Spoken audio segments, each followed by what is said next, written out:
When the darkness falls and the shadows grow dark and black, the silent pall of evil settles upon the earth, and who dares to search? Who dares to see what walks in the night? If you dare, welcome to the nightmare of the Tomb of Terror, ladies and gentlemen. It's Saturday afternoon live.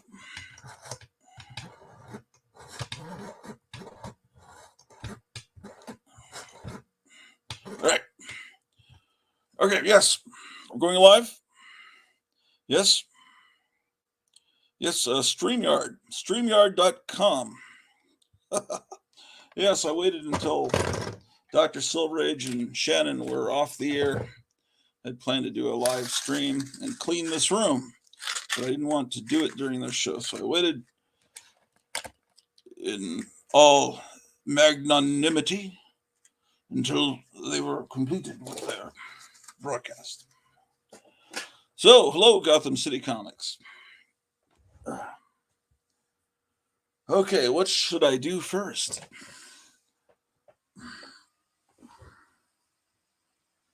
Okay, where's the lid to this?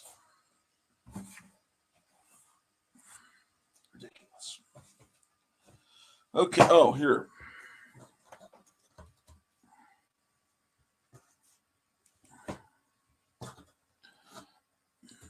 We have some fine literature to be reading. Number 9, The Little Fire Engine. And The Happy Man and His Dump Truck. And he's got all the neighborhood animals in his dump truck. I probably should read some of these to you out there. What the hell is this inside the book? Apparently this was $1.50. A bargain at any price for number 9, The Little Fire Engine, by Wallace Wadsworth from 1942, but this is a 1944 edition. To the millions of children who love firemen and fire engines, The Happy Man in His Dump Truck, The Fuzzy Duckling,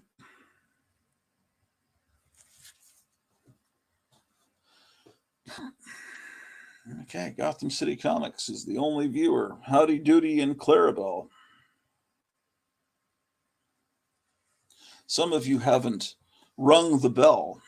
Oh, also, I'm on a subscription drive. So please, Gotham City Comics, everyone that comes in, tell them to subscribe and make sure you watch. Maybe give them like a 1% discount if they subscribe. Because, well, I can't tell you to do that, but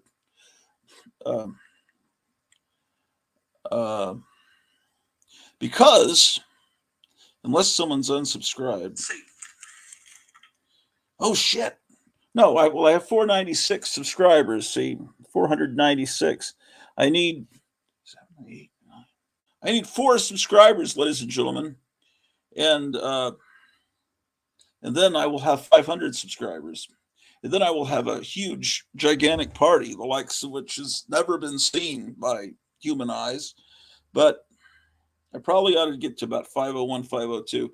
Because then some jerk will unsubscribe just because I'm celebrating having the big 500 subscriber celebration. So someone will unsubscribe, and then I'm at 499, and I look like a dipshit. Anyway, I need 4 subscribers. So please go knock on your neighbor's door. Tell them to subscribe to this channel. Gotham City Comics says, hello. He says, we were in front of a live studio audience. People think it costs money to subscribe. I can never get anyone to subscribe, but I try. I know that they think that. I was told that by people. They don't get it. Little Campers. That's a really, see that? That would be a really good piece of original art tone. This belongs to Wendy Carlos, who did the music to A Clockwork Orange. This was her copy, autographed. So yes, it's a nice little bit of any one of these original paintings would make for wonderful home decoration framed. Oh, look, another autograph. Ragu, or is that Reggie? And he just doesn't know how to spell his name. Ragu has also autographed this book. Tip Top Elf Books. Oh, it's a Richard Scarry book. Country Mouse and City Mouse. Oh, I suppose I should put the invitation so I can get guests so I don't just talk to myself like a lunatic. Copy. Yeah, this morning I talked to Steve, Charlton 66. And so we were talking, and then I've got to go back and watch the first part of the morning live broadcast that Dr. Silverage and Shannon did. And then I watched it for a while. Then the neighbor across the street knocked on the door and visited for a while. So I missed another chunk. So I've got to go back and watch the whole live stream. See, this is before Richard Scarry was a big name. So they don't even put his name on the cover because back when you get a book for 25 cents, he wasn't a big. Yeah, see, his name is tiny. He's not a. What would this be from? What do you guess about 1962? That's what I'm guessing. 1961. I like to guess years. Let's see. How about this? Bugs Bunny and the Indians. What are you guessing? What year do you guess this is? I'm guessing 1956. What do you think? I honestly haven't looked. Oh, there's another person viewing. This book belonged to Sidney Puden or Pooter. Sure did.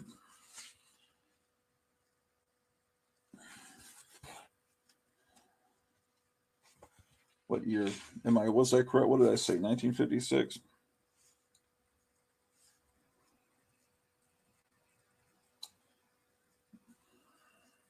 1951. Look at that degenerate looking cowboy. Yeah. We've got 5 people watching. Okay, well, this is a Sambo book. It belonged to Shippy. Shippy belonged to him. Yes, indeed.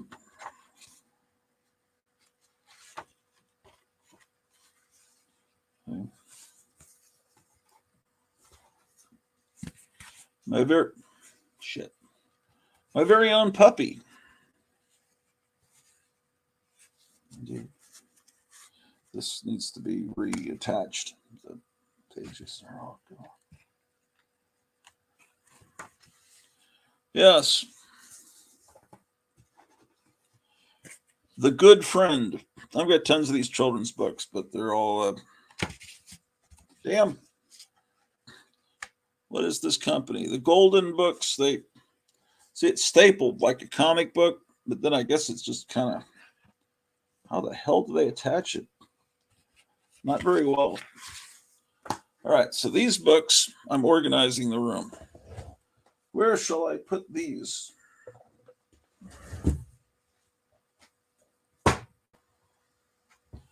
Okay.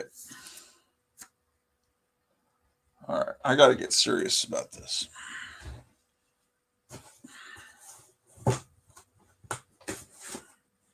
Okay, what's in this? Dennis the Menace. Oh, very good. Now I know where my Dennis the Menace books are. Okay.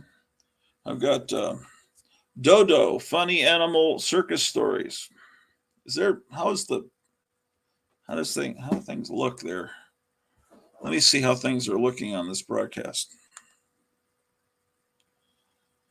Let's see if anyone's subscribed. Please, if you're watching, it doesn't cost anything. All 6 of you, if you're not subscribed, if 4 of you aren't subscribed, I can get to 500, and I'll shut the. I'll go do the amazing party video that I've been promising. Let's see what we got now. We're still at. Are we? Come on.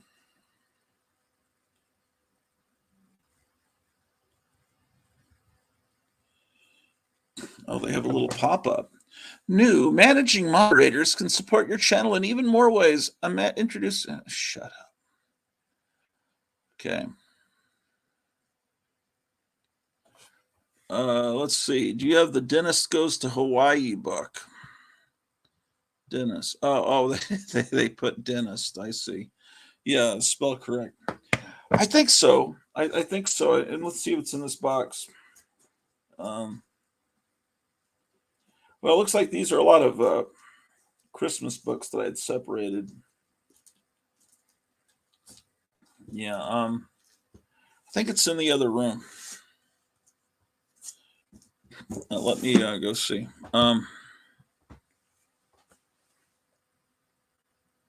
Yeah, I like those Dennis the Menace travel things. I suspect that Hank Ketchum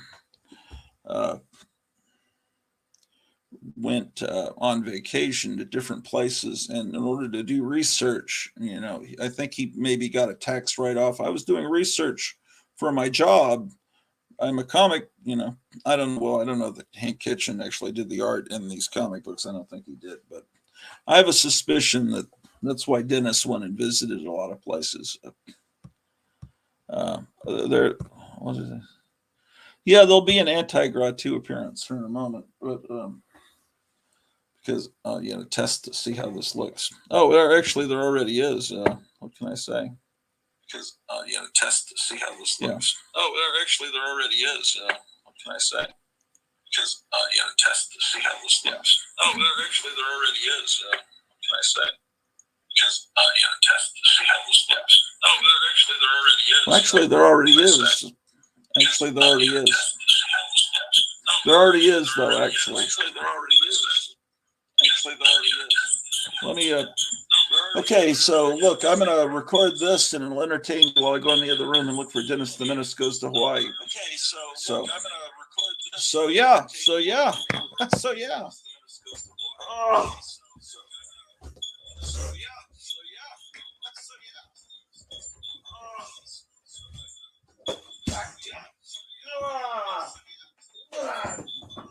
Daniels. Oh, these are my. This shows the respect I have for CGC. My only slap comic is on the floor. Shows the respect I have for CGC. My only slap comic is on the floor. I wonder where that went.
All right.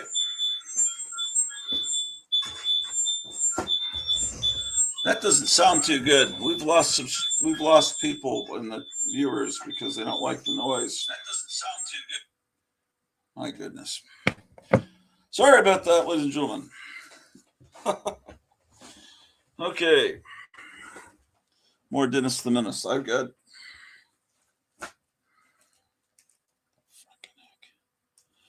Dennis the Menace gags and games.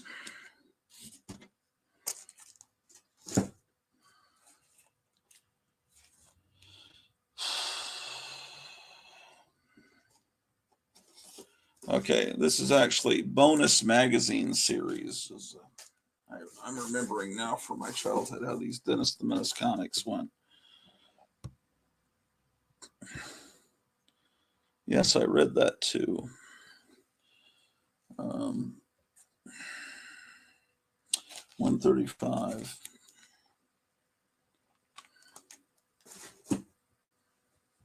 Here are the religious Dennis and the Bible kids. I should read these tomorrow morning on the Sunday service. You think I'm kidding? These have a little. These I bought from the Christian bookstore down the street, but they've got a little browning, and that's not. That just means they must have been printed on a cheaper paper with more acid. You know, Dennis would be this kind of fake Gustavo Doré and Dennis the Menace art. Okay, so that's this is the story of David. This is the story of Joseph. More about Jesus. Dennis the Menace and the Bible kids. The girls. She's the whore of Babylon. See. And Moses. Now, I have an upgraded copy of the. I think I know where they are. They're in a. I remember now. They're in a. This. This is probably one of my first comic books that I own. Is this Dennis the Menace in London? I've got an upgraded copy of this, but yeah, actually, some of my earliest comics. See, it's dated 1971. I was like 5 or 6, I guess, at that point. They have shown their age, and then they were taped back together not too well, but they still have sentimental value because they were childhood comics, so they'll go there. Dennis the Menace, Big Bun. See, the late 70s, they didn't look as good somehow. This was a good one from that time period. A lot of these ones I read as a little kid in 1971 were actually reprinting Dennis the Menace from the 50s, and so their art was better. You can just tell that art is 50s, and it's a lot better. One tip off is the way the lettering is. And plus, it's got, you know, Father knows, he's watching Father Knows Best. So Father's always right. Said, yeah, the 50s Dennis the Menace comics were better. Okay, this one's in better shape. Same time period, 1971. See how the lettering is different in the more recent 1971. This is the Go-Go special. Notice that there's a little mark there, a little star. They would stamp it on the comic when you bought it at the PX. Well, Dinosaurus, Minosaurus. I've got him in the zoo. That's 136. Yes.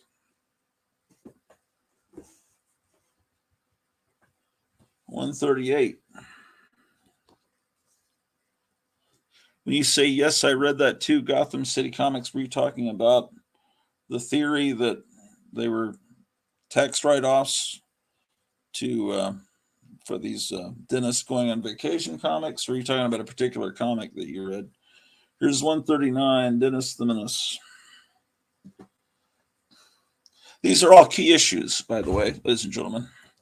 So they're kind of cool. So yeah, this one is from 1975. He goes to the Winchester house in this one, but it's a reprint from the good era, and it looks like this is how I first learned about the Winchester house, which is very much like that closet I showed you the other day if you're a regular viewer of this channel. Okay. 141. There's a lot more Dennis the Menace comics there in the other room, in the closet here. 142. 143. Oh, here he is in Florida. Number 148 from 1976. Oh, he was on trips. Someone makes stories while there. Yeah. I mean, it's totally legitimate. Here's the Hawaii issue. 1973. I mean, this may be a reprint from an earlier. Let's see if it is. Yes, definitely. Oh, there he is, taking a shower. Yeah, it's when you see the lettering with the, what do you call it? The little serifs. Is that what you call them? The little decoration on the letters. It's well, this part of Hawaii. See, here is more recent art. You can tell from the lettering, and then in the back, it's more 50. So it must. This is a compilation of two different trips to Hawaii, because this is definitely a more recent trip with the more recent. And by recent, I'm still talking 40, 50-year-old art. I just like the 50s looking art better in the Dennis the Menace. But, as a kid, I realized, oh, this is older art. I think I realized that this is the good art. This is the older stuff. Here's the Tingaling Special 10-page cookie jar section. What that would be is actual real art from Hank Ketchum in the book. It would be the real actual stuff that appeared in the newspapers, as opposed to the stuff that was done by his apprentices or whatever. I really wish this was true. I wish he was in the Oval Office, because he'd be doing a lot better job than Joe Biden. I mean, seriously. I mean, he's kind of has the Trump hair a bit. Notice Trump's hair is darker now. He's going to be speaking here in a little bit, so it's a wonderful day. Today, I was supposed to go see a movie last night. My wife wasn't feeling that well, and I didn't care at all, because I heard the movie is just a spectacular, steaming turd. But, wanted to see, I don't know. It's getting out and seeing a movie. It's kind of cool to be. Oh, I said kind of cool. I got to stop. It's a wonderful experience to go to the movie theater, ladies and gentlemen. 1973 Encore. We can only get 6 viewers because people don't care about Dennis the Menace. The wonderful thing about this is it's like in Braille, because I traced this at one point, or I can feel where the lines of my childhood, put a sheet of notebook paper over and I traced it, because I'm sure. Do you guys ever? I don't find many comics out in the wild that have the trace indentations. I know other kids had to have done it, but maybe those comics that have the trace indentations, the comic store owners think, I'm not putting that out. Or maybe people just hold on to those things for sentimental value, because this is a personal connection. I can touch these lines and feel myself in 3rd grade, 1973, or possibly 2nd grade, depending what part of 1973, tracing Dennis the Menace. Oh, here's more Dennis the Menace. Oh, here's more children's books. Casper and Wendy Adventures. What would you think this is from? I'm guessing 1963. Let's see. That is my guess. Because by then, the cartoon was on Saturday morning. Oh, well, it's a 1976 printing of a 1969 book. I was off by a few years. Cartoonist Kayfabe has an episode about it. Oh, yeah, those guys are good. There's Dennis the Menace in California.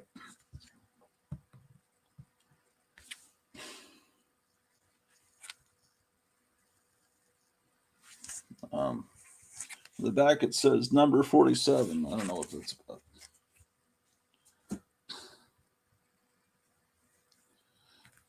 By the way, it's the Gratu Orlov show, The Tomb of Terror, ladies and gentlemen. All 8 of you. Sergeant Preston and Rex. Um,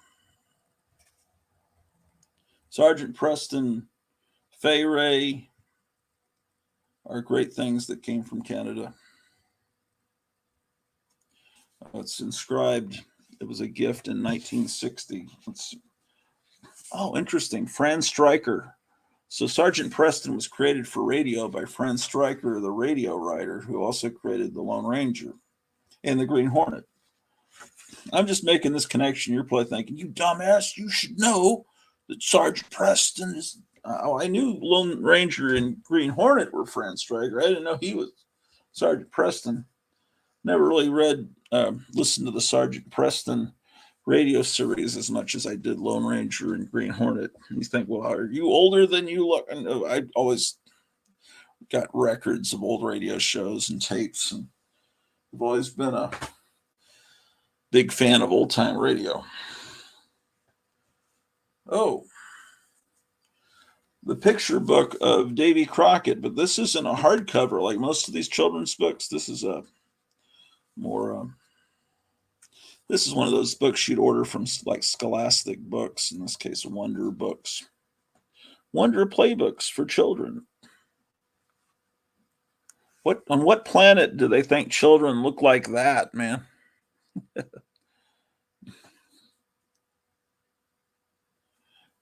Someone was smoking something here. Look at this mouse it's been caught by a fish.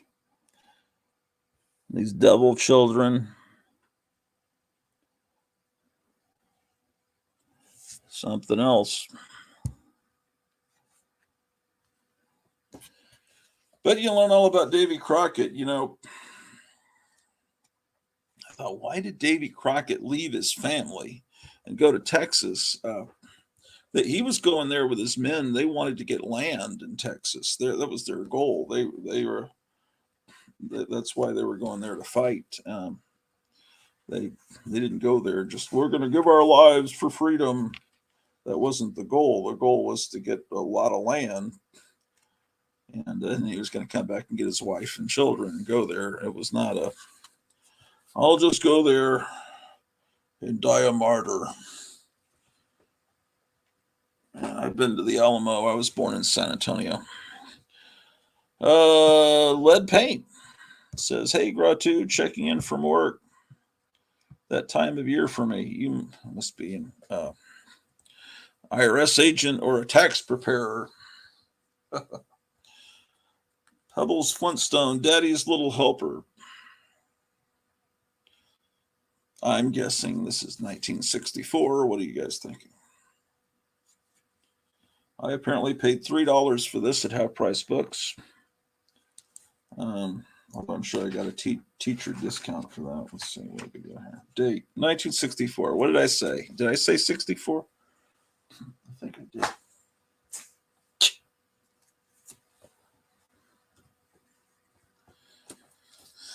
Comic Books in America, 1945 to 1954.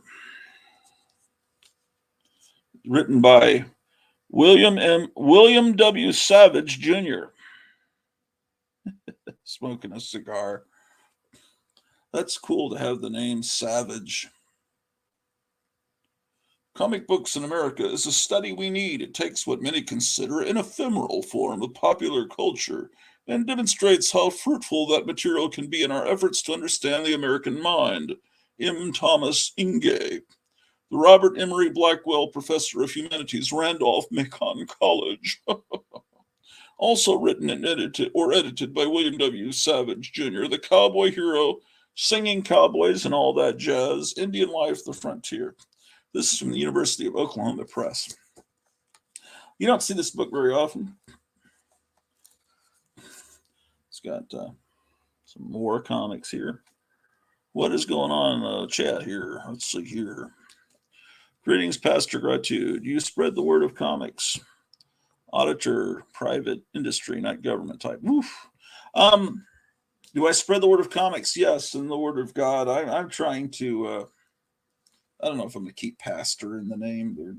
I just kept changing my name a couple weeks ago. in today's world, all the evil that we see, then it just shows you that the more you've got to rebel against it, and so I'll just continue to have Sunday sermons every Sunday, even though I don't know what the heck I'm talking about. But hopefully, I'll eventually, get better at it, because I think all this evil avalanching on us, I think perhaps the Bible could help. I'm pretty sure. Can't hurt. Okay, those are children's books. This is a book that needs to go in the other room about comics. Here's a children's book, Uncle Wiggily and His Friends.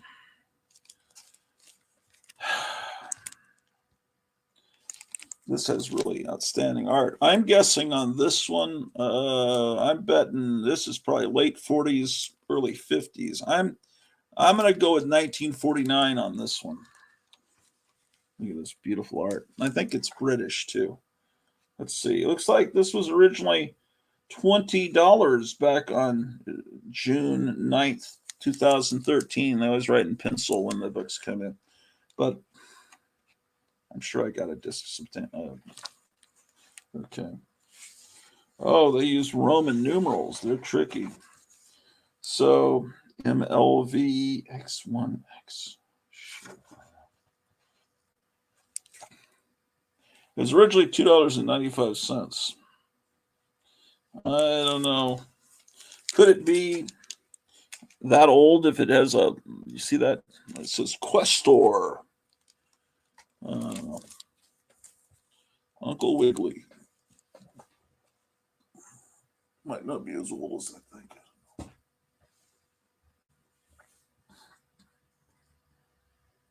There's more Dennis the Menace back there. Hold on. Flyman. Flyman needs to go into this box. Let's put Flyman. Oh, Flyman's an Archie comic. He needs to go with the Archie comics. Okay. All right. Put that there. Then. Archie, you're in the closet.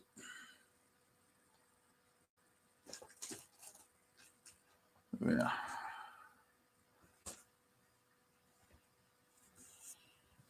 What do you guys think of Dan Parent, the Archie artist, the modern Archie artist that does all these retro-looking covers? But, it's like all these stuff to appeal to comic book people. But I saw one of Dan Parent's pieces of art where Archie's standing there and Betty and Veronica on either side of him with giant pregnant bellies. And I thought, it's kind of bad taste. What? And then, he's got really left-wing political views.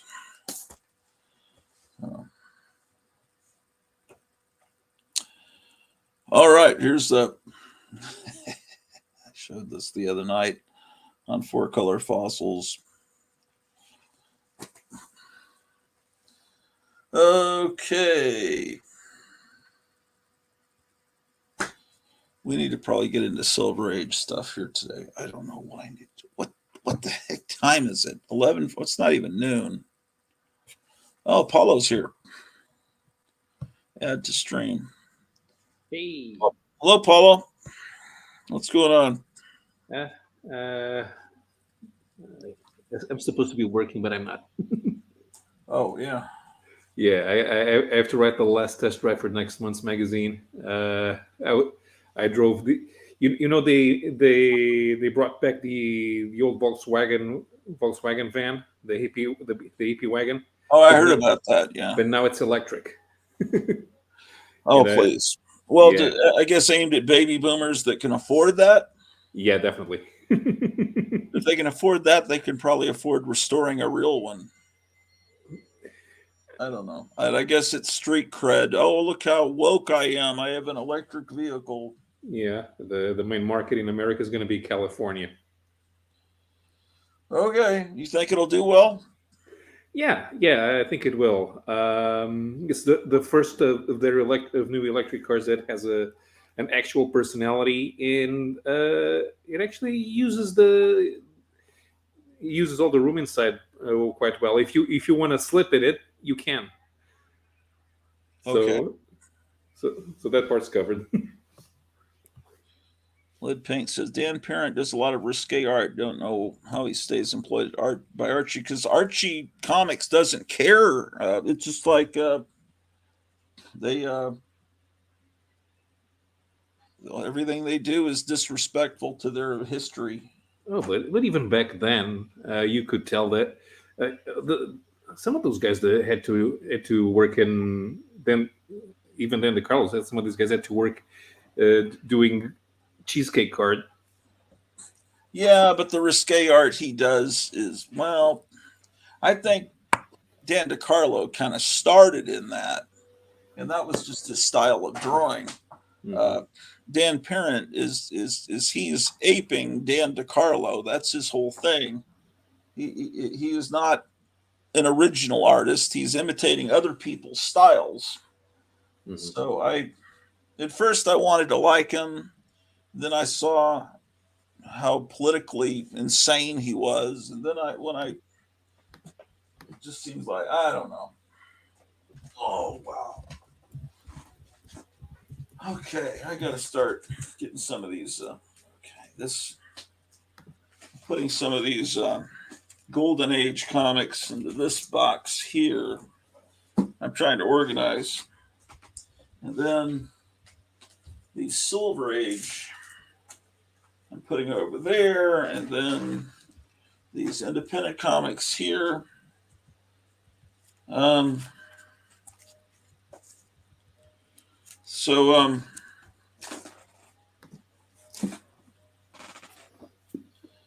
have something here that you might find interesting.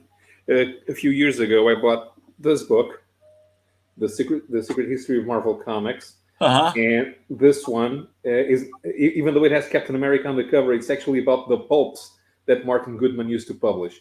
But all of the artists that worked for Timely, and Atlas, they were doing work for the pulps, and there is a lot of cheesecake art, risque art indeed, around here. Let me see if I can. Let's try. Yeah, Lead Paint's saying the Parents' risque art seems to utilize the Archie characters. Yeah, that's what he's trying to do. That's what they like to do.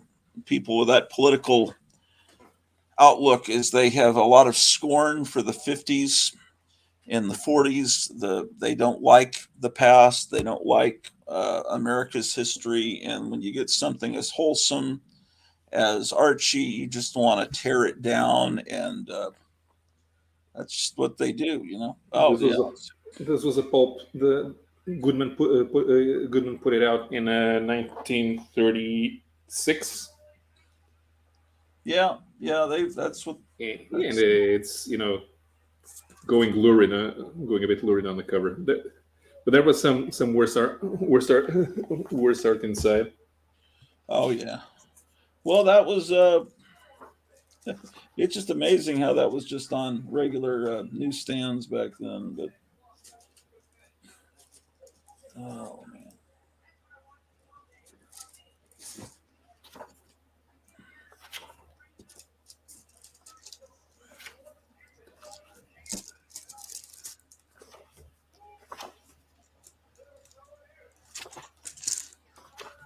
This is Archie, right? Black Hood? Black Hood, yeah. Mighty Comics. Put that over here. Put that with the Archie.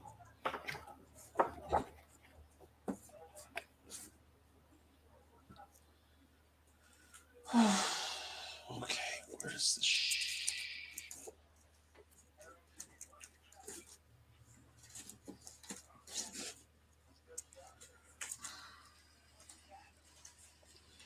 Yeah, it's just there just seems to be so many people that now that collect comics that just buy them like they're bubblegum cards. They don't even really ever look inside. They buy them sealed and they put them on their wall. Mm-hmm. Yeah, I mean, what's the point? if people ask them what's the interest, is the first appearance or whatever. Okay, what's the story like? I have no idea. Then why would you care that it's somebody's first appearance? The Well, only reason that people care it's the first appearance is because somebody read it, and a lot more people want to read it. You know, if nobody wants to read it, that thing is now worthless. yeah.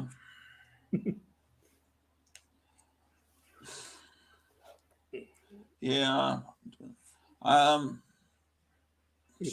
trying to remember if I file Nick this under N or S for Nick Fury, Agent Shield. I mean, in the corner box it says Shield. I think I file it under N. I'm trying to get these in order, and then I'll pull out the boxes to put them in. And then here's some stuff that Goodman published inside Stag magazine in 1942. Yeah. Yeah, that's the part that we never. Marvel always tried to make sure that they had a good image, especially after since the 70s. But Martin Goodman was was even more at home doing this type of thing, publishing this type of thing than he was the superheroes. Yeah, well, whatever makes money. Yeah, I mean, sure. If he could have published flat out pornography, he would have done it. It just the Supreme Court wasn't allowing it then. I'm sure that didn't. Yeah, I mean most of those publishers were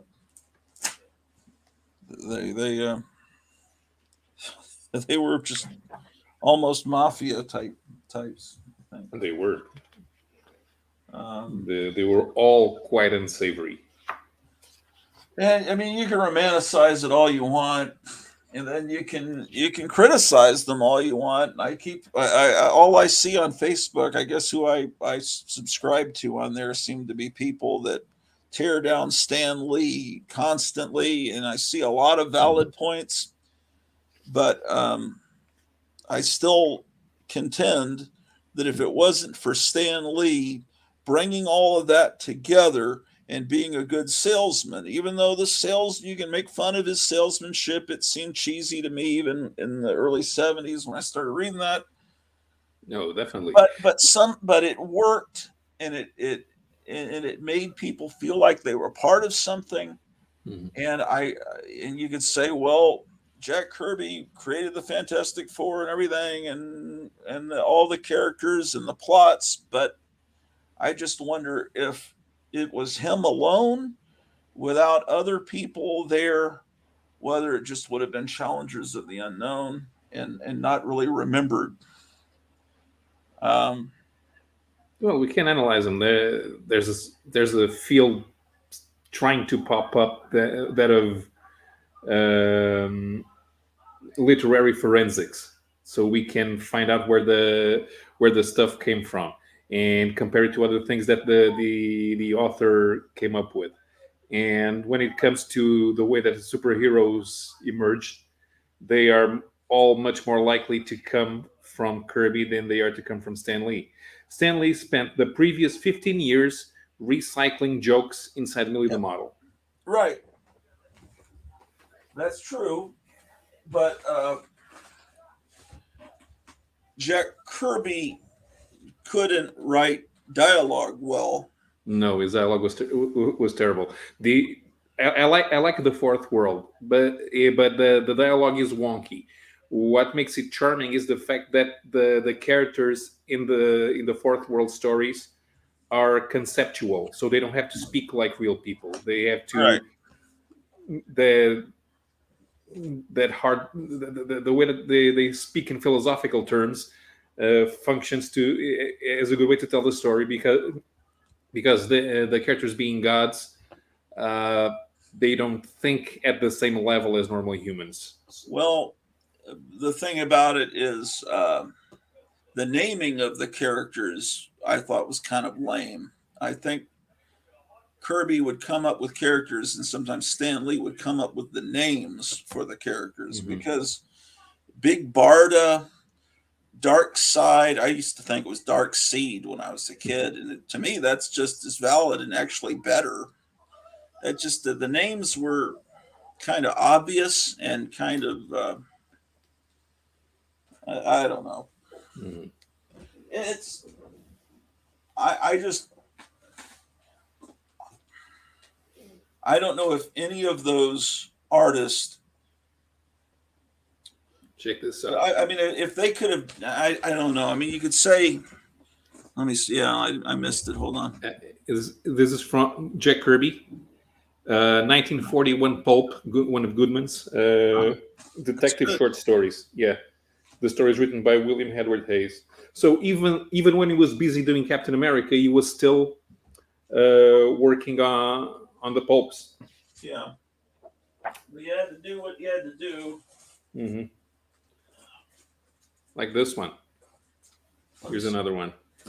The story is called The Iron God. It appeared in Marvel Science Stories. Oh yeah, cool.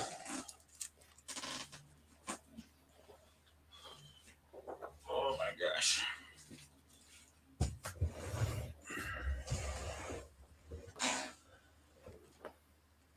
Oh, let's see what people are saying in the comments. Let's see. Collectors today treat comics like stock. Buy them, hold them, sell them. Yeah.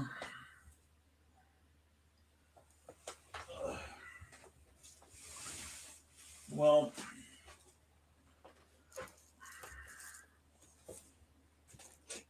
okay, I'm putting Famous Monsters into the box. This is 49. So, what is the selling price for that VW van? I haven't even checked, but let me think. Let's see. In the US, how much does it cost?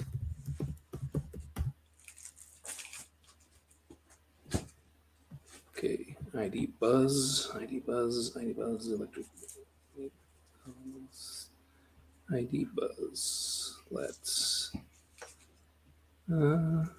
Okay, they still haven't shown the price for the US. In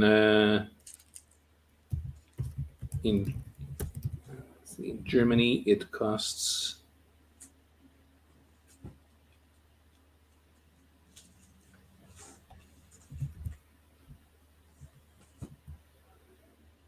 In Germany, it costs.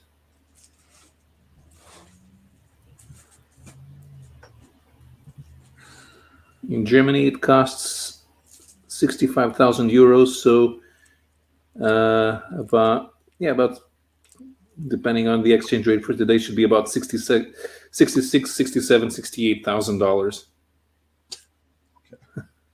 In America, yeah, nice. Yeah. Well, and they expect. Well, you don't have road taxes embedded in the price of the car. So let's see if they can sell it for under 55. Yeah, for 55,000. Mm-hmm. Yeah.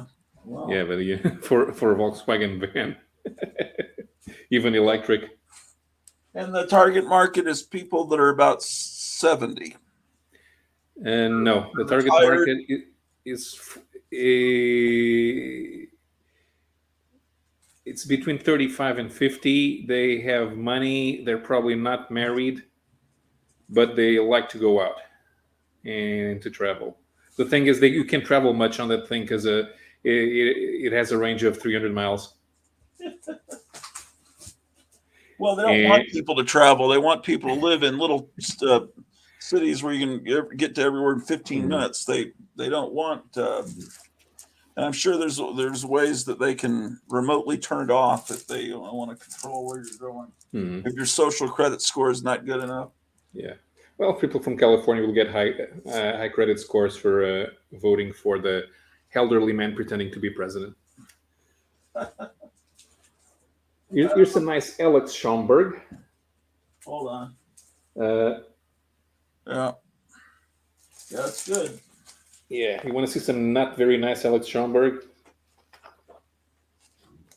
See, I pull all these magazines out. I pulled these out probably a month and a half ago for Four Color Fossils. Now I'm paying for it. Now I have to get them all put back in because I get off. I got 2 copies of that. I get off ranting about shit, and And then I don't. I just. Oh boy.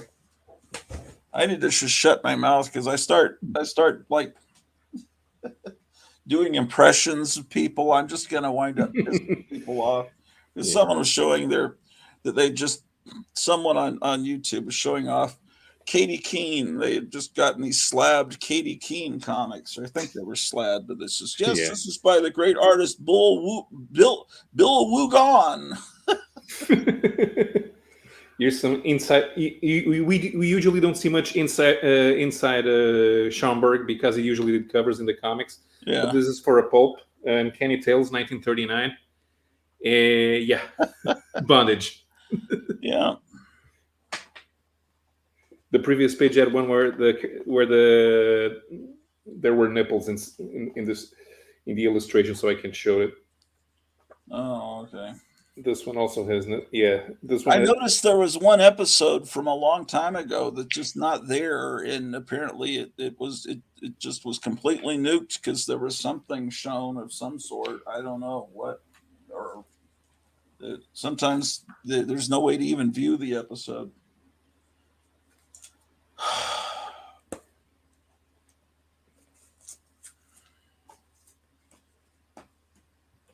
Okay. I guess I got this because I heard that it was really good, that Ed Brubaker's a good writer. I don't know. I got it cheap somewhere. I haven't read it yet. Put that in the front. This, I don't really have mobility on these live streams. I can't get up and take these books and put them where they're supposed to be in the other room. It's like that's the downside, besides also the crummy resolution here on StreamYard.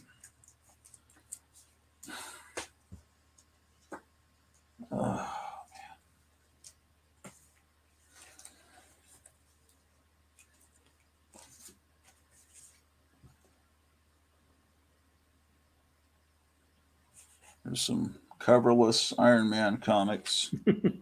Number 76. I'm sending that off to CGC. And this one, too, looks pretty good, huh? They cut a little too hard when they cut the title off. It cut through the next page, and someone had to tape it back together. And the next page they've taped it. I love that car. Look at the car he's driving. What kind of car is that? Is that a Pontiac? I think it's a Buick Electra. Okay.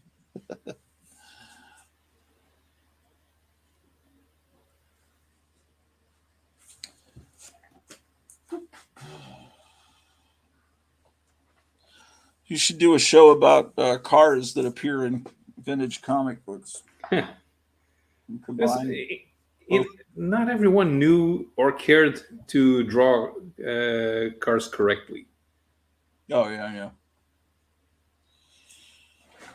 And Spain Rodriguez did a wonderful job of creating insane cars. And I think that's what the designers for that 1989 Batman movie kind of looked at his drawings for inspiration for the Batmobile.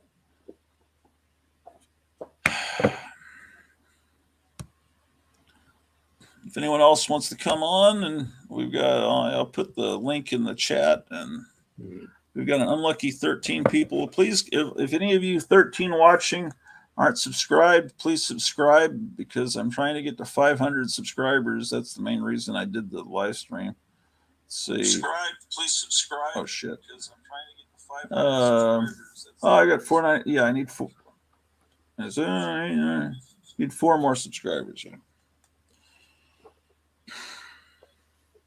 So there's a war scene by Bill Everett. Oh, nice.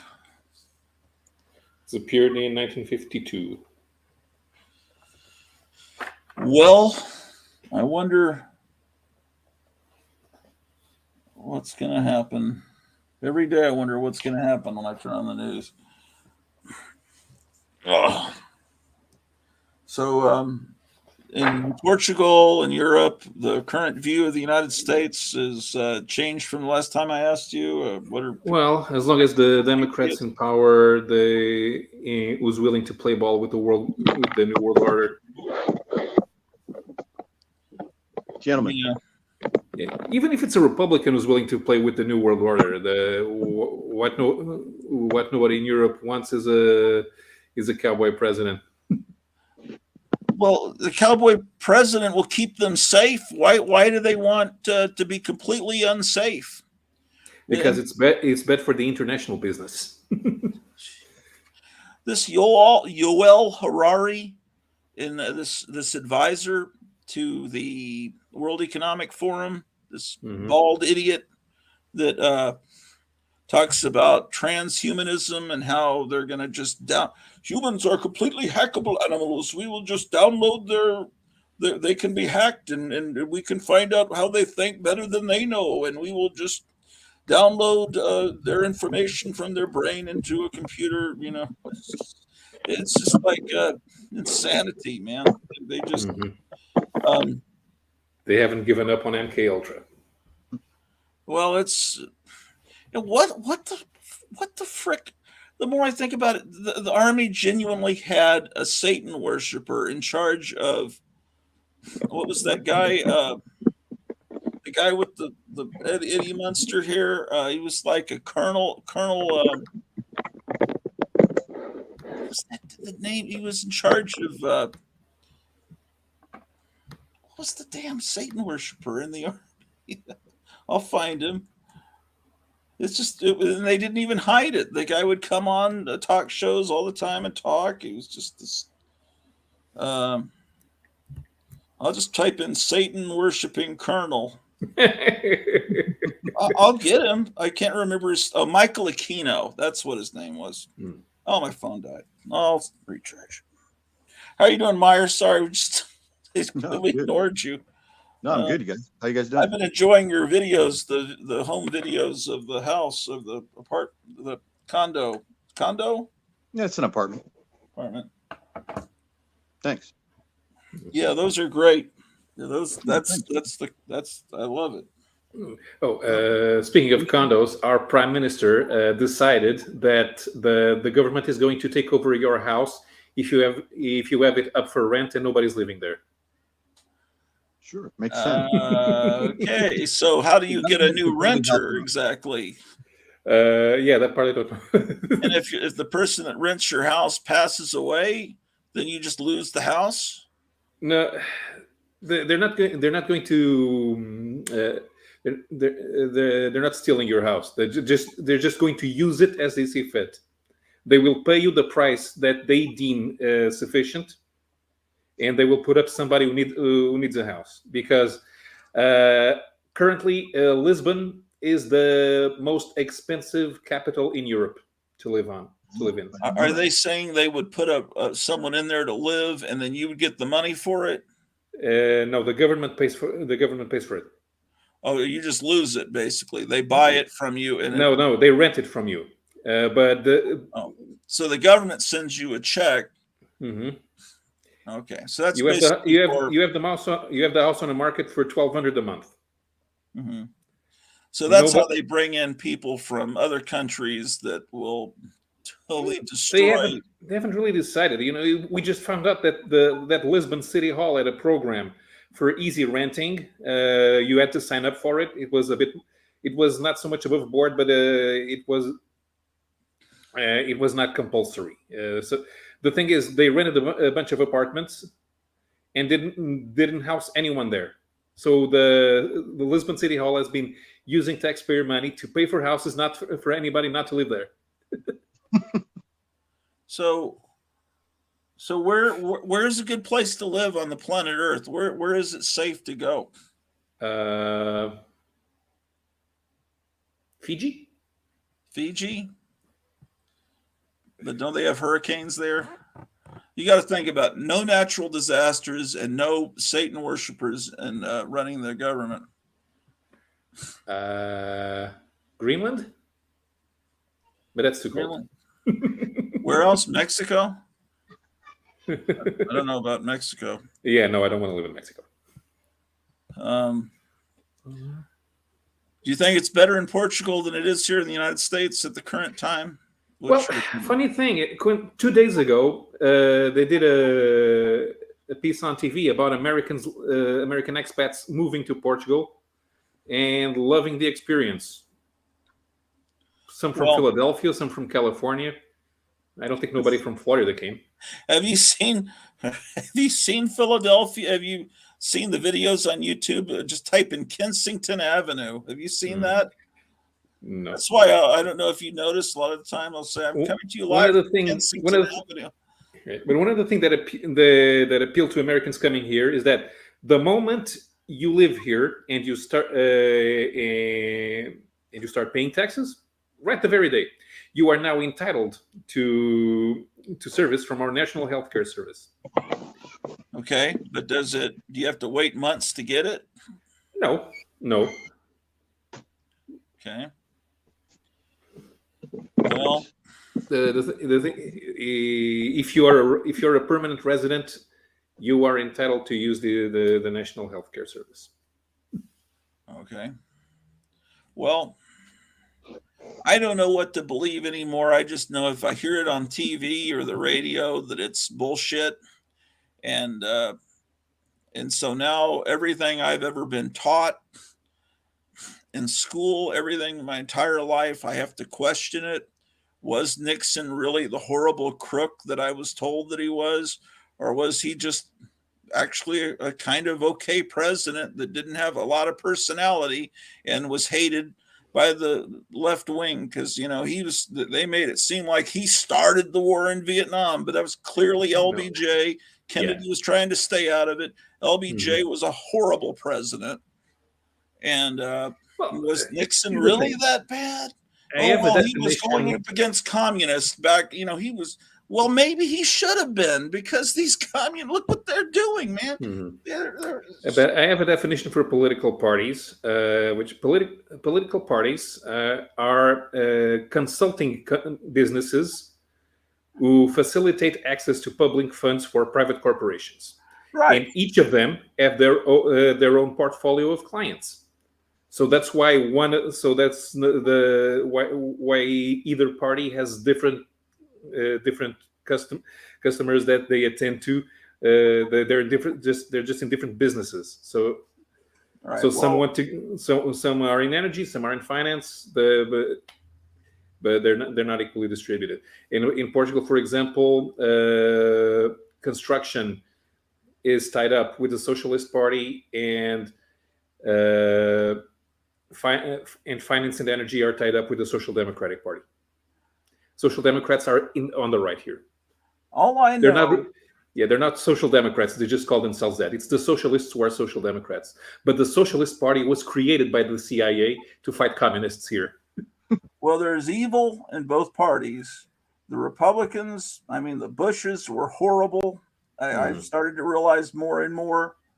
But in the best way, okay. When people, what's your favorite political party? Oh, it's the same question as what mafia family would you like moving into your neighborhood? Right. If you treat both of them as mafia families, doesn't really matter. I heard that some mobsters were good tippers. Doesn't mean they were nice people. Yeah. There are probably better mafia families. I think I would rather have Italian mafia living next door to me than drug cartels from Mexico. Because I think if you were just nice to your neighbors and watered your grass and kept, they'd probably be okay. Hey, come over, watch football with me. Have a beer, as opposed to like cutting people's heads off and laughing about it, because it was. Well, in southern Italy, the 'Ndrangheta does that. All I know is that most of the Republicans are horrible, but the ones that are good are magnificent and hilarious, and they hate everything I hate. and I can't see any Democrats that I like, and the ones that I kind of think, well, they're kind of seem sort of rational. All of a sudden, they say, "Hey, I'm quitting the Democrats. I'm going over to the other side because these people all hate. They're filled with hate." And because I wasn't sure whether I could trust Tulsi Gabbard, and you know her. I don't know how much you know about the. Okay. Yeah, I've seen her on Joe Rogan. But she's been, she's hung around with that World Economic Forum people, so she could be completely untrustworthy. But I remember when the last time people were running for president, the liberals that I worked with were saying, "Oh, I hate her because she's not for the war." It's like, since when did liberals become the pro-war party? Why are you all wanting a freaking nuclear war with Russia? Why? Oh, because they're so downtrodden. What? I thought you cared about the environment. Why don't you care about the fact that the entire state of Ohio has been poisoned and all that shit's going over and poisoning the entire East Coast, and nobody talks about it? No one even goes except Trump goes and brings stuff to them. And so this Pete Buttigieg has to go down the next day and sheepishly, because Trump went, he never would have gone. Yeah, that stuff is hardcore poison, and it's like everybody's there. They're going to eventually realize how bad that's worse than 3 Mile Island, or I don't know.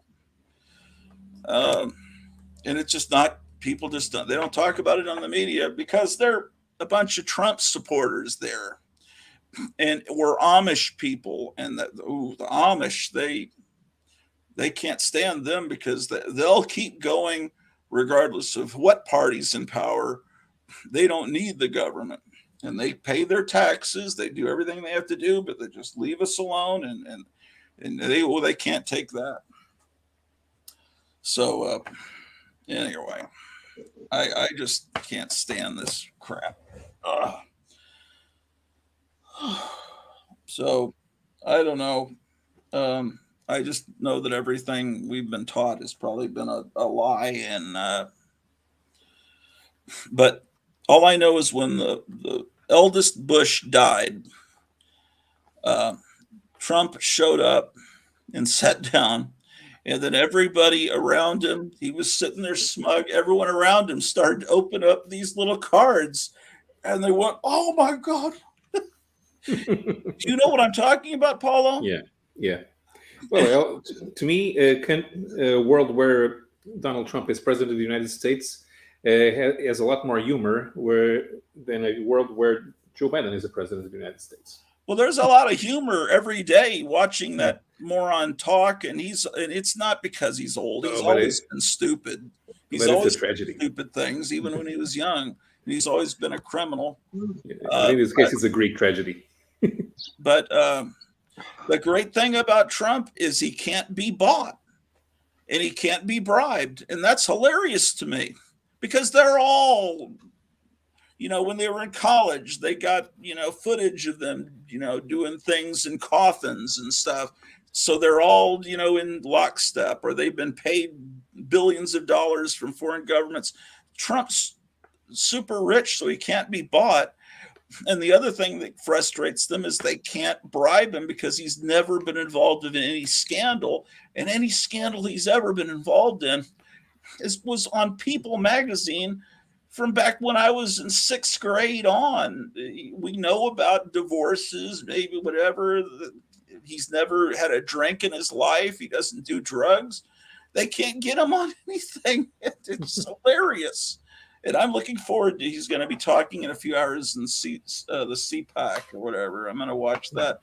And all I do is live to watch his rallies. There's just nothing else in life. There's no comic books to look forward to, maybe old ones, but I can't get hold of those because those require money, and I can't even afford to frickin' eat. There's hardly any there's no movies. There's just, the only entertainment I have is watching Alex Jones and any other people that are predicting what's going to happen. and Basil's here is completely tuned into all that. Basil. But he may be completely frozen. Yeah, he's frozen, I think. Basil's frozen, bro. It must be cold down there in California. Well, where he is, it might be. Where he is, he's in the valley. And yeah, he's got it all. He's got a hoodie all zipped up. I would think it's maybe cold in it's the morning there. Yeah. Here it's actually a nice day. Let's see what temperature it is outside. But it's 51, which probably wouldn't be considered a nice day in Texas. But here, this just feels pretty good. Yeah, that's good. I don't know. So, Paulo, there's no chance you'll move here, huh? Or is this... not at the moment. Oh, well, have you been here before, Paulo? I managed to con my boss into sending me to cover the Indy 500 in 2006. Yeah, so I stayed there for almost a week. Okay. Did you go anywhere but Indianapolis? I was only in Indianapolis. I thought about looking for a comic star, but at the time I didn't have a navigation system, so I didn't want to risk it. Yeah. Well, we used to have these things called maps. I have to admit that is a type of technology that is good because unfolding those freaking things, although I kind of have a little bit of a collection of old maps, but it is kind of good having the stupid thing tell you where to go and where to turn. Of course, sometimes it'll tell you to do horrible things and go through horrible neighborhoods or point you towards maybe a street that's like the bridge is down or something. No, but I went through Google before I went there. I went through Google Maps just to make sure that I knew the exact place where my motel was and exactly where to get off the freeway to go to Speedway, so that I couldn't get lost. But anything else, just didn't want to risk it. Luckily for me, my motel was near 6 different fast food joints, so I didn't even have to go too far to eat. Yeah.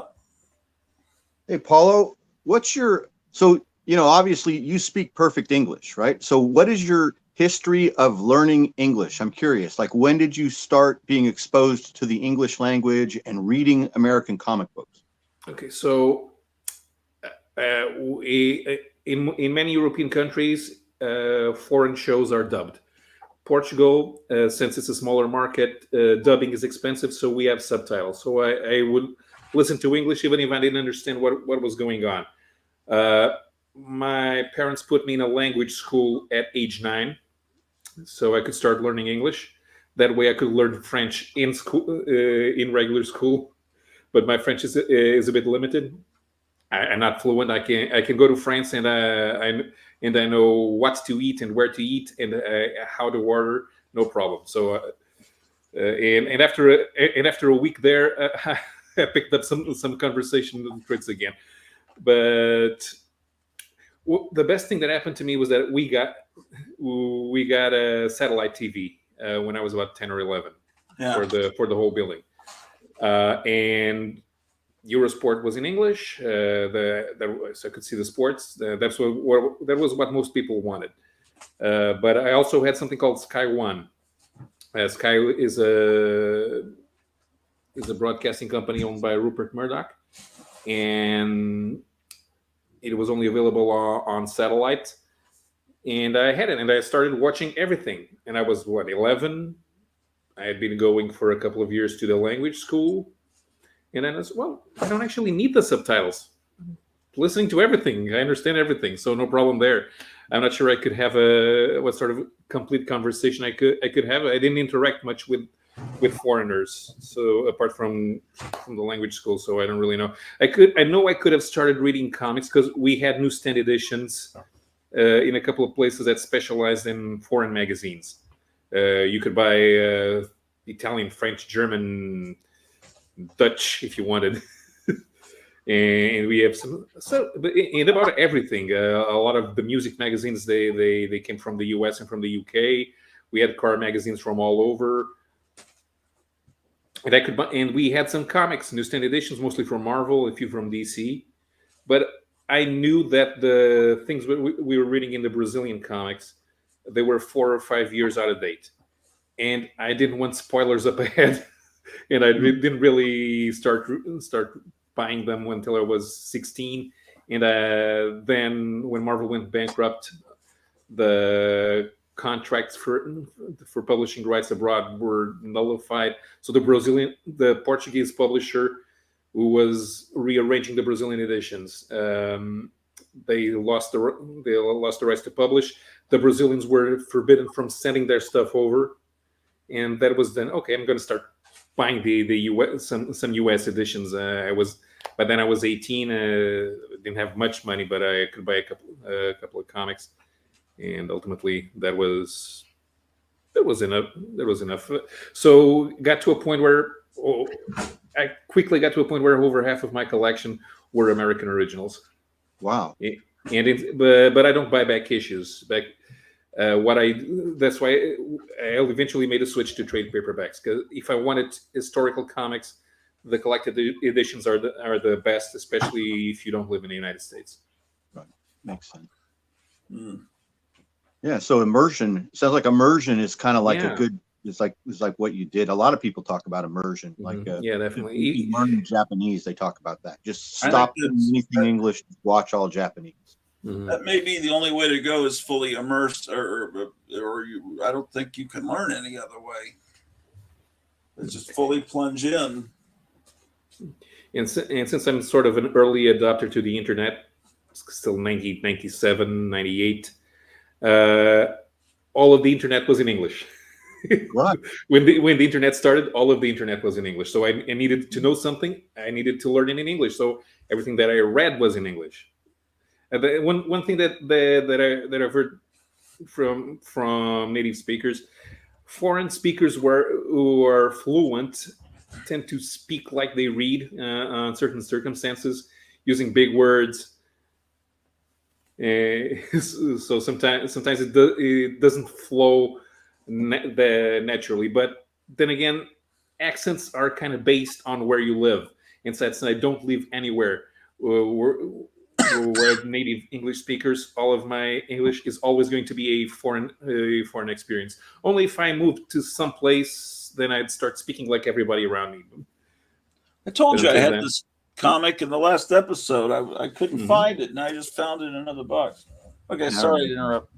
I have it somewhere too. Well, shit.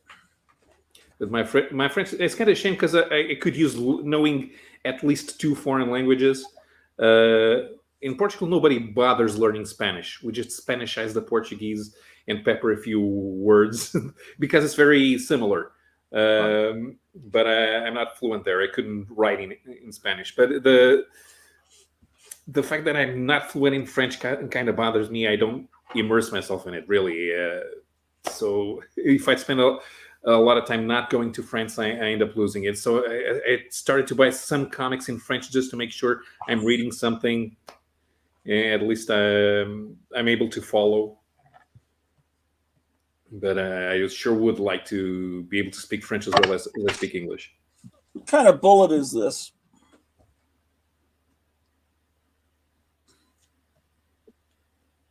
Show the whole thing. Let me see the bottom. And then now the side.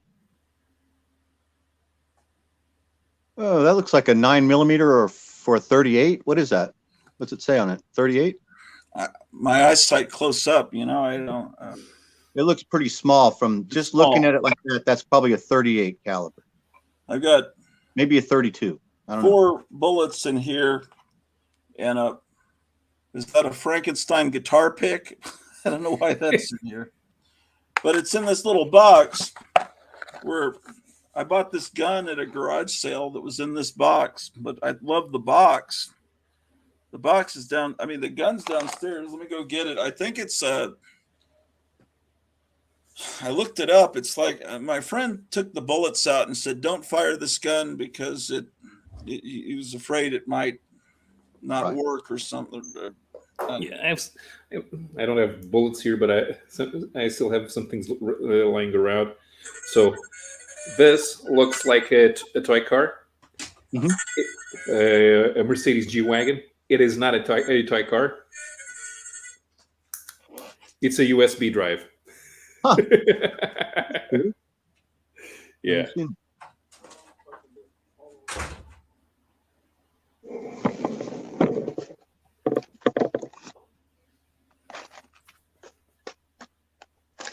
No, I thought they were right here. I'm just reaching for stuff that's similar, that's totally within my reach. And so this is a Hollow Point 357 Magnum round. That'll do some damage. Yeah, that'll do some damage. Yeah, I don't know if are these legal still? Chat, can you buy a 357 Hollow Point still? Probably not in California. I know I would not be allowed to own any gun that fired that here in Portugal. Right, probably, yeah. It's easier to buy rifles than to buy handguns because you use them for hunting. Right. Although I don't think they ask for a hunting permit.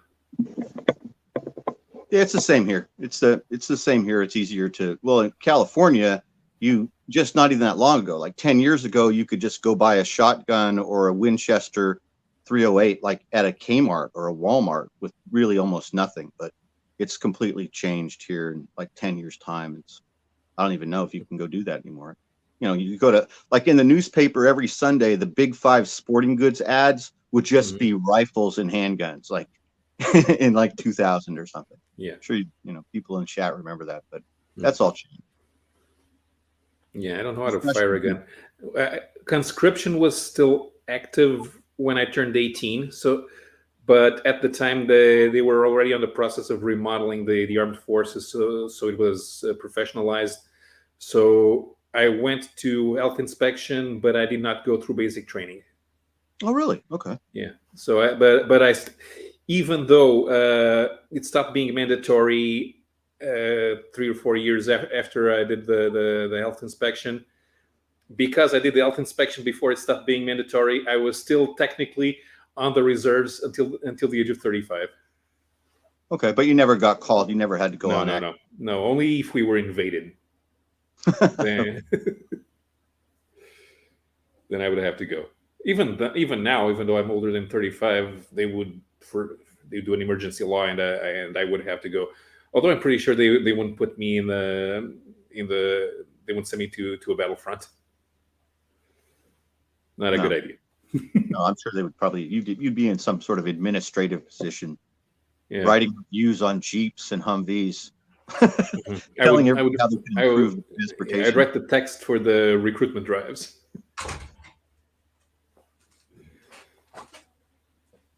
So that is crazy. Horror comic. Oh, what's that? A Portuguese horror comic, a graphic novel. This won a bunch of awards. What does that translate to? The dance. I thought it meant something about dancing. Yeah. Yeah, this is like a James Bond gun. Mm-hmm. It's here, I can put myself full screen. Yeah, this thing has sea zombies. Yeah, I apparently like German officers use this, but I think it's made in, forget what country it's made in. Can you turn just Pistolet Automatique Mab 9RFS? That's in French. So it must be a French gun. MAB. And it really, that reminds me of the ones that you could buy in the back of like men's magazines in the 50s. You know what I mean? That's what it looks like. This would make a good thumbnail. Yeah. Oh, you just got banned. I did. Oh, no, you didn't. But you probably will. I believe you with this freaking. Because you remember, all the gun channels were banned. Right. Oh, really? Ago. So I'm not supposed to show. Okay, I won't show it anymore. Yeah, because during the Adpocalypse 1.0. Oh, well, they were all about guns. It was, okay. Yeah. Well, anyways, this is what I got from the garage sale. That's nice, man. I put it back into the box. And the other gun I got was like, they said back in late 70s, they were in the desert in Mexico and they found a gun under the sand, and it was an old Colt old West from like 1870s, and it was something called a lemon squeezer, where you have to squeeze something in the back of the handle. But it was sawed off, so it didn't have collector value, and it didn't work anymore. The part you squeezed was broken. I sold it to a friend of mine before we moved, but it had been sawed off, and I don't think pistols that are sawed off are like good. And so it's probably used in a robbery, who knows, 100 years ago, and then someone just buried it under the sand in Mexico, and they found it. And I guess that's my thought. But I got them just for a few bucks at a garage sale, like a block from my house back in Texas. That's the story of that. So now the gun is reunited with its box. I found Peter Porker #1. Yeah, that gun is definitely French. The MAB, Manufacture d'Armes de Bayonne, active 1920 to 1985, when the company was fully subsumed into a subsidiary of the Belgian company FN Herstal. Okay. Right. I don't know if it's considered a nice gun, but you hold it right, you kind of have looked like James Bond. Yeah, it was used by armed forces. Yeah. But the enemy armed forces. Let's see. Who put the smart in smart cities? Can you say neocon, boys and girls, says Josh Reeder. Speedway in Indianapolis. Used to live a few miles from there. Comic Carnival is a good spot the next time you visit. Hey, Gratu, do you have the Kiss lunchbox in the 70s? No, in the 70s, I didn't like Kiss. I didn't understand that I should like Kiss until the early 90s. Because the people that liked Kiss in the 70s were people I hated. And then I later realized, no, the Kiss is actually really good when I gave it a chance. I think the problem was in California, Apollo's English would be superior to 80% of the state. That includes the native speakers, yes. I have hollow points for my 38. Oh, there you go. Can you buy ammo for that pistol? I guess I don't know. I don't know. Is that, I guess, what did you say those bullets were? I don't know. They look like 32s or 38s. And I mean, it'll probably say on the side of that weapon, it'll say what the caliber is. And I think it's I'm afraid to show it now because he says that's verboten. What are the sizes they come in, Paula? Okay, so let's see. They don't have Wikipedia articles on all of them, but there are a few. So let me go to the French Wikipedia.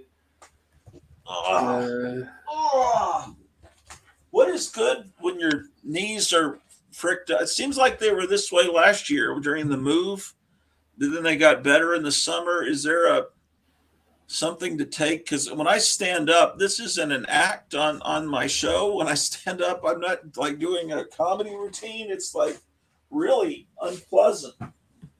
You could try ibuprofen. You could just try like the lowest level, which would be start out with some ibuprofen and just follow the directions, and then maybe like start doing some stretches or some real easy squats, like just a couple times a day, and just doing like 10 squats with no weight. Just stand there and drop down. Don't push anything. Don't make yourself struggle or strain. But just doing that a little bit a day over time, you'll gain your strength. You'll gain strength back, and your knees will get strong again. And the permanent cure is just to lose 100 pounds. And again, that's what comes down the line.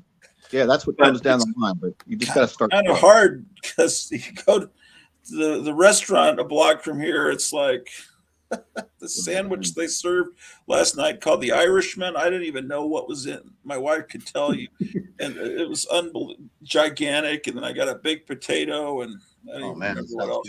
Beef, maybe. So calibers for most models produced by that manufacturer, either 765 Browning or a 9mm 380 ACP. Okay, that's the 9mm 380. That's what that is. Okay, Friar Tuck.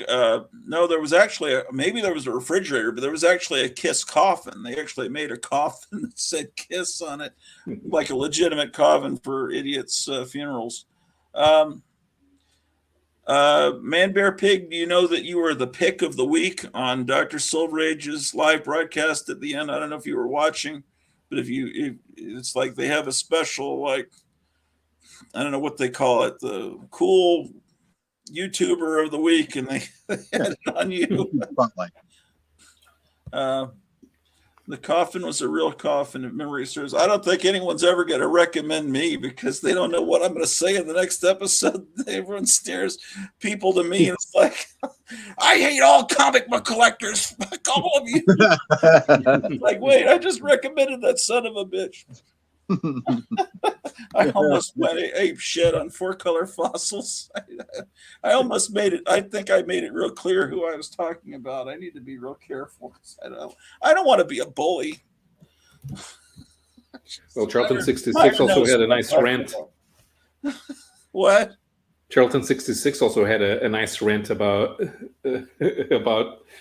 collectors coming in. I was talking to Charlton 66 this morning. He told me he put a new episode up where he mentions me and where he was ranting about that. See, the origin of that is I was talking to Charlton 66 about, I don't know, I don't lose track of time, maybe 2 weeks ago on the phone, maybe a week. And I think the episode that I haven't seen, they put up Wednesday, because Wednesday was a horrible day. It was a horrible day. I was in a real bad, I shouldn't go on 4-Color Fossils when I'm in that bad of mood. And so I started making fun of this one YouTuber that drives me crazy. And I've even sung songs because this person says so yeah all the time. Yeah, if it's Comic Tom, I've never seen Comic Tom. Oh, Comic Tom is a whole different. He's got his own shtick. I kind of hate him, but you know, he's got his own. He's like a performer. He's got. I once subscribed to a guy called Reggie Collects because I was trying to get some more people. It's really because of all these guys hawking their keys. It's really hard to find comic book channels that really matter where we can talk about this stuff. So, but no, Reggie Collects gets recommended. Okay, let's find Reggie Collects. So I watch a couple of shows, and I started buying comics 9 months ago. Oh yeah. Then who the fuck made you an expert? Who the fuck are you to tell people what they should buy and shouldn't buy? Yeah, well, you know, they look at what is hot on their phone app, and then they look at what has been slabbed and what condition and and they look at what they're selling for, and then there's a census on CG, whatever that thing is called, where they tell you how many have been slabbed in that condition. And right now, the current thing is Hulk 180 is going up, and of course that's the one that I've got. Right.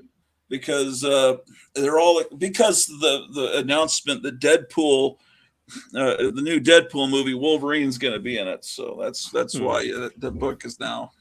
But no comic expert tells you to buy Hulk 180. Comic experts is who you ask when you ask about stuff like this. Wally Wood's canon. Oh yeah, of course they'll never. No one's ever. Yeah, of course not. But this is what people who are knowledgeable would know about Wally Wood and know about canon, or even if they haven't. Like when I first found out about this, I had no idea. I actually didn't have anything by Wally Wood. Hey, this looks interesting. Let me see. And it's the newspaper strip that he did for the Armed Forces newspaper. Yeah. So that's why there's you could have naked women in the story. In fact, I can't open a single page because there's. I don't know what paper that was. It couldn't have been Stars and Stripes. That's a pretty conservative newspaper. I don't think they would have titties in it. No, it would. If it's distributed, if it's distributed only within the armed forces, it could have, because it's not available for the general audience. But when my dad was in the Army, he got Stars and Stripes every week or however often it came out. And I just remember I think they had Beetle Bailey in it. Mm-hmm. Okay. That was as risque as it got. And then he would read U.S. News and World Report, which was the most boring. Every cover looked exactly the same, just like highlights that they used to have in the dentist's office. Every cover looked exactly the same. Yeah, this one is. And, my dad would sit me on his knee when I was real little and have me read to him from U.S. News and World Report. That's how he taught me how to read, because that's his reading material. It was insane. He was like, Just Yeah, nuts. it appeared in Overseas Weekly. Okay, yeah, it wouldn't have been that. And the only other thing I remember is sometimes I'd go to my dad's work and I'd see these little comic books laying around, and I didn't know who Will Eisner was at the time, but they were these preventive maintenance comic books in color that Will Eisner was doing during this, I guess, 60s and 70s. He was working for the government doing these, and they had a little bit of, they weren't well, they had cleavage, you know, it was basically Daisy Duke kind of stuff. How to fix a Jeep with some woman with big boobs showing you how or something. Yeah. But the point here is that you find out about something, you like it, you show some other people, you can recommend it, they can like it or not, and then somebody else tells you about something that they liked and they show it to you, and oh man, this looks interesting. And that's how we actually become knowledgeable. It's about stuff that we read and like and tell other people. It's not, okay, so this comic is going up in value and you could probably find it still for $20, which is really cheap. No, it isn't. Yeah. And maybe you can, if you can flip it for 5 times the, shut up. Well, it's really like a different hobby. I mean, essentially it's like the basis for collecting comic books. There's like the road divides now. It didn't used to, but you know, we grew up loving comics because of the stories that were within them and how those stories affected us, you know, directly, personally. These people aren't concerned. Some of this element of the hobby is not concerned about the interiors or the stories or the emotions. It's a financial investment, and that's basically seems like. I mean, how could you have a connection? You just say, well, gee, I really like Katie Keene. I've never really actually read the comic on the inside, or maybe I did read a couple, but you haven't read every single Katie Keene. It's not like you know what I'm going to do? I'm going to buy every Katie Keene comic raw and read them. And then I love them so much, I'm going to buy them slabbed. That's not what they're doing, right? Well, what they are, well, you know, some are like that. Some are just buying. But then there's the one, you know, I don't know. Some are, it's like, well, I have millions of dollars to buy comics, and I really like girls' legs and girls tied up, and I think I'd like to get all these pre-code horror comics, but I don't want to touch the comics because it might devalue them. I'll read them online, but they probably never really do that. But basically a comic book becomes this bubblegum card. I have no problem with bubblegum cards being encased in plastic because you can still see every millimeter of that card. You can see both sides, but something that has an interior with art and that has a wonderful aroma to it, you know, but then I guess I can understand if it's something that's worth an astronomical amount of money, like. But even my dad's coin collection, he's not really a collector. He likes accumulating different coins, and even that tells a story because a lot of the coins that he brought over, and some he traded for other things that he couldn't get, but most of them he kept, and they were coins that were used. He brought from his time in the Merchant Navy. He was on a petrol tanker, so he went a lot to the Persian Gulf. So he has a lot of coins from the Arab world, and that didn't really exist here in the 70s and 80s before the internet made everything easy to find.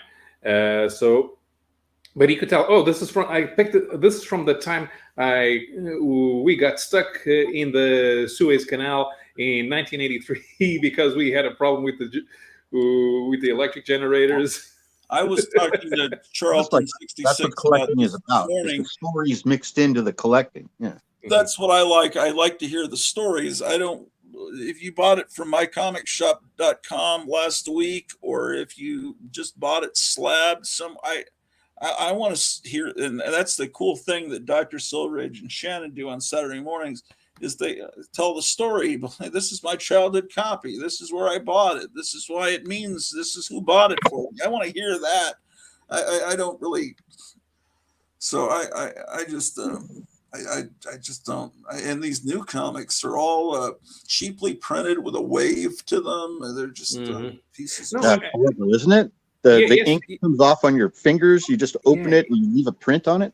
Yeah, yesterday I was on Jared Osborne's channel, and he showed a couple of he only buys indie comics, so he had something from Aftershock, and the guys who send these comics to CGC, do they come back 9.8 because they arrive at the shop all wavy? Yeah, they're in fact, a lot of times they arrive damaged and dinged in the boxes because I've seen them arrive and they don't. But in this case, it's because of the printing process. So they come damaged right off the printer. Mhm. Why Yeah. would anyone consider them 9.8? Yeah, Which proves that CGC is not reliable. they're just throwing them in the box. They're not really caring. The question that Josh Reeder is asking here, it says, how did you find a KISS pinball machine and it works? And there's a story behind that. I'll start by in the mid 70s, I guess, when KISS was starting, I was living in San Antonio and there was a radio station there, an FM station called KISS FM. And I think whenever I heard KISS, I thought people were talking about that radio station because they had bumper stickers everywhere. It was a radio station I never listened to. And then by the time that KISS was at its zenith, the people at my school that liked KISS were just kind of like, yeah, there was a kid across the street that liked him. He was always talking about him, but and then, but I never really listened to them because I don't remember them being on the radio. And at least not the stations that my older brothers listened to did not play KISS. I don't think they had a lot of radio hits. They didn't. They really didn't at that time. Pretty much had to be, hanging out with your buddy next door in the neighborhood, and they had to have the album, and you'd have to listen to it. It just, anyway. The only thing that played on the radio over here was Crazy Nights. Oh, well, I don't hardly even know that song. I mean, it's from the 80s when they stopped wearing makeup.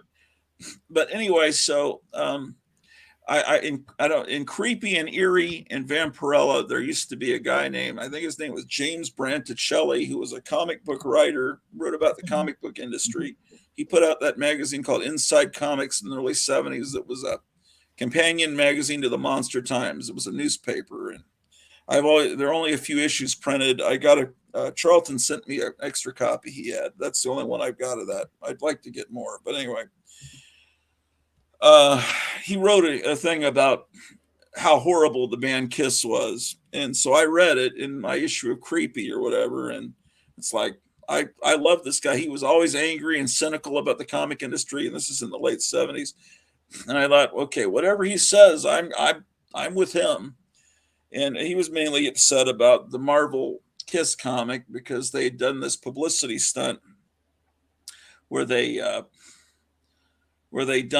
took a little bit of blood out of their arms and dumped it into the red ink, and so they could put on the front cover printed in real KISS blood, which was really about when Marvel started to decline, right in the late 70s, because that stunt was pretty tasteless, I still have to admit, although it seems funny. This is before AIDS and everything, so people like, oh wow, I might have a little bit of KISS blood in this stupid KISS magazine I just bought. And really at that time, it just seems like the magic went away, and they were doing, then they did a Beatles magazine after that. It just seemed like they're just trying to cash in on stuff. And then they had it wasn't that horrible, but the Fantastic Four animated series with Herbie the Robot. And then you had the Spider-Man TV series. And it's like, you just hit one punt. It was just like, you keep getting little paper cuts until you're just until you're just a bloody mess. And it just seems like Marvel, I love Marvel, and then they just seem like they're just pissing all over me. I don't know. That was the beginning of them going mainstream. That was the beginning of like being able to buy like a Thor t-shirt at Macy's or something. They were really, it was the start of them spreading out and like normies finding out who Marvel heroes were. Because there was an explosion of superheroes. It was because the Hulk was the one that was really the breakout thing. That's I love said, Kiss. but yeah, I can't stand But- people that say, but yeah, and I do it. With What's Kiss, that? I loved Kiss, but I came from a family of 3 older siblings that were all like hippie folk music people. They didn't like hard rock. So I got some resistance from within the household because I was listening to this dirt bag rock and roll that nobody liked but me. And even I had a girl across the street that loved disco and hated Kiss. So for me, Kiss was part of like that rebellious feeling that you have as a little kid. When I was 11 or 12, when I first learned about Kiss, people didn't like Kiss and they kind of made fun of it. Said, "Oh, that must be terrible. Who are those ugly guys?" and stuff like that. So that made me like it even more. Yeah. Yeah, it looks like I can move around without being real choppy. It used to be horrible when I tried to get on the remote camera. I came down here because I'm recording and I wanted to stop the recording. I'm on this Rumble app on Roku. I don't know if you can get this stuff over in Portugal, but Rumble is like an app that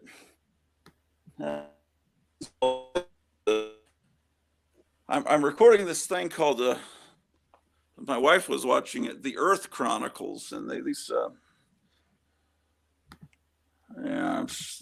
see, I recorded episode. Oh well, yeah, this is cool. I wonder how far I can get away before it becomes choppy. So, do I sound okay?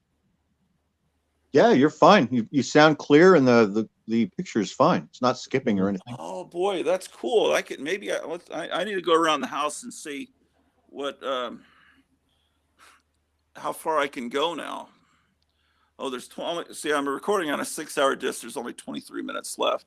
I just recorded episode 4, so now I need to record episode 5. I record everything onto what do you call it? I don't trust things always being available on the web. I think things will get taken down or someone will shut down the internet. So I have to put a physical media. That's the term I'm trying to think of. Getting to be worse than Joe Biden. Let's see how far I can go. Let's see if I can go outside.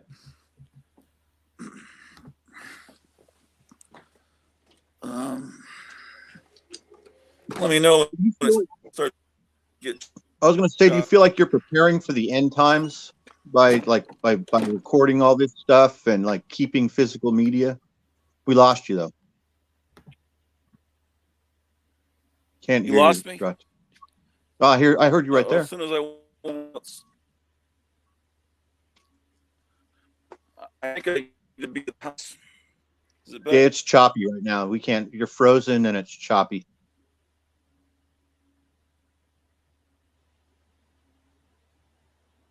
You know, I have all this stuff saved up too, but I don't know when I'm ever going to watch it or listening to it or read it. And it's like it's like, I imagine maybe if there's some sort of apocalypse, then I'll be reading it and watching it. Using it all well, up. I record things that I know I'll probably never listen to. Yes, that is correct.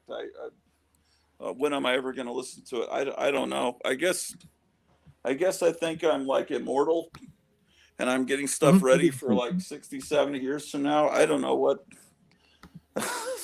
Yeah, me too. I have stuff stacked up that I'll never. There's no way I could possibly make all the models or fill up all the sketchbooks or read all the books.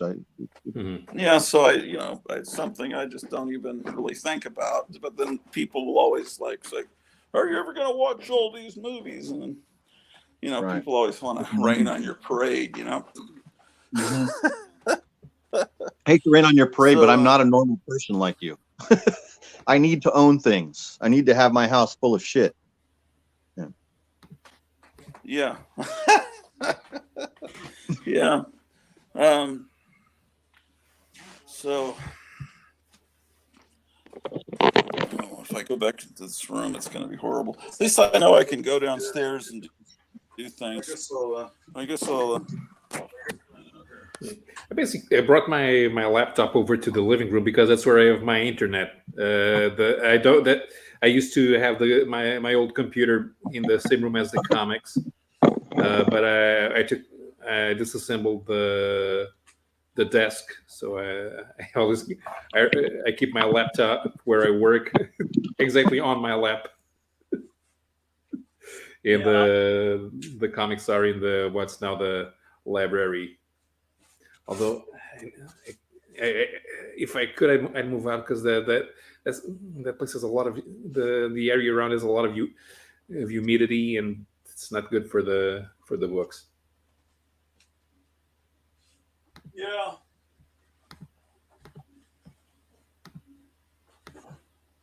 What's the Azores like, Paulo? Is it expensive to live in the Azores? Like, what if I decided to be an expat and decided that I want to move to my grandfather's village and do that? The autonomous regions have lower taxes precisely because they're away from the mainland. So it will be, you won't be taxed so much. Some things you can't avoid being more expensive, but some things are subsidized to keep the prices low. I don't know exactly what they are. You would have to look it over, but you could live there, no problem.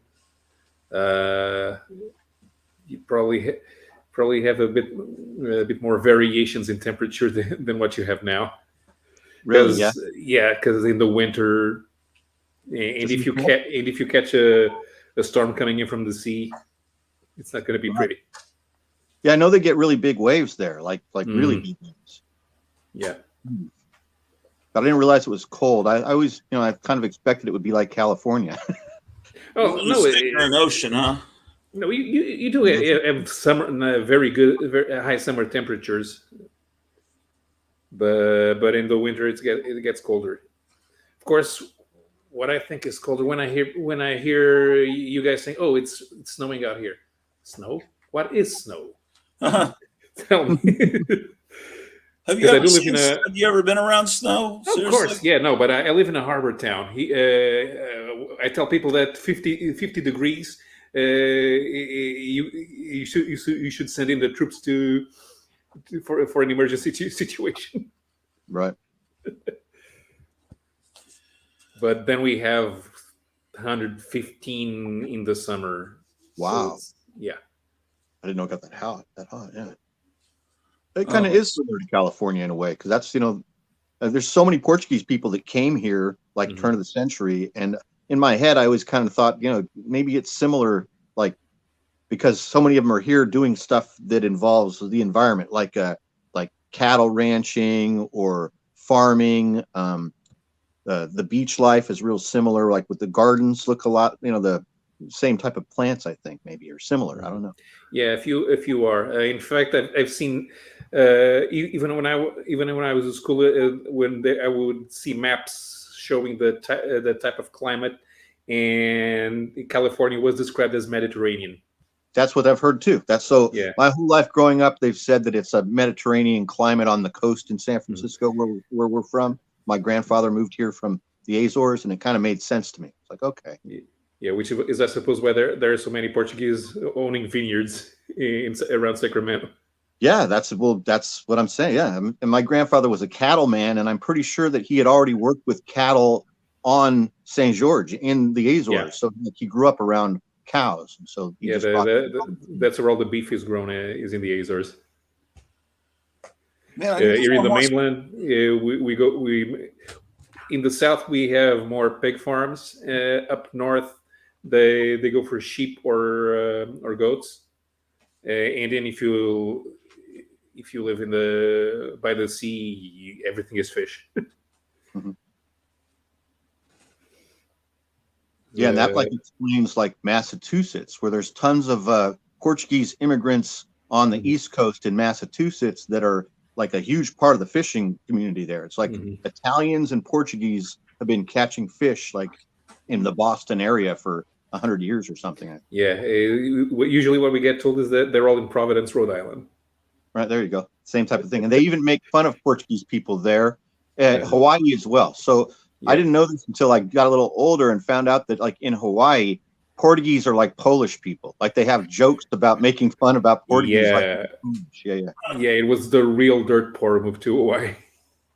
And we also, and I've heard tell that Portuguese people in Newark, New Jersey, they refer as going out of the neighborhood as going to America. Really? That's They interesting. live name. in Portugal and they're going to America. When I was a kid, new Portuguese people, like my cousins that were just coming, that had thick accents or didn't speak English, we called them greenies. That was what the word was that they were already calling them. Like when I grew up, what's a greenie? My mom was like, that's somebody who just got off the boat. A greenie is somebody who just got off the boat. That's when we.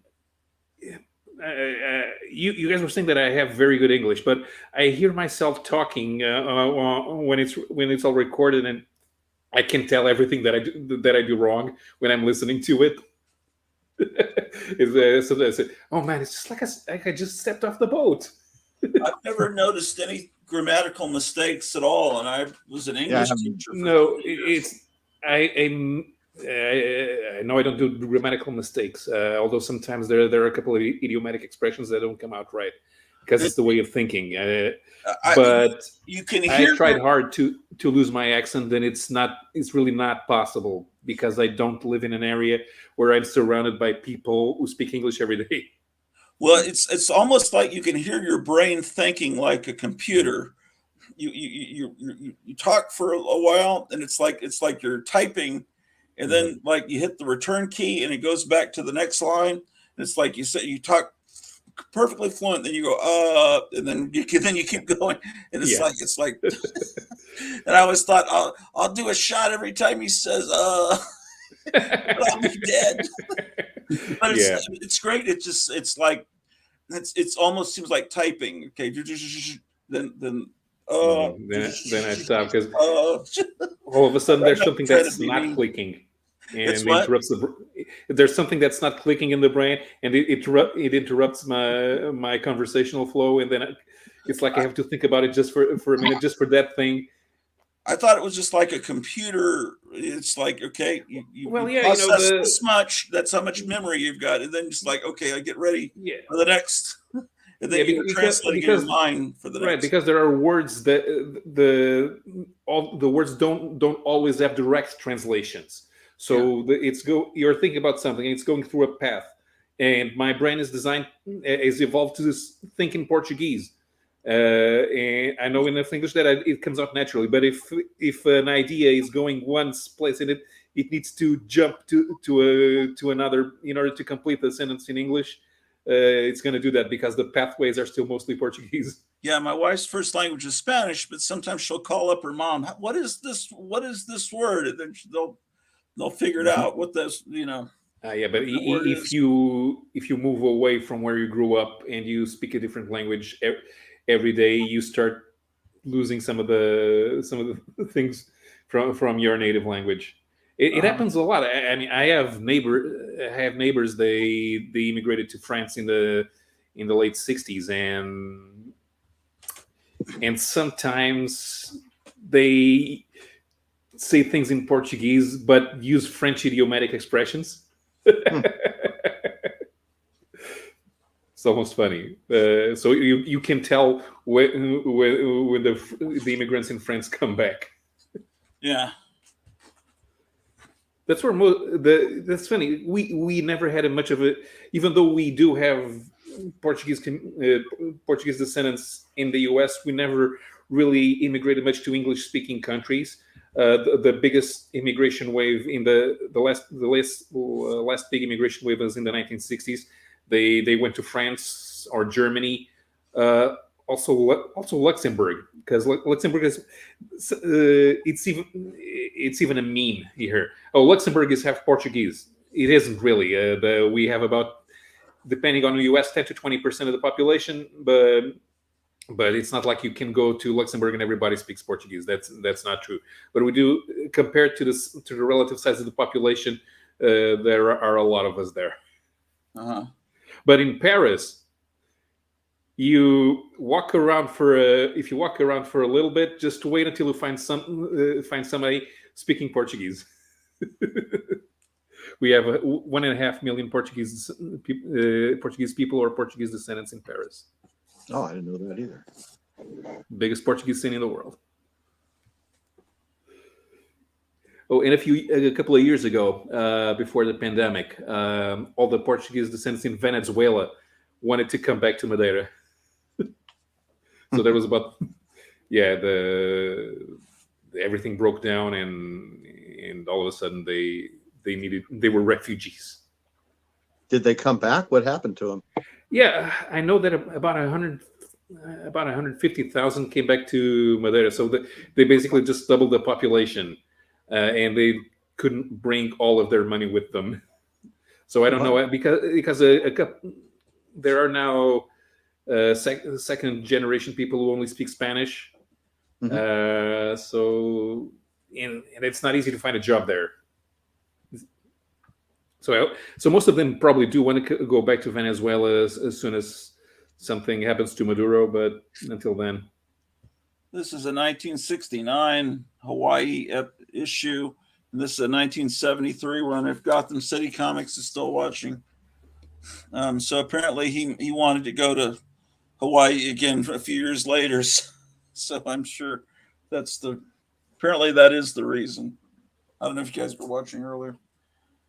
No, I didn't see that. Because I think Gotham City Comics was the only person watching when he asked me whether you might have to see it in the replay. And then, yeah, because we were talking about how Hank Ketchum would schedule trips to different parts of the world so he could have Dennis the Menace visit those places of the world, and then I guess write it off as a tax expense. I didn't know that, man. That's funny. That's interesting. That's what I always suspected. Or maybe I heard it somewhere, but he said that kayfabe show said that was exactly what had happened. I didn't know that. I grew up, like I told you, I grew up around Hank Ketchum. He was from where I grew up. Well, yeah, you told me that statue of Dennis the Menace is over there. Yeah, they made a whole park dedicated to Dennis the Menace. Ketchum was like, not only was he a neighbor in our community, but he was like very famous at the time, like the late 60s, early 70s. And he was involved in like local politics as well. Like he paid for that park, I think, like donated money. And Dennis was like considered like a child of the Monterey Peninsula. Like Dennis was you felt like you knew who Dennis was because you were a little kid growing up in the same place where the real Dennis had grown up. This is the 1969 edition, and this is the 1973 edition. I'd like to open up and see if they're You know that the 1990 winner of the Daytona 500 was Portuguese? I didn't know that. That's cool. Derek Cope.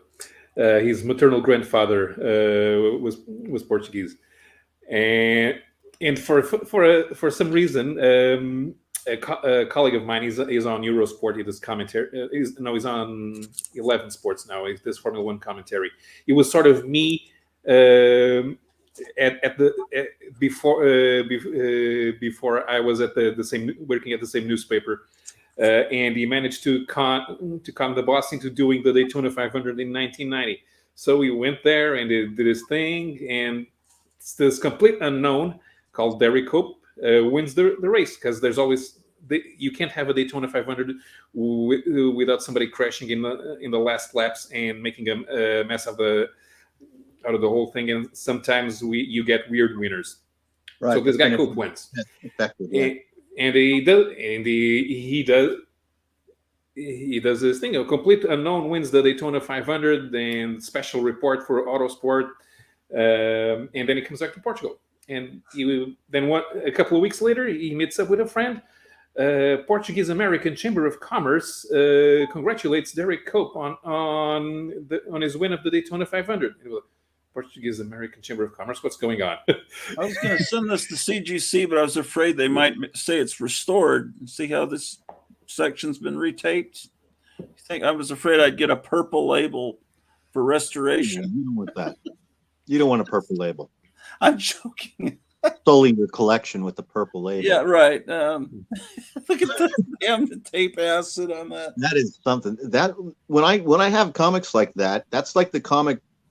Like when I used to buy stuff at the very beginning when I first discovered my comic shop, like 4 or 5 years ago, I would buy like low grade Golden Age books that were like in good or good plus condition for really cheap, like $4 or $5 a piece. Then if I would get them and they would be really messed up, like worse than I had expected them to be, it immediately became a beach comic. So then I could roll it up and put it in my pocket and take it with me to the beach and read it and kind of travel through time, because now I can read a comic from the 50s or 60s. I don't care about the condition. I can really put it in my pocket and throw it around, and it's no big deal. That's kind of why I like books. This one has the immortal "Ride, Bat Hombre, ride.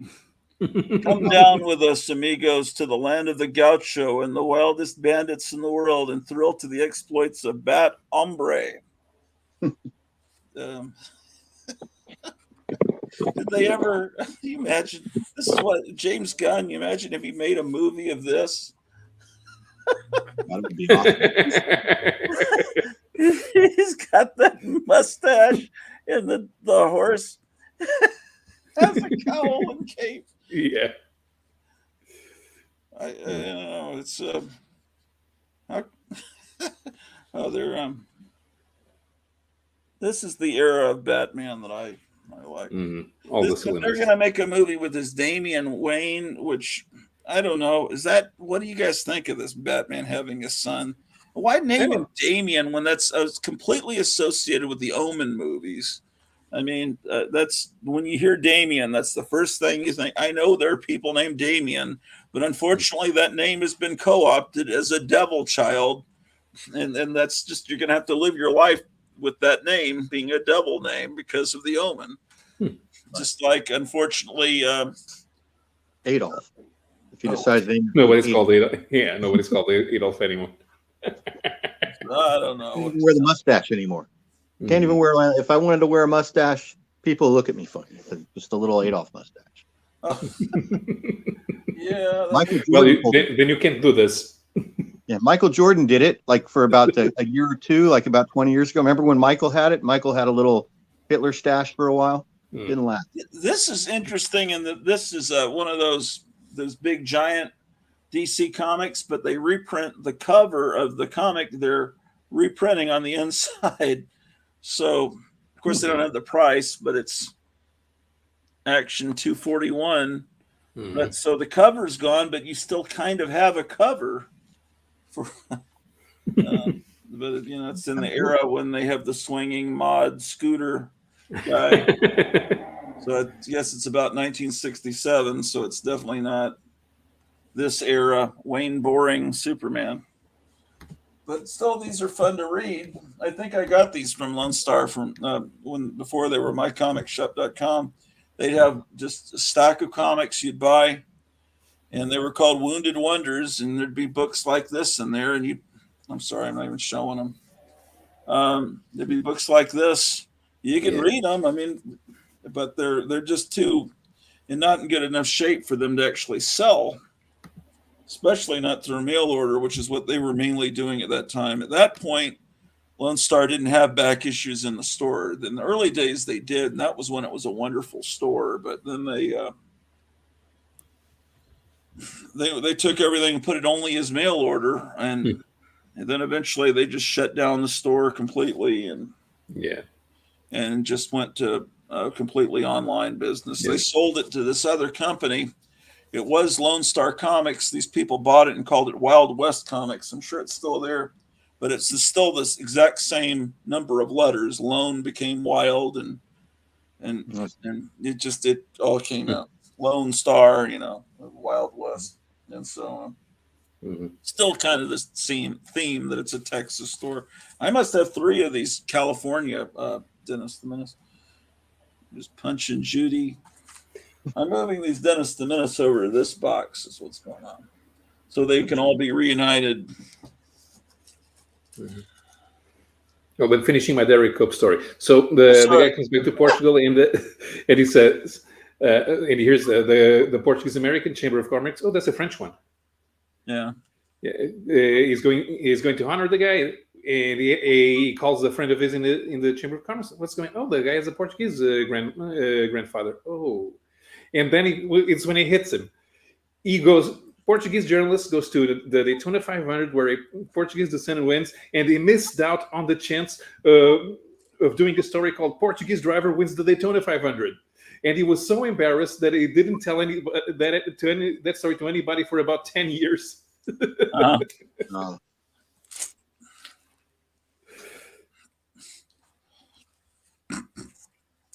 Uh, yeah, this morning Captain Strangelove was on that show. Sorry, Dr. Silverage's Shannon's live show.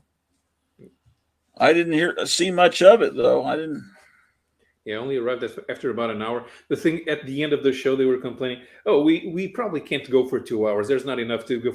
But now they are going over the 2 hours because they just keep talking, and that's how it goes. You start, okay, let's do a 1 hour show, and after, okay, we 1 hour 20, 1 hour 30, then all of a sudden you notice you're going over 2 hours, but why should you stop? The show's fun. yeah, it's really entertaining. I enjoy both those guys very, very much. I love watching that show. They're just it's nice. It's just positive, and it's always good feeling. Meyer, isn't there a Dennis the Menace Park in Watsonville? I think that's what we were just talking about. Yeah, I don't know if there's one in Watsonville. The main one is in Monterey. Yeah, the main one is in El Estero Park, which is in main downtown Monterey, California. That was what they always called the Dennis the Menace Park when I was a kid. And I think it was first built in the 60s and gained big popularity in the early 70s when I was a kid.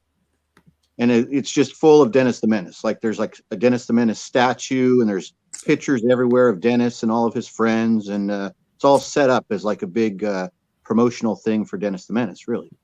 Oh. And I never saw any Dennis the Menace strip growing up, and I only found out about it because there was a cartoon in the 80s, and I saw it on British TV. Yeah. So I wouldn't. It's easier to preserve the history of the comics published in comic magazines than of the comics published in newspaper strips, because they disappear. Some time ago, I bought a few old comics from a Portuguese collection that had classics world classics from World Comics, and there was a strip called Carrie Drake. Apparently, that was very famous for a lot of years, but I didn't know about it because it didn't survive. Like when I was about 18, 19, I looked down on finding an illegal reprint of Johnny Hazard, and that's when I found out about it. I had no idea, because that thing ended in 1977. The newspaper strips end, and it's very rare that it stay in the mind's eye for a long period of time. And it's a shame, because there's a lot of good stuff out there that we kind of miss out. Even Crazy Cat, there's been a movement in the last few years to bring it back, so people don't forget Crazy Cat and George Harriman. Hey, Man Bear Pig. What's up, guys? Hey.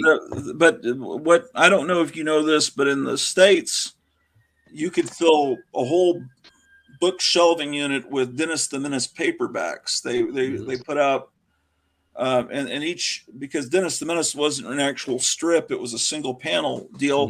That each panel just is one page in the paperback, and I have dozens of those from when I was a kid. Yeah, so me too. Dennis the Menace stayed. Unlike a lot of comic strips, it was preserved in paperback form, so you can go into a used bookstore and sometimes score a lot of Dennis the Menace paperbacks. But it is a forgotten comic strip. Charlie Brown's a forgotten comic strip. Kids don't know who Charlie Brown is. Yeah, not anymore. And Peanuts, it's more because of the merchandising. It was always very big here, mostly because of the merchandising. There, you were more likely to find illustrated books than newspaper strip reprints. But I doubt kids there. Oh, look at that. I doubt kids there. Oh, shit. I doubt kids in Portugal know who Charlie Brown is anymore either. It's just because kids nowadays know. When I was a kid, we all knew that the Peanuts were marketed here under the Snoopy brand, because Snoopy was actually more famous than Charlie Brown. Well, yeah, but we had it. It was the most popular thing here, yeah. But it's just been forgotten. Yeah, there was a lot of Garfield as well. But after that, it kind of disappeared. Also because newspapers started having fewer strips. And this was a cool issue that it's his birthday, 1972. He was born in 1951. And as I recall, it reprints the first Dennis the Menace comic book in it. Boy. So those are all, there's a new Shanna the She-Devil. Is that very recent, that comic? No, these are a few years old. I'm continuing my comic book sorting here. So you're in the S section. Yeah, I've been watching your videos. Yeah, I'm almost the She-Hulk. Yeah, you're putting everything into order, which is what I stopped doing, and I should have never done it. Just keep it in Overstreet style. Yeah, I used to separate by publisher, every publisher, and then alphabetically. And then I went to the 3 publishers, and now I'm just going strictly alphabetically. Yeah, I'm all alphabetical, man. Bear Pick. I did the same thing a few years ago where I just decided to consolidate everything that's the same size, that's not Golden Age or a little bit oversized, and just put it all together. Yeah, that's exactly what I'm doing. I have my magazine stuff separate, and everything else will be in one order. At some point, I decided I want to have in boxes what looks like a collection. Like when I was a kid, if I went to a flea market booth and looked at comics in boxes, it would all be comics from before 1970 or 71. Yeah. I want to have something that looks like that and not just turn. And then there's a New Mutants comic that it just pollutes everything. So I thought I'll have just everything Silver Age and back in boxes. And that was beginning of the sickness. And then I have all behind me is all Marvel and DC from like 1971 on. But then I started I'm separating the Dennis the Menace and these classics illustrated here. And then I've got all these other independent are in these boxes here. I don't think I have a giant collection by the standards of some that I see on YouTube. It's like, I have 30,000 long boxes. It's like, shit. Yours is giant compared to mine. Well, I've also had a lot more birthdays than you, man. But it should be, that's nice. Yeah. But you guys Sheena before the comic. Sometimes I like to unbag comics, especially old stuff, like make a stack of like here's what I get in my mind. I go, you know what? I'm going to read some comics today. And I pull out comics and they're all in bags and boards, but I want the feeling of them being in a stack of comics without any bags and boards. So right. I'll unbag and unboard like 20 books and I'll have this stack of old comics and it will feel really good and smell really good. I'll end up reading 1 or 2. Then the stack will sit there unbagged for a month or 2 and start to gather dust. And then I'll be, I guess I got to put them back in the bags again. And I put them back in the It's amazing. People find some of these collections that are unbagged for decades and they're fine. Yeah, absolutely. Yeah, because you don't really need the bags, but as long as you keep them in a dark, cool place and they're kept flat. The boards kind of do help with, them sagging in a box. But if you got them in there tight, they can survive because all the Golden Age comics survived. Yeah. I bought that one off the stands. But it's like, me too. Every time they put out one of these TV shows and movies, it just kills a little bit of the joy because the She-Hulk is now known to normal people. And she is now known forever as what was in that TV show. And what that is will only be known to just a relative handful of people. So every time they do one of these movies or it's like MODOK is now what was seen in that movie from a few weeks ago. And that's just the way it is. And it just kills. Until the 1990s, we all thought that if there were more movies based on the comic book properties, it would justify the hobby. We needed that validation. What I found out in the intervening years is that not only do we not need that validation, we're not going to get it, and it's not desirable to get that validation. This is actually much better if we keep the vultures out of here, and if we get people who are interested in comics, we will show them actual comics. But all of this attention is only harmful to us as readers and as caretakers. I want the hobby to be smaller and more quality. Mm-hmm. Yeah, I remember Pig. It felt like when we were kids, we thought it was never going to end, and that these people would just be replaced by younger guys that were just like them. But that didn't happen. The talent was never replaced with a new talent pool. It turned out that these guys were really talented and very unique, rare individuals that came from this generation of World War II veterans and Korean War veterans that had lived through a lot of pain. And they created this art form for us, for American children. And it'll never be the same.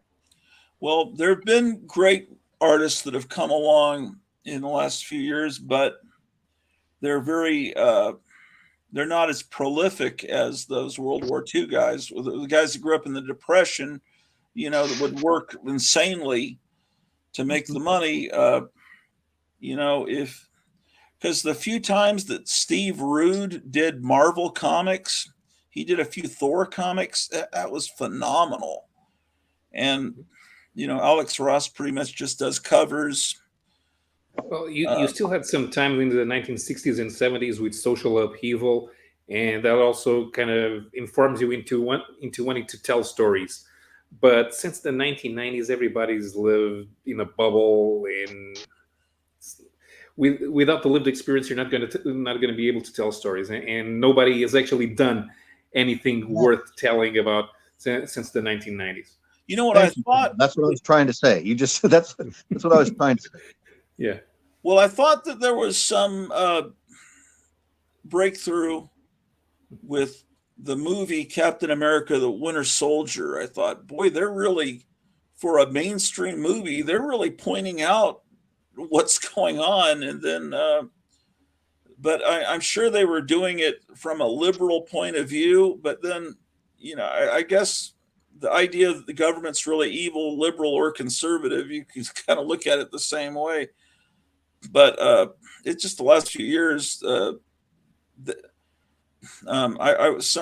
guy that started the new comic book company recently, that's the real conservative African American guy. What's the name of that company? What's Eric July? Oh, the Rippaverse. Yeah, he was on last night, or I was watching it last night. He was talking about the guy that wrote this new Ant-Man movie is saying that he doesn't care what the fans want. He said MODOK is a silly character, so I presented him this way, and the fans don't matter. And it's like, he might be talking about the fans of today. I don't know, but it's clear that they don't care about the people that love these comics in the past. They all think they can get Hollywood writing careers out of being in comics for a while. But if they're hiring are people that have never read the lady that wrote all these. But they start because they're cheap. They don't care about making money in comics because they don't intend to be in comics. They want to go to TV. They want to go to movies. Well, they had to check boxes. It had to be a woman writer. She had to.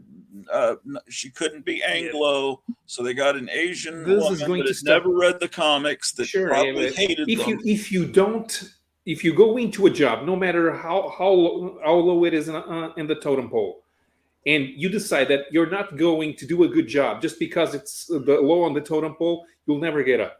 They might go to Hollywood on TV on the back of having the Marvel and DC on their resume. But when they get there, the mask is going to fall off. People are going to understand they are talentless hacks. They will never create anything of value. And that's where you're wrong. These people, they fail upwards. They get in there and they're terrible, and they keep giving them series over and over again. No, look at that silly girl who your boy Zach made fun of, the milkshake girl. What was her name? The editor. And Yeah, so she went up, she failed there, and she came back down, and because she had the friends at Marvel to bail her out. But even then, it's not going to work. I don't think that there's going to be much investment from the upper echelons at Marvel and DC into creating good stories as comic book stories. So those are over. New stories are going to, in comic book format in the US, are going to have to come from other places. They probably won't be superheroes. So I guess we can scratch the genre as relevant again. But what I see, and when the Panini have to pay now 4 times as much for licensing the Marvel properties than it did 5 years ago, and it was overnight. Okay, now we're charging Marvel when we're charging more. Panini, all of a sudden, they don't have much of an interest in keeping the license because it's not going to be profitable. Yeah. So, and you can't publish DC outside the US without Marvel to prop you up. They never sell that well. It's always Marvel first, DC second. So if Marvel can't get a toehold, DC won't be able to replace them. And as far as US Comics goes, Marvel and DC will lose relevance for foreign publishers. If Americans want to be relevant in the world comic stage, they're going to have to do it with indie properties, create our own stuff. That's kind of what the Comicsgate people wanted to do, but they don't have that reach because crowdfunding kind of limits the exposure that your comics get. You'll never be able to run into them. You won't be able to recommend them to a friend because they're no longer available. They were just that for the people who paid for the comics to be made and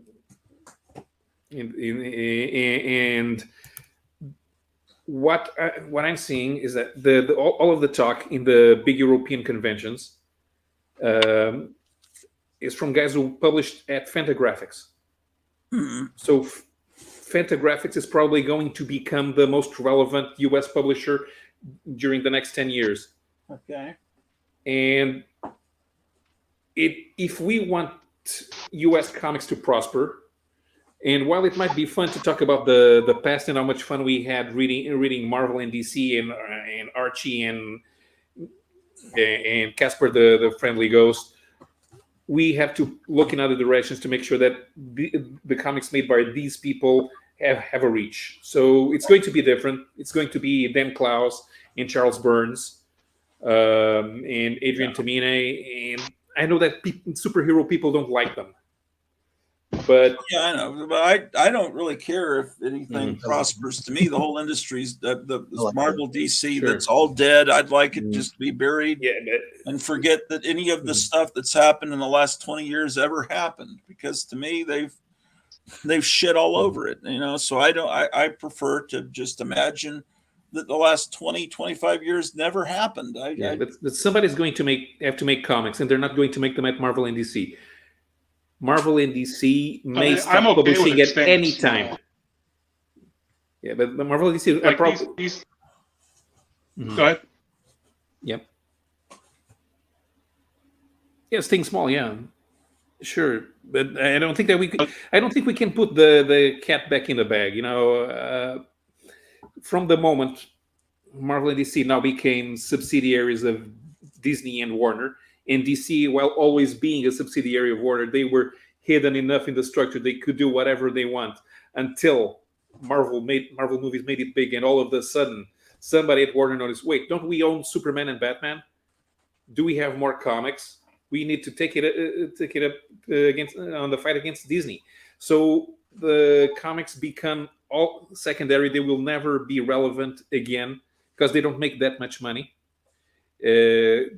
If the publishing divisions are making money, it's because licensing, the accounting for licensing is made on the accounts of the publishing division. If they decide to spin off that money to a different division, then the publishing makes nothing, is only making peanuts. It's too much work and not enough profit. and they won't want to create new comics. That can happen at any time. And it will be because of accounting reasons, not because the stories are bad or because they're not selling well. So Right. new American comics are going to have to be different. And even if you do superheroes, you can forget Marvel and DC. Yeah. I'm fine with that at this point. Yeah, me too. It's been so long that it's the concept, excuse me, the concept of Marvel Comics being an ongoing soap opera that I feel connected to. It's been 20 years since that really existed. And it's been longer than that because to me, it's probably been the 80s because I just got distracted and I still kept trying. And it's just like I remember about the time that it was just real. The magic started to go away when they started doing some of that stuff in the late 70s.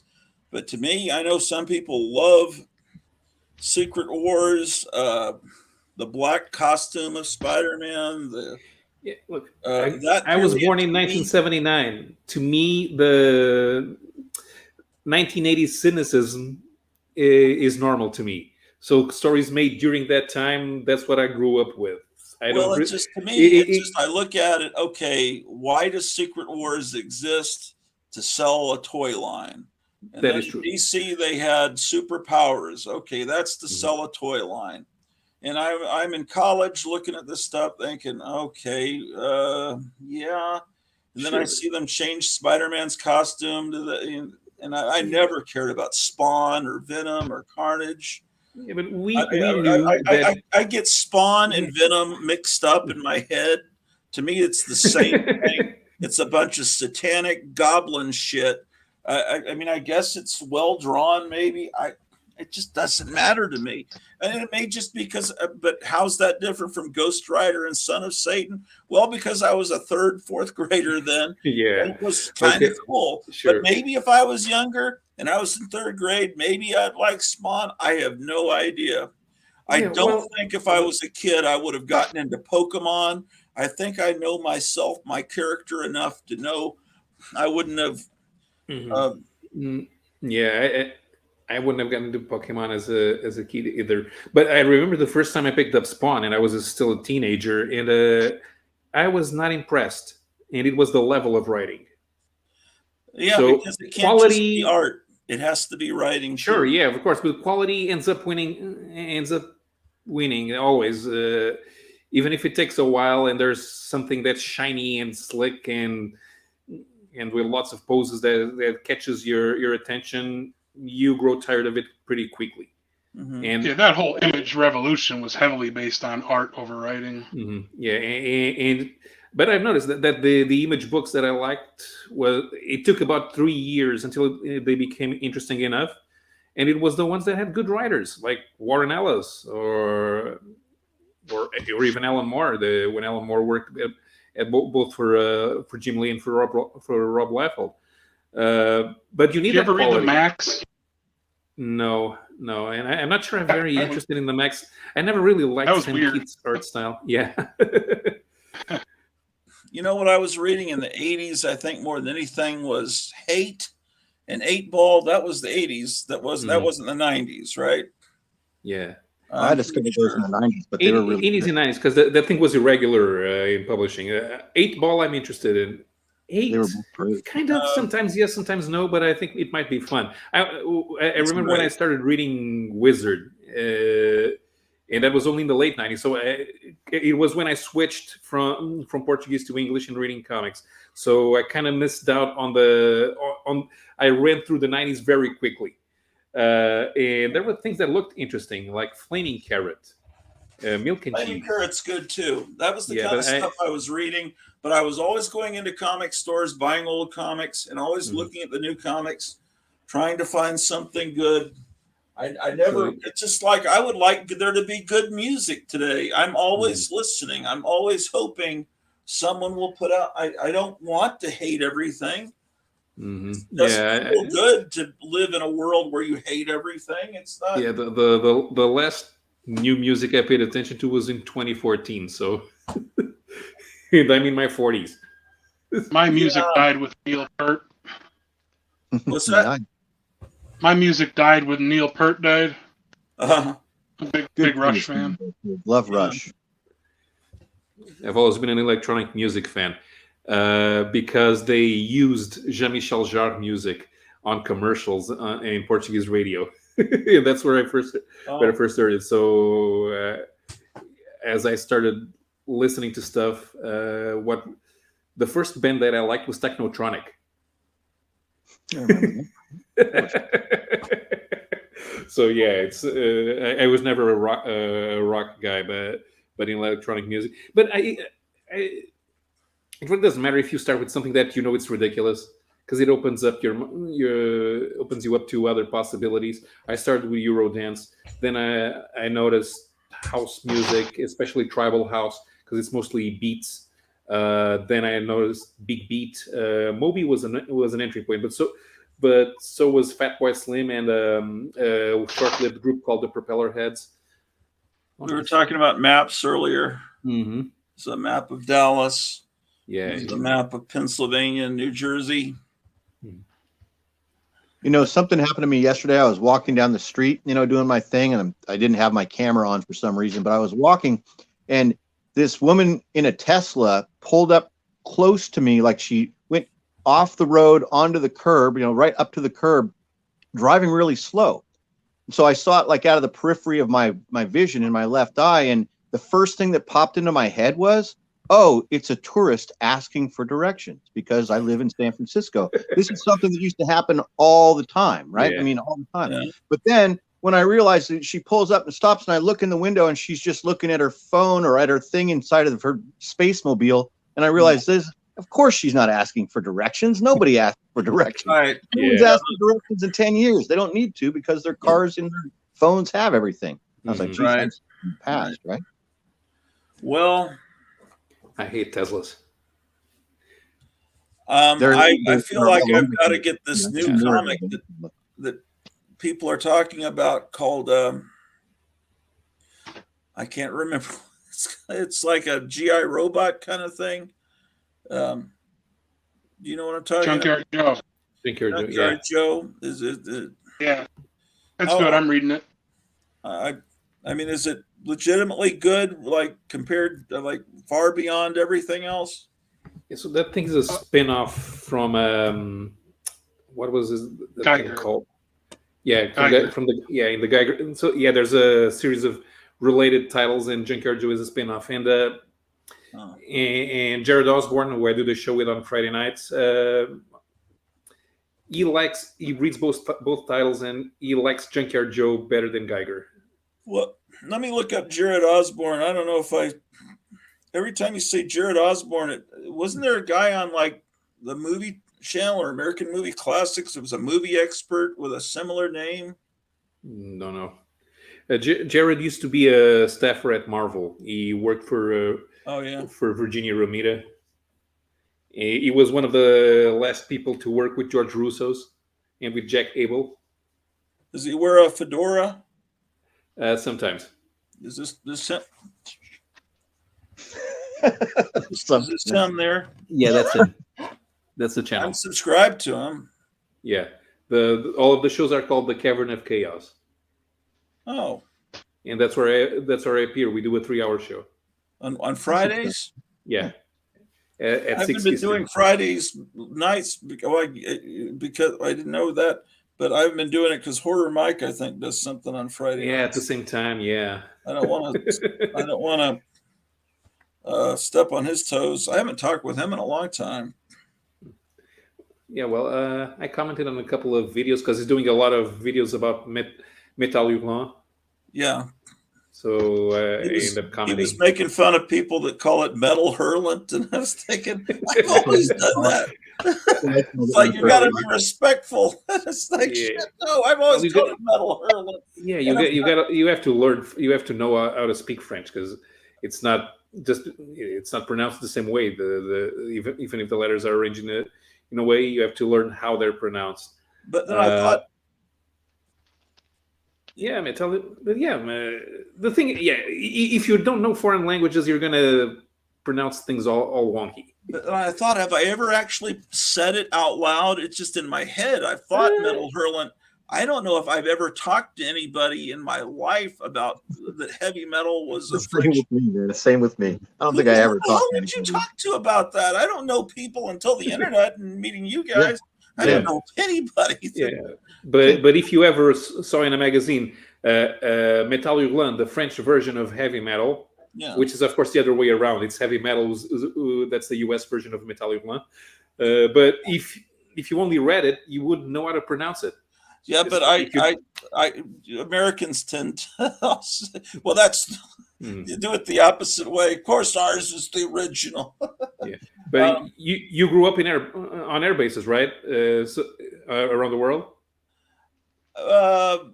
From age 5 to Yeah, and you were in Germany. I mean, not around the world, mostly in the Yeah. United States, but we did live in Germany, 2 places in Germany when I between age 5 and 7, something like that. Okay, well, okay, We that's weren't- okay. we But weren't did you with pick up any?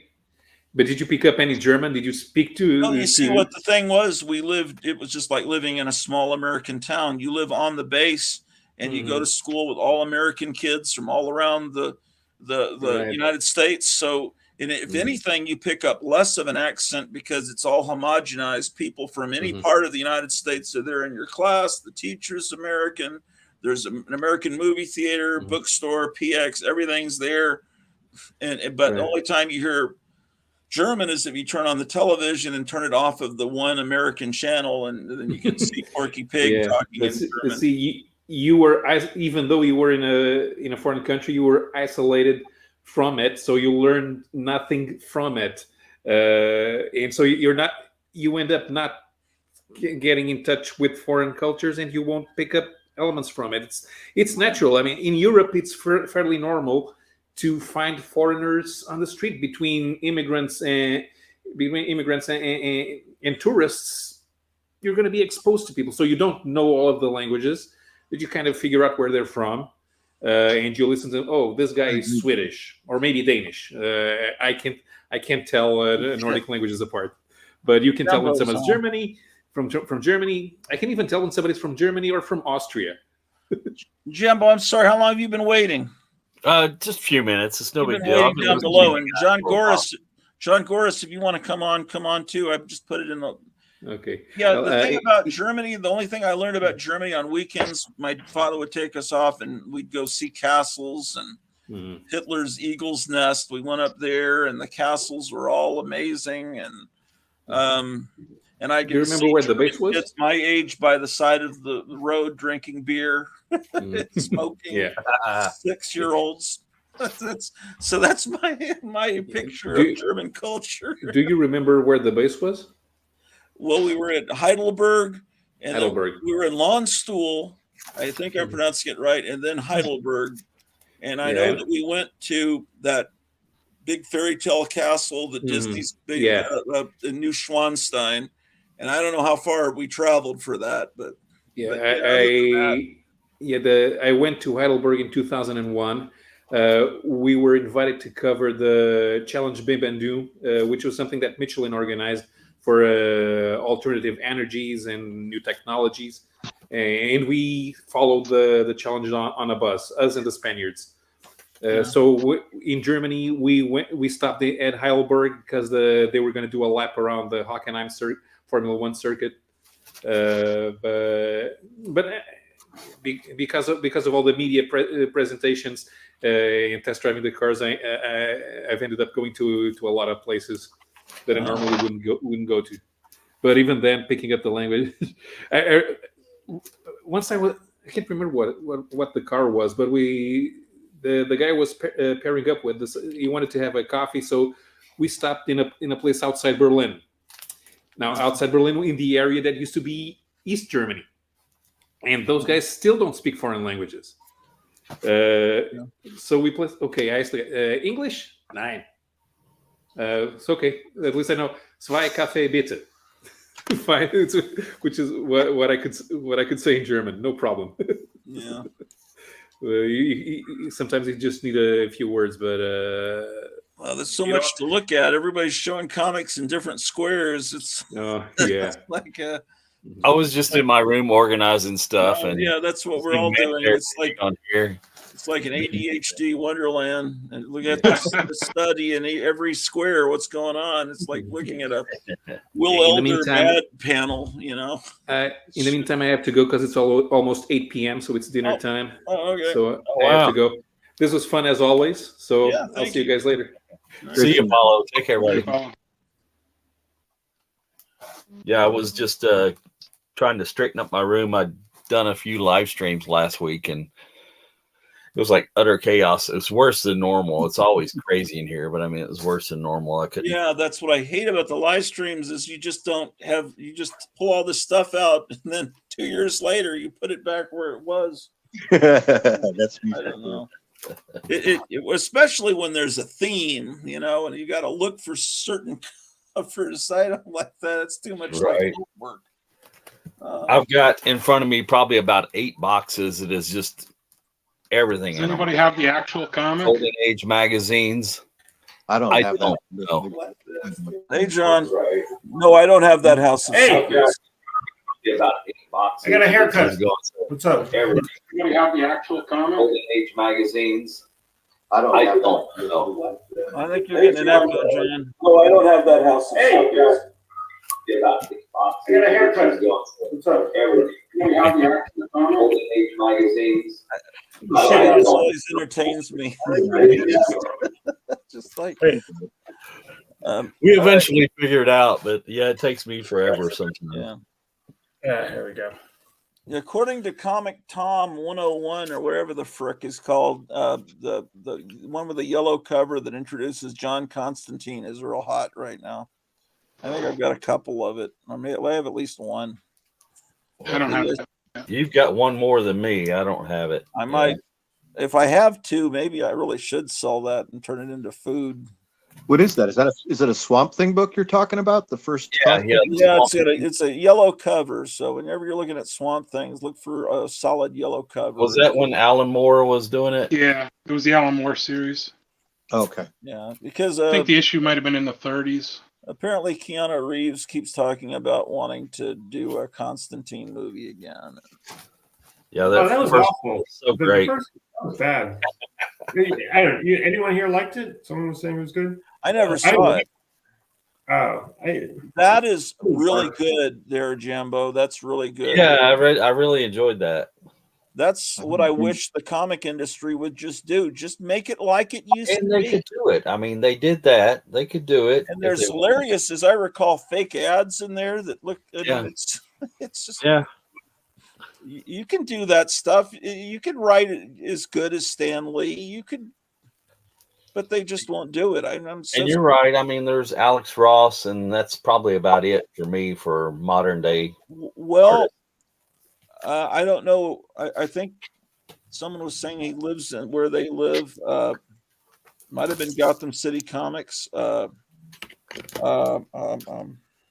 damn. What's his name? I was just Kevin. talking about him earlier. No, I'm not talking about him. No, I know his name is Kevin. I'm talking about the artist that I'm trying to think of. Oh. That did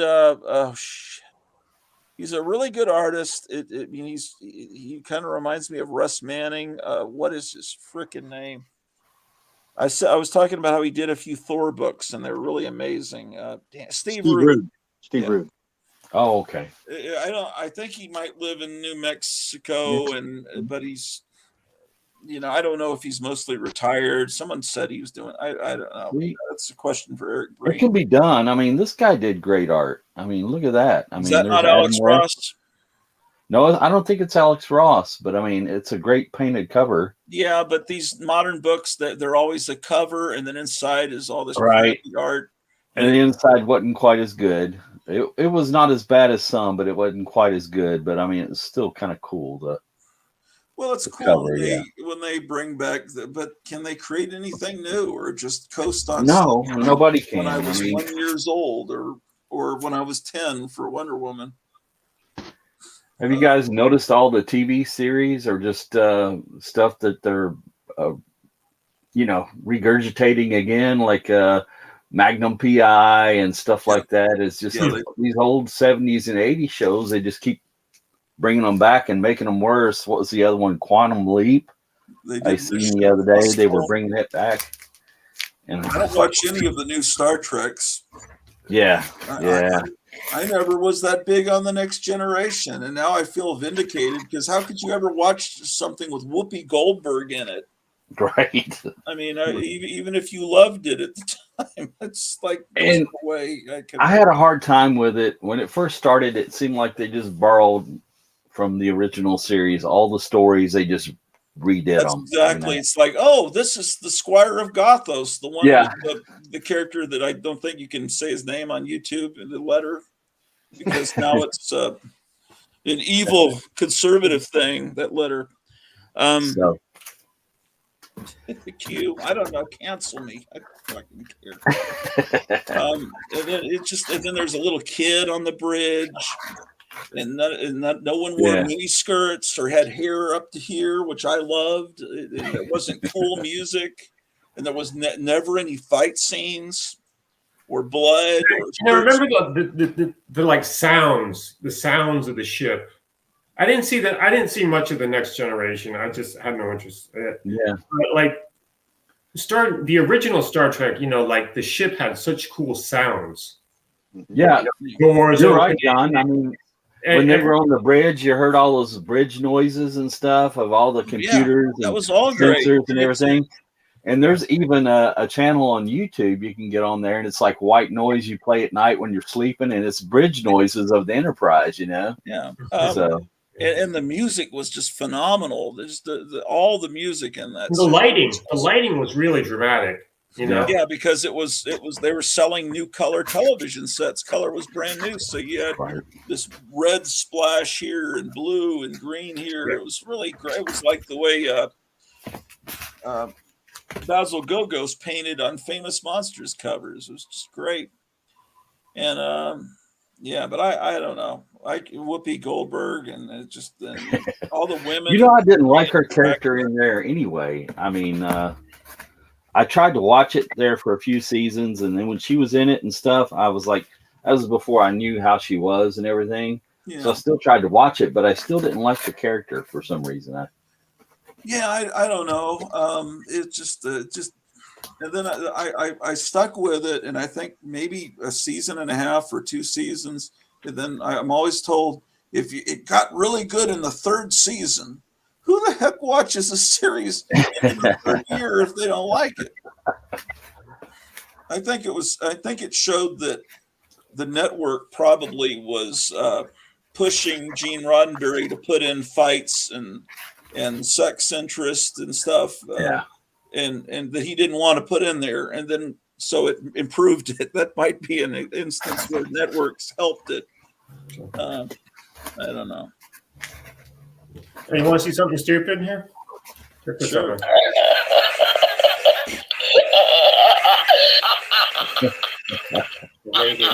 Reagan doll? Awesome. Oh, is she supposed to be using the crucifix there? Is that what? No, they didn't go that far. But Find that devil. Now kindly undo these straps. Yeah, I got it from I heard they're remaking that. Really? Oh God, please no. Oh, that guy. Yeah. Halloween is bad because it's like I wind up accumulating crap that's like, like a week after Halloween, it's like half off or whatever. And I just send it to me. This came from So I'm the garbage disposal of the collecting world, which is great. Yeah. Well, I mean, the thing about collecting is that it is a discipline. It's kind of like you have something and you'll get sick of anything. It doesn't matter how cool it is. You'll get sick of anything if you look at it all the time. And then you have to have the discipline to like store it away somewhere. Or this is how my mind works, Yeah. Well, I don't have any discipline. Well, see, that's the best discipline of all. And Meyer was in a video of last Total night. obsessive I just- can't. I have to have everything out where I can see it. I like to have everything out where I can see it. I did. I checked Yeah, this so out I there. can understand that. But what is that? Oh, it's Jabba. Yeah. It's I a cross- had to rebuy this. I think it was like $15. I had one as a kid, and I just couldn't resist because it was just sitting in the bathroom for years and years and years. And it still has shampoo or bubble bath in it. It's good. You can smell the tea tree oil in it. What is tea tree oil again? You know, it's like it's good for like rashes and whatnot. I guess You it's kept that in the Jabba. Is that what no. you said? It's I read the ingredients at one point. It had a tag. I got rid of Oh, the that's tag. like a bubble bath thing or something. Yeah, Oh, okay. yeah. This is kind of evil though. I got this from a Goodwill. It was for like I think I got it for like 50 cents. Check it out. Evil. I don't think this is authorized. No, it's bootleg. It's wonderful. When you got it? What's Yeah. that? It was painted like that when you got it, John? Yeah, no, this is just a found object. Snoopy has like a Hitler mustache. I guess he's supposed to be the Red Baron, you know, and those Oh, mustaches. it is the Red Baron. I get it. Okay, it's I Snoopy never Von. visualized that Red Baron would be a dog too. I just visualized him shooting an actual human Red Baron. Yeah.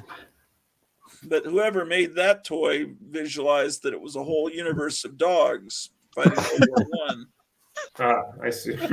I guess I don't know what the fuck. It was striking looking though. I just had Oh, if to. I found that, I would have gotten that instantly. Definitely, yeah. I would have grabbed it right up. Anytime I see something that's like some sort of a morph or a knockoff and it's old, and you can see that they're trying to latch on to something else marketing wise, I always want to, grab that up. Yeah. So check this monstrosity out. Wow. Little ghosty thing. I mean, Hold on. I'm working on something for Halloween, and I had to build a bunch of ghosts, and it just made out of freaking cotton and like paper, kind of paper glue, paper crap, and I don't know. I mean, I'm probably going to get rid of this at some point. I don't know. It's kind of cool looking, but I don't know. It might be destined for the garbage can. It's just, a lot of stuff that you make, as an animator, is not meant to keep, or at least that's my process. Yeah.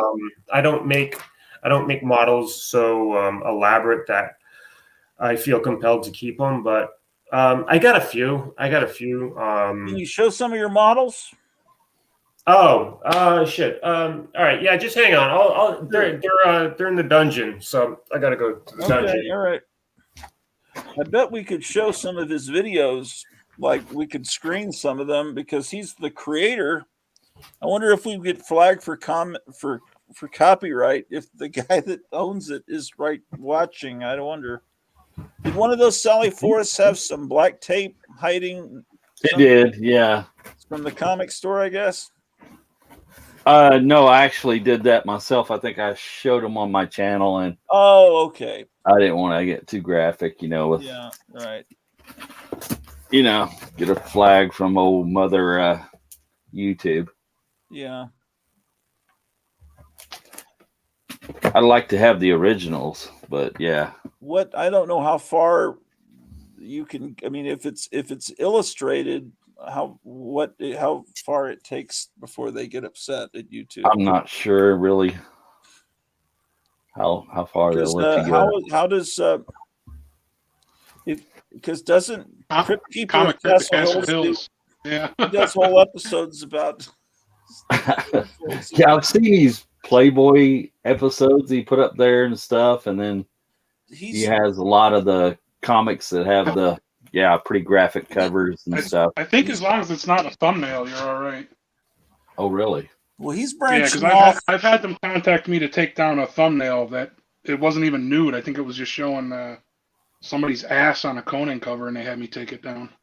I had an old episode that just disappeared, and it was supposedly something in it. I don't have any idea what was, probably a cover.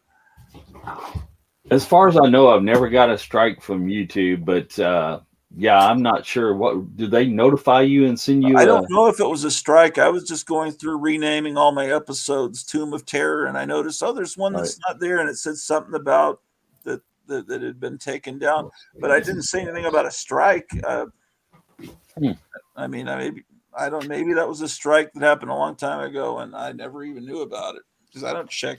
I don't know how they would even contact me. But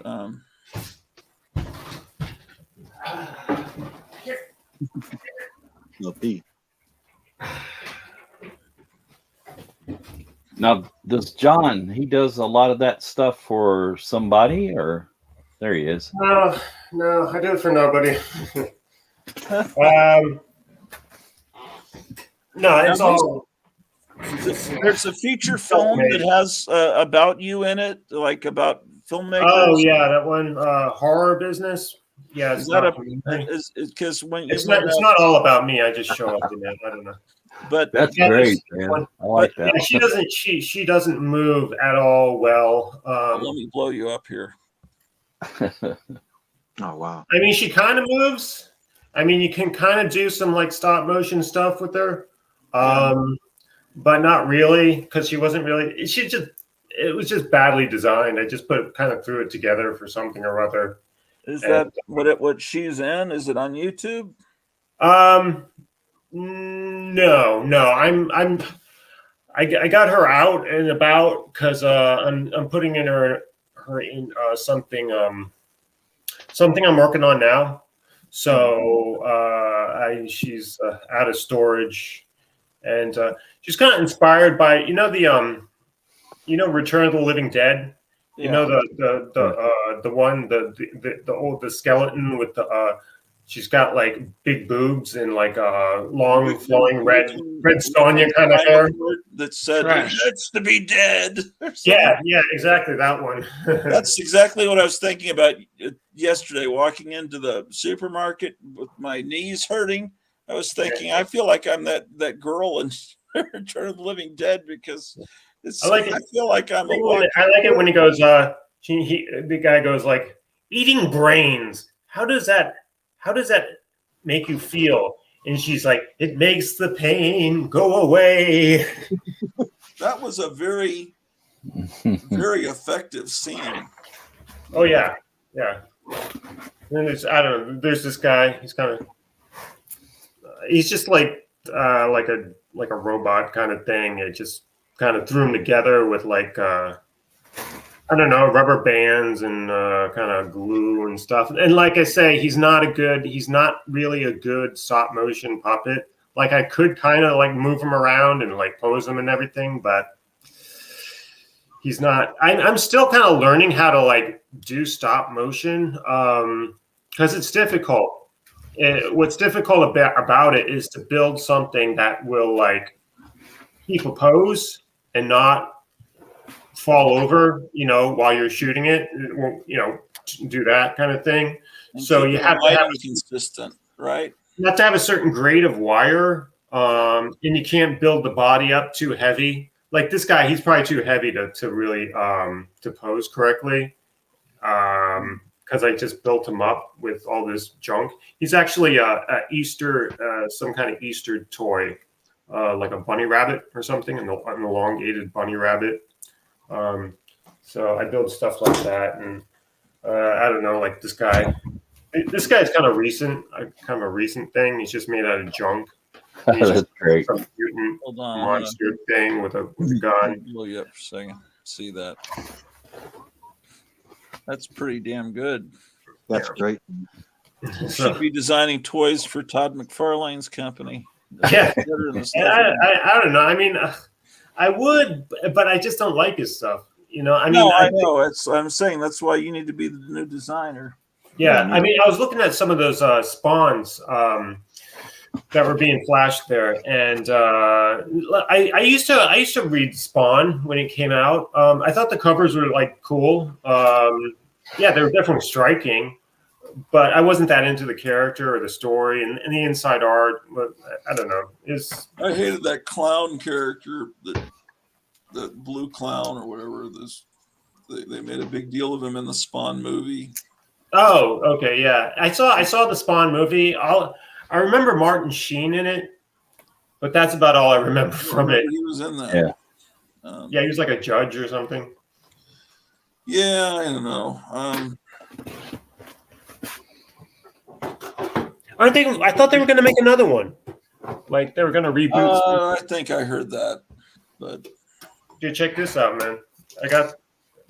I found this at Goodwill, and I probably had this as a kid, but I was able to find it at Goodwill for like I don't know, 50 cents or something.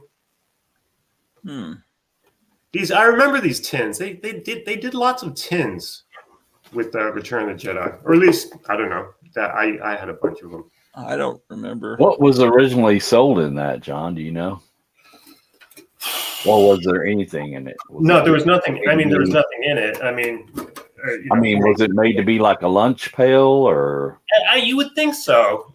It's kind of lunch pail size ish. If you're on a diet. Yeah, that's what I need to be eating out of right now. I think I don't think it held anything really, to tell you the truth. I think it was just a tin. Okay. Yeah, that's my guess.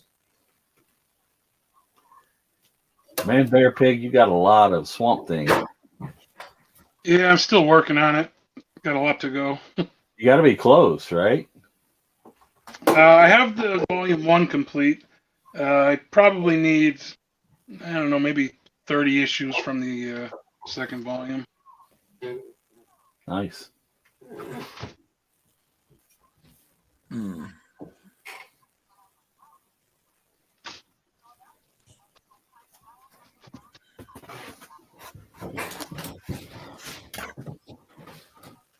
Right.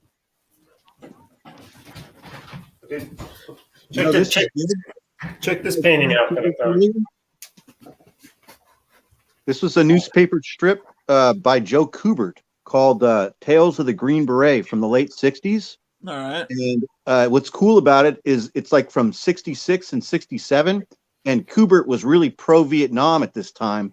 And it was like the early days of Special Forces. So this newspaper strip was really like pro-Vietnam War, pro-Green Beret. And it's kind of interesting to look back and read if you can find it. Yeah, people still were at that point. Yeah, it was the John Wayne movie came out about that time too. Yeah. I'm sorry to interrupt, John. Go ahead. What were you going to show? Oh, this painting that I found also at Goodwill. That's why I find like weird crap.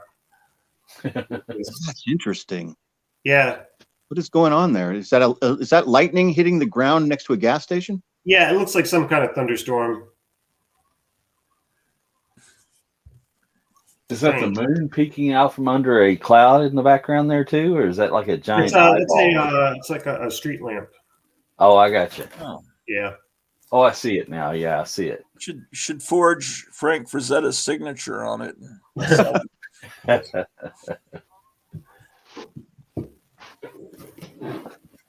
You guys ever seen pictures of or heard of the concept of altering motel or hotel room paintings? Have you ever heard of that before? Yeah, I've seen that. I've got let me show you something I've got in the hallway out here that. I mean, to me, you'd have to do it like in a really subtle way. That'd be really subtle, like just a couple of red glowing eyes in a dark spot, or like the head of like a Loch Ness monster peering out of the water way in the back of the painting. I've seen someone do the creature from the Black Lagoon coming out of one of those paintings. But this art teacher I used to teach with back in Texas would get these thrift store paintings and hand them out to her middle school students and have them alter them. And so it's like two levels of outsider art combined. I've got one out that I had to have.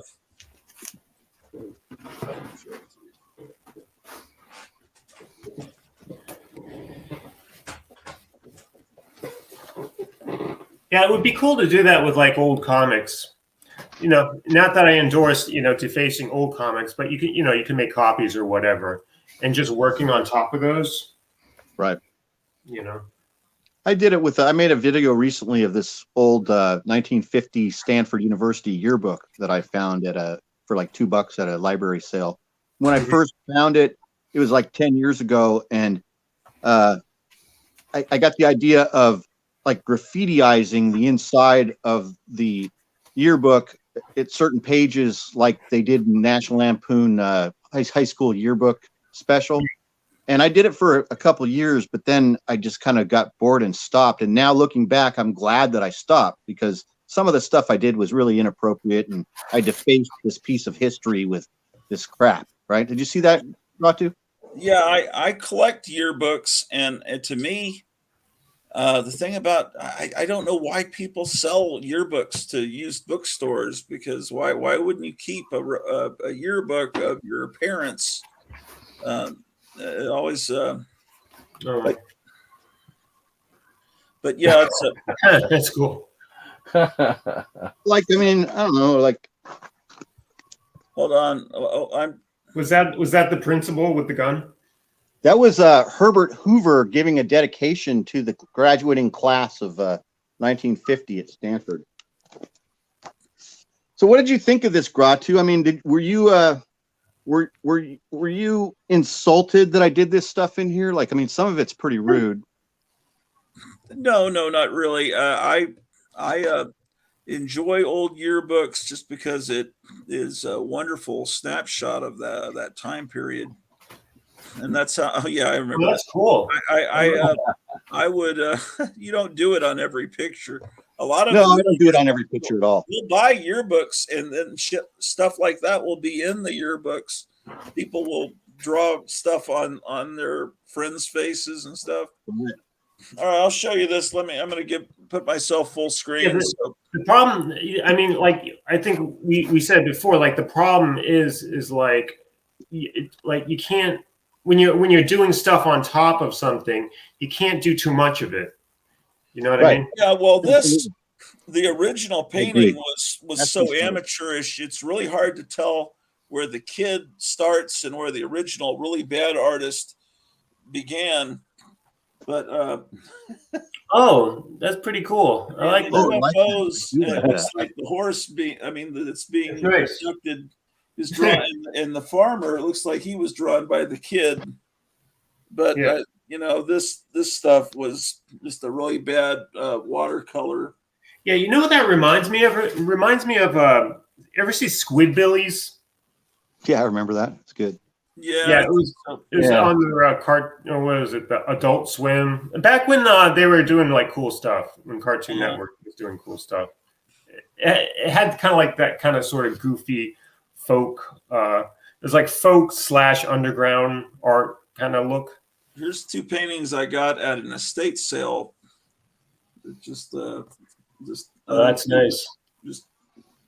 They're just painting something that was in a magazine. But it's really cool, see the age on the back. Yeah. And then this one, of course, they can always be painted over, and then they've got this cool old back, Yeah. But Oh my God. It's those eyes. So somebody scared that baby. And then there were a couple of, in the same estate sale, there were a couple of paintings of Jane Mansfield. They're here somewhere. Anyway, that's let me go back to removing myself as full screen. Hey, I got to run a couple errands. I'm going to take off, but I'll be back in a few minutes if you guys are still around. Okay. All right, sounds good. I'm going to step out for a bit, but I'll be back. All right. Those are great Tales to Astonish, man, Bear Pig. I like.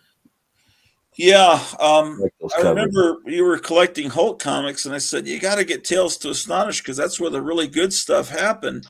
A lot of collectors just skip over that; they don't consider those to be part of the run, and I think they're insane. I mean, that's when all the classics. That's when it started, right? Yeah, but it's because he doesn't have the people that slab comics. He doesn't have the full comic. I guess it doesn't count. So to them, it only starts with 102 or whatever. Yeah, that's just silly. Yeah, that Killdozer. I remember buying that off the stand and that movie being on television. Yeah. I remember the band Killdozer. Yeah. Yeah. It was fun. Because they're my age, so they named the band after that movie. It's like it's one of those movies that everybody remembers that's my age, like Trilogy of Terror. I saw like 30 minutes of it. It was kind of cool, but I couldn't stick with it. I don't know. It didn't grab me like by the throat, and I wasn't in the mood. Trilogy of Terror. That last story in Trilogy of Terror that still holds up. That's so great. With the little doll. The little doll, yeah. Which is exactly what our dog was like when she was a puppy. So I showed that right after we adopted her. I showed that part of the movie to my wife. We laughed so hard. It's just nuts like that. Yeah, I started that Star Wars painting Thursday morning because I wasn't working. And I have hardly any white paint left, so I'm gonna have to order some from Amazon or something. And but I don't think it looks good at the current state. But I'm only about 2 hours in, I think, to it. I was then the neighbor showed up and talked for an hour, just like Green Acres. The neighbor's knocked at the door. He's this older guy. He's the father of the sheriff of the county. So that's the first time. I was thinking about commissioning you for something, Gratu, but I don't know if it would be appropriate or if you would draw it. Well, if it's depends on what it is.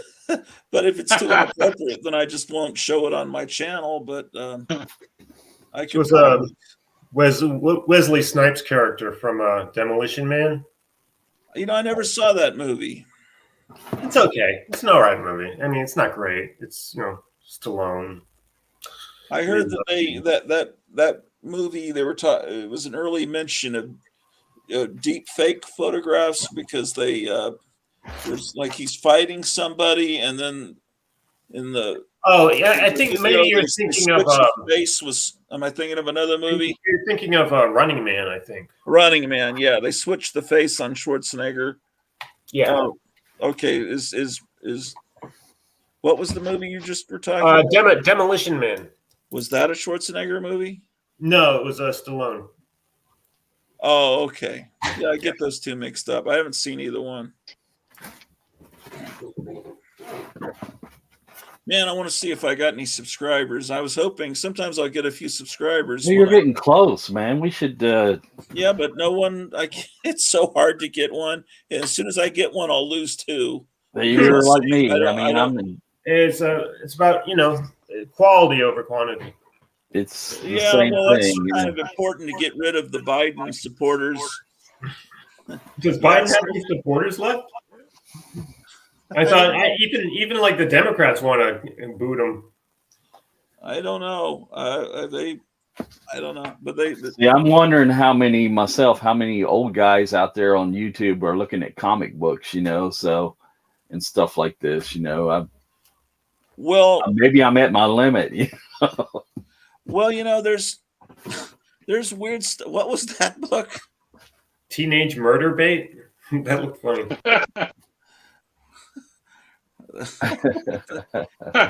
I've never seen that book. Never seen it either. Is the interior good on that? I think this is actually a book. I missed out on Teenage Mutant Ninja Turtles. I remember picking up the first issue and just thinking, this is just nerd stuff. This is more just. And I could have picked it up. It's what? Show me again.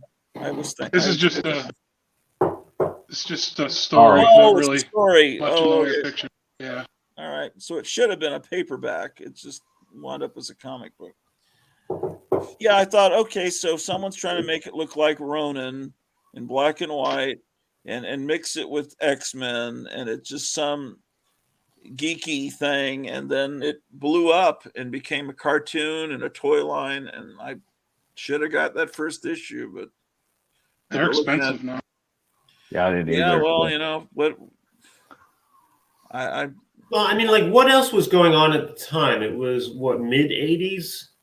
Well, I was like several years into college. I don't know. Yeah. Was I the target market? That comic there is filled with male ridiculous. It's like it's not.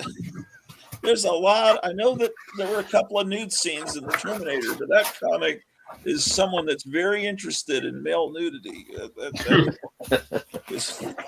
It's a little. You want to wash your hands after handling that Terminator comic.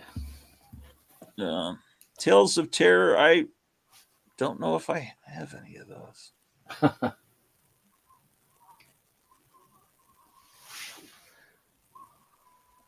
Is that from the '90s? Norman That looks Bates. like a '90s thing.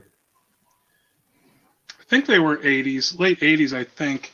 The ones It's that I Eclipse really, Comics. Okay. I don't think they were still around in the 90s. Eclipse. the ones I liked were. I haven't read those. I can't remember what it was called. Man, it was Twisted Tales. Twisted Tales, and then they had a science fiction version of it. They were trying to be Yeah, like, I have both of those. and the science fiction version was, I don't know, that was good, and that might be good too. I just never tried it. I can't just poo-poo everything. Now, was that thing called? Was Gore Shriek? Was that a comic or was that like a movie zine? Gore Shriek. I remember. I can't remember. I kind of think it was like a Fangoria kind of thing, but Okay. that may have had comics in it. Because Right. sometimes those monster magazines did. Yeah. Okay. Yeah, I don't know. But anyway, everybody, Damon Packard said John Gores is a legend, and other people are saying that it's like you're the celebrity in this circle of underground filmmakers. So I think, was it because of that horror business movie, do you think? Or how? Well, I mean, everything you do like helps as far as exposure or whatever goes. But I don't know. I mean, I think my biggest hit, that would be like, legendary, would be that Chirpy film. I still haven't seen it. I was looking for it. My wife was trying to help me look for it. Well, maybe I'll have to burn you a DVD. I used to have a bunch of copies of it, but I don't have them anymore. I don't even, because you know how it is. It's been like 20 Do you years. have a DVD with like all your like the best, like your works, like all together? Like a I think I have one that's like ready to go, ready to burn on my computer now. I'll burn you up something. I'll send it your way. Yeah, I'd love to have Chirpy and all the others. I mean, I can record the stuff that's on YouTube. I can record it to DVD-R from YouTube through my thing that turns HDMI into RCA plugs. But it, that would be cool if I had it from the masters. Yeah, I'd love to see all that. Oh yeah. Now, what is the interior of these books like? Is Same artist, Mike Hoffman. I really like him a lot. Okay, this guy is actually good. Yeah. He's a lot like that. What is it, Don Marquez? That guy is a very.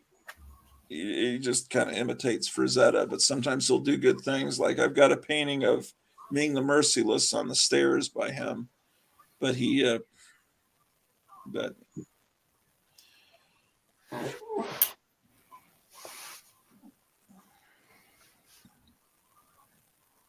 I wonder if Kevin at Gotham City Comics is still watching, because he'll put this on in his store.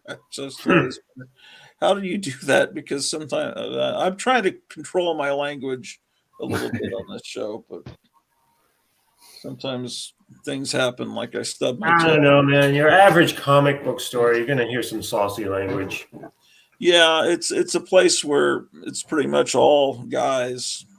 I remember, like in the early '90s, it was much. It had like a raunchier vibe. the comic book stores did. Yeah. Because I mean, the SJWs they didn't exist yet. You know what I mean? Right. So people could like talk normally. Yeah. And there was a lot more. There was a kind of like a big explosion of kind of like dirty comics or more adult oriented stuff. Was that the 80s or was that the 90s? That was like early 90s. Yeah, when they had back rooms in comic stores. Yeah.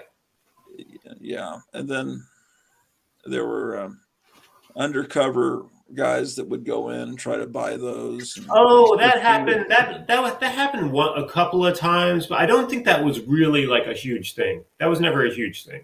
Yeah. I mean, they tried to like blow it up like it was like this big thing, but I think they were just kind of like doing that because of the drama. We were talking on the phone. I don't think we were talking on a show. I think it was on the phone, and we were talking about Faust. Yeah. Oh, and Faust was wrapped up in one of those cases. Yeah. Faust pushed the envelope real hard. Yeah, definitely. It was like a super gory Wolverine devil thing with nudity, and he pushed, but it was a superhero thing that could conceivably attract kids because. I mean, it would. I mean, the covers were just either they were like really gory, or they were kind of like TNA that was like really sexy, Yeah. And so of course it would attract young boys because it's fucking awesome, but it definitely says for adults on it.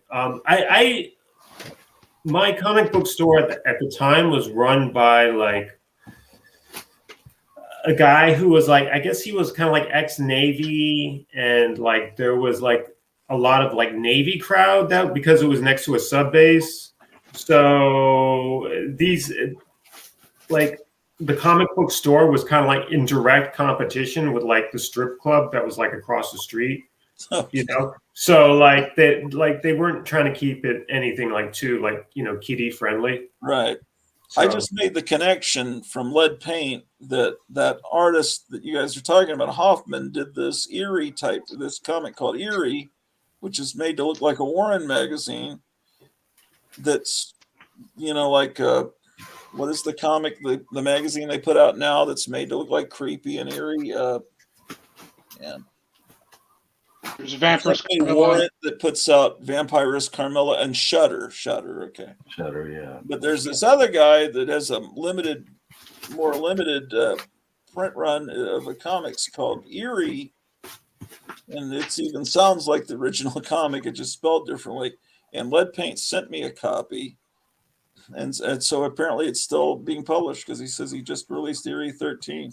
So I don't know. I'll try to see if I can get it. No, Shudder is that related to the streaming service? No, it's they were doing very accurate looking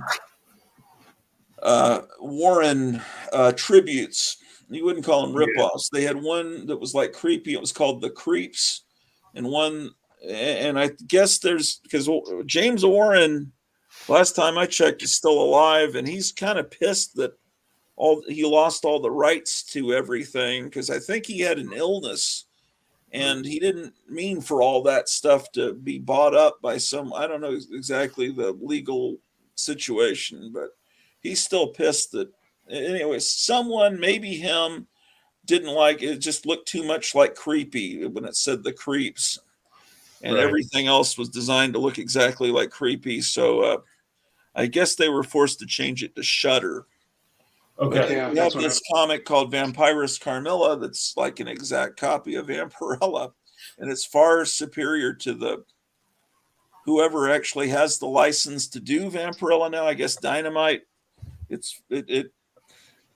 For the people that remember when the real Vampirella, this magazine looks like it, but I don't have access to those. Most of those magazines, comic stores will only order them for you if you're interested, but they don't really get them because people won't buy them because it's not a key issue according to Comic Tom or something. So they don't. Do either of you guys have the Shudder streaming network or no? I had it for like a week as like a trial thing, and their selection isn't that great. What's great about it is I was kind of underwhelmed. The last drive-in show with Joe Bob Briggs. That's pretty great. He shows a lot of horror movies that I've never seen, and some of them are pretty wild. Yeah, he was funny. Well, I guess is. I think he's still with us. Yeah, no, they're funny. still Bob doing Briggs. the show now. I tore his ticket when he went in to see Conan the Destroyer back when that came out in the summer of '84. It's like he was just a local guy, and he wasn't nationally famous, I don't think, yet. He was the local Dallas movie reviewer, and I think the Dallas Times Herald, and then he created this persona of Joe Bob Briggs, I think, for the Dallas Observer, which was one of these little newspapers that you get when you go to a restaurant or something, and then I guess he became famous gradually, I guess, in the '80s or late or the '90s on Monster Vision. I think USA was the network at the time. Yeah, I think it was USA. TNT Yeah. Monster Vision. Yeah, there's some of those. There's some interesting characters that came out of Dallas in those years, like Ivan Stang, who created the Church of the Subgenius. And he's in Joe Bob Briggs. He's in Casino, isn't he? Yep. Yeah. The Casino owner's son. I forgot that, but I think I knew that at one time. Yeah, but I instantly recognized them.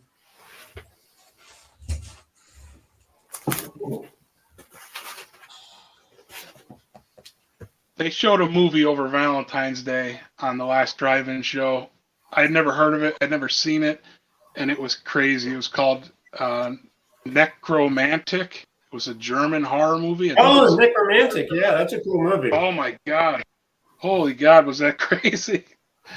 Yeah, I like Necromantic a lot. And he made a sequel also, Necromantic 2, which is they're both on Shudder right now. Yeah, they're both really wicked.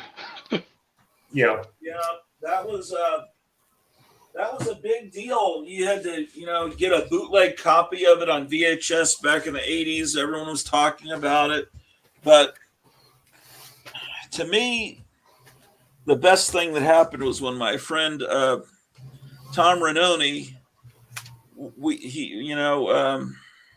I probably told this story a bunch of times. I look in the campus newspaper, and Herschel Gordon Lewis is coming to talk to the campus about how to become a master of direct mail, because that's how he was making money, sending junk mail, and he was going to teach you how to do that to the business college people. So, but there's no mention that he used to make gore films or nudie films. So my friend Tom and I went to that, and he talked to Herschel Gordon Lewis. My friend was wanting to make horror movies, so Herschel Gordon Lewis flew back into town and was talking with my friend and his father, who was a prominent local dentist and art dealer, and about making this movie that we later wrote, but it never happened. But anyway, Herschel Gordon Lewis says, "Yeah, there's a young special effects guy, like in Pennsylvania or something. He's really good, and he's always sending me films of his work and what he's doing, blowing up heads and things." And so Herschel Gordon Lewis, I guess, let that young guy know that maybe there was a movie going to be. So he sent all these videos of his work, and we watched him, and it was hilarious. They were the guy was great. And so I think through that friendship, somehow we got an early, and by early, I mean almost a year before it was released, uncut. It didn't even have credits yet. VHS copy of the movie Henry. About Henry Lee Lucas, and that was a lot of fun. But we had that like at least a year before it was released in theaters, and so it was like we had this private knowledge of this movie that was great that no one else had seen but us. And but that was Henry was a great movie. And as far as gore movies, I saw this later, was this kung fu movie, or well, it may not be kung fu because it's from Japan, called what was it called? The Story of Ricky. Yeah, no, that was a Ricky O. That's Chinese. Yeah, The Story of Ricky. Yeah, I was about to say The Story of O. That's the difference. But it's Ricky O, The Story of Ricky. And I wonder if they called it that to make you think subliminally, The Story of O. But anyway, I don't know. It's based on I think it was based on a Japanese manga. Maybe that's why I was thinking Japan. Maybe a Chinese movie based on Japan, or I may be completely wrong. But anyway, that movie's phenomenal. I've never seen it. Yeah, no, it's a lot of fun. It's a really, I mean, as like a prison movie, it's like well done. You know, yeah, but it's like just man like monsters. It's like people clap and crush people's heads. It's just unbelievable. I like the part where like the guy is like he's like trying to strangle Ricky, but he's like using his own like intestines in order to like to do it. It's like if a Bruce Lee movie on acid mixed with the most horrible gore movie you've ever seen. To me, that was like the ultimate. I've never seen it. Oh no, you got to see it. I don't know how you would see that. Oh, The Story of Ricky. You can try to find it on YouTube. Either that or Odyssey or something. The whole movie? Oh yeah. No, I mean that movie is old, you know, and it's old and it has a lot of fans. And when you have that situation, you can usually find like a decent upload of it, you know, on a regular What channel. I discovered yesterday and didn't know this, and probably you all know this, is someone was talking about the theme to Star Wars being almost exactly like the theme to King's Row. And so I listened to the theme to King's Row by, what is it, Wolfgang Korngold that did I think the Robin Hood music, you know. So this is a movie from 1942, and the theme is almost exactly the theme to Star Wars, and the closing theme. You got to listen. I mean, obviously, I can't play it for you here. Now, King's Row, was that like a crime drama or something? No, well, it was more of a small town, everyone has secrets kind of thing. It was from 1942. It was a Ronald Reagan movie that was really well received at the time, but then later, you know, because Ronald Reagan became governor of California and the people didn't like that he was conservative, especially when he was president. People because I noticed underneath the comments under the video on YouTube, people saying, yeah, that music's great, but that movie is terrible. Everyone wants, you know, they don't want to say they like before it was a great movie. Before, you know, it's like everyone loved Donald Trump until he decided to run for president. I mean, he was on a #1 TV show series. Everyone loved him. It's like, you know, the rappers all loved him. Yeah, they always name dropping him.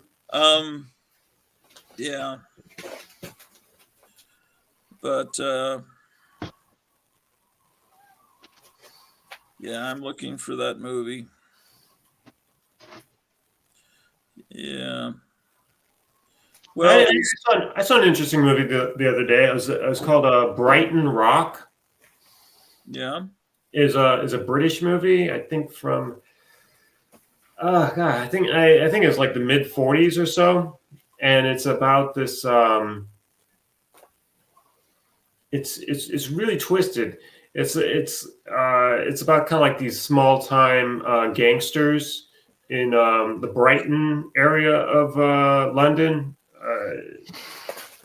And it's the kid in it is like he's like the leader of the gang, but he's like really young. He's like this kind of like baby faced kid. He's like 17 years old, but he's like a complete like just evil psycho, and he just scares the shit out of everybody. So you got all these like guys like these like seasoned gangsters that are like 50 years old or so, getting like pushed around by this little fucking Psycho Kid, and it's it's an interesting movie.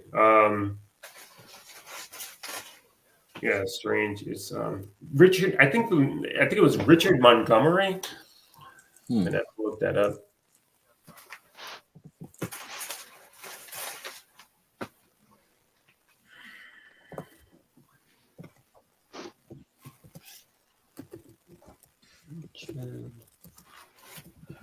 Yeah, look up the theme to Kings Row. There's all these people on YouTube that have A/B comparisons, and then a couple of people have the opening scroll of all the words from Star Wars going into the distance, and then they just play the Kings Row theme over it. It even matches up almost perfectly with the amount of time that the scroll takes to go into the distance. Okay.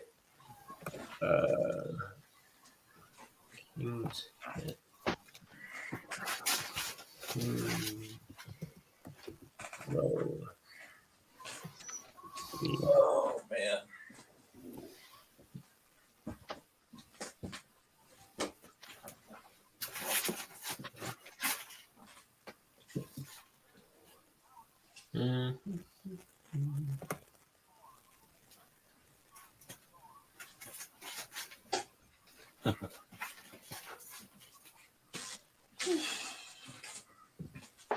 Starting to look a lot better in this room. I'm kind of embarrassed how this all looks. And this will get better here.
Careful with that, because you'll get me a copyright deal. Oh. Yeah. Okay. Yeah, turn the song off. Yeah, it'll instantly give me copyright, whatever the thing. You got to get the opening theme to it, but put in some headphones.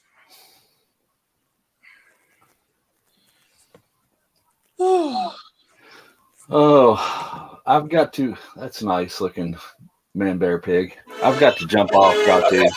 Yeah. So good seeing you guys. All right. Take care. All right. See ya. Take it easy. All right.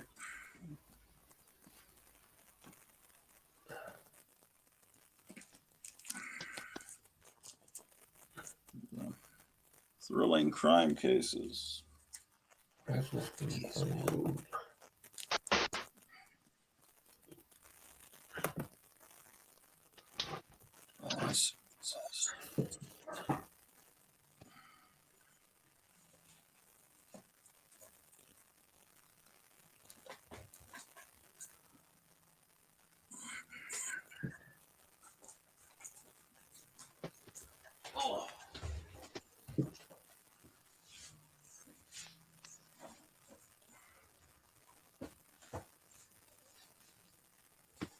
Yeah, I haven't watched any of that that new Creep Show series. Oh, yeah, it's not too bad. They use a lot of practical effects, which is nice.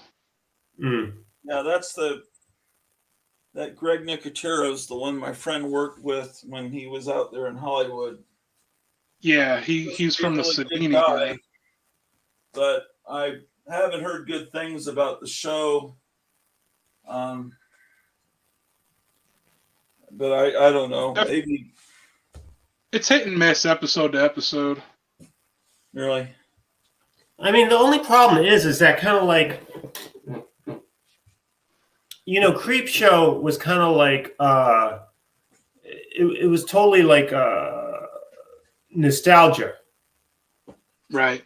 They're trying very hard to recapture that 80s nostalgia right now with everything. Yeah, but it's kind of like rehashed nostalgia. You know what I mean? It's kind of like if you were making Happy Days, you're trying to remake Happy Days now. And it's like but don't you realize that Happy Days was nostalgia for, right. being made in the 70s? Well, it was 80s nostalgia for 1950s comics, and now you've got nostalgia for a tribute. Nostalgia for nostalgia. Yeah, it's like several generations down, like a VHS copy that you make another VHS copy, and then it just all looks like you're watching something through a screen door. It's it no longer has any meaning. Where you're nostalgic for something that was imitating something else. Yeah, I mean, I kind of had this. I had the same feeling for like, this. And I'm not going to see it, but the new Indiana Jones film. Yeah, I have no interest in that either. Yeah. Well, because they lose sight of what they're really doing, and that's what happened with the Star Wars movies. They lost sight that they were doing a movie serial, and they tried to, but it's like, Star Wars is trying to be like an old movie serial, and then Battlestar Galactica is trying to be like Star Wars, and then Buck Rogers is trying to be like, then you eventually kind of lose what the source material was, and it's just not as cool. In Raiders of the Lost Ark, I thought, I don't think any of the sequels have been really. I mean, the first one was okay, but I hated the screaming woman and the little kid. And yeah, I didn't like Temple of Doom. I never saw any past that. Yeah, I didn't like the fourth movie. The third one that everyone loved. I mean, it was an interesting idea to have Sean Connery as his father, because they're both two different generations heroes from long series of movies, but it just seemed a rehash of the first one with the Nazis and everything, but just not as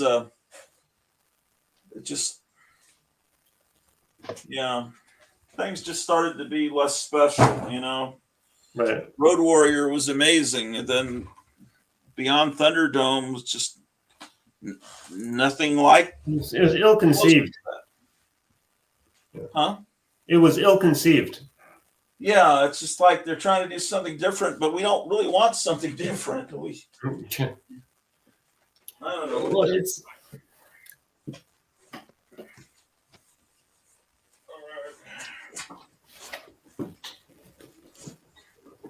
Well, I mean, I guess there's a lot of.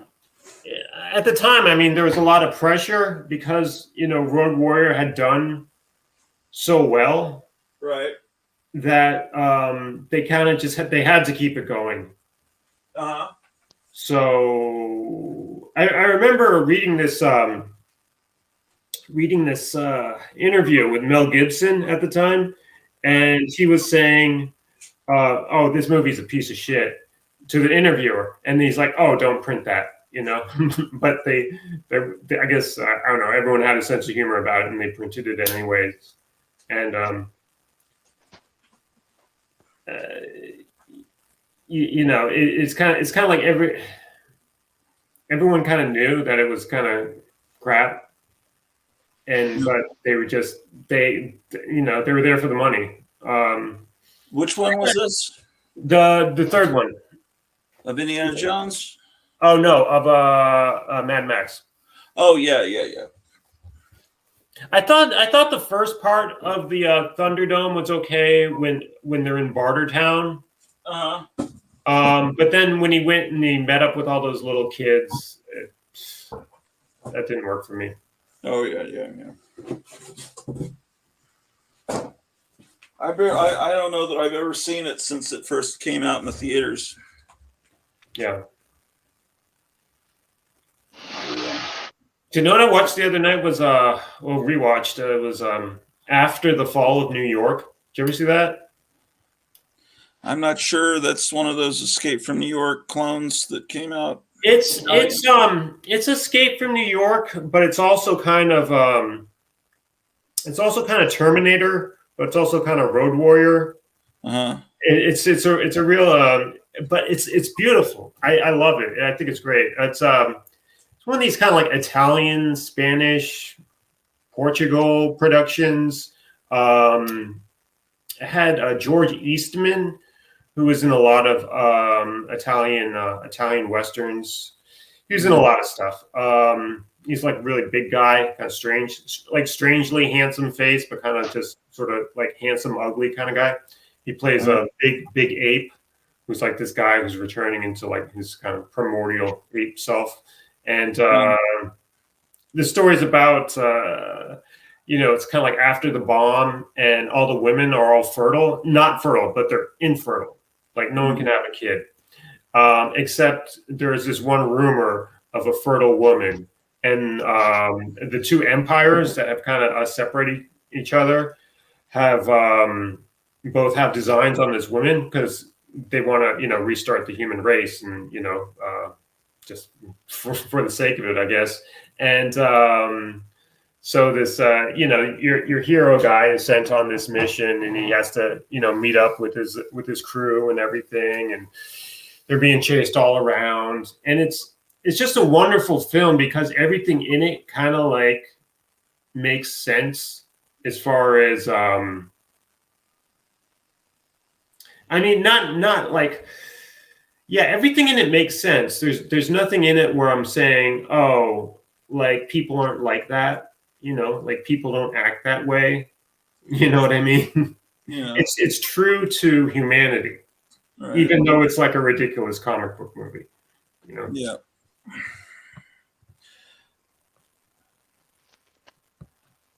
Yeah, that what does that first Wolverine from that miniseries go for now? Is that a reprint or was that the original? Which one? The Weapon X? The one with the red, the famous one, the miniseries. We showed it a while back. No, not that one. The Wolverine miniseries where he's like saying, come here, Oh, I don't. That's probably a reprint. I don't have that miniseries. Yeah, I mean, because I have that one. I bought it when it came out. One of those Marvel comics. Yeah. That's up there a little bit now. That one you have, I think. The first of the one of those Marvel Comics Presents you showed. That's a pretty good cover. Was that Sam Keith? Yeah. One of those covers you showed. I like his art. Yeah. One of the early ones you showed is just I always thought the bad guy he's fighting he's got these short shorts on. It's really kind of obnoxious. If you flip back at the beginning of Marvel Comics Presents, I remember laughing at that particular issue. Yeah, that one. That's not a bad guy shouldn't. Where's that? You just want to stay away from that guy. Yeah, I don't know. That's a little weird.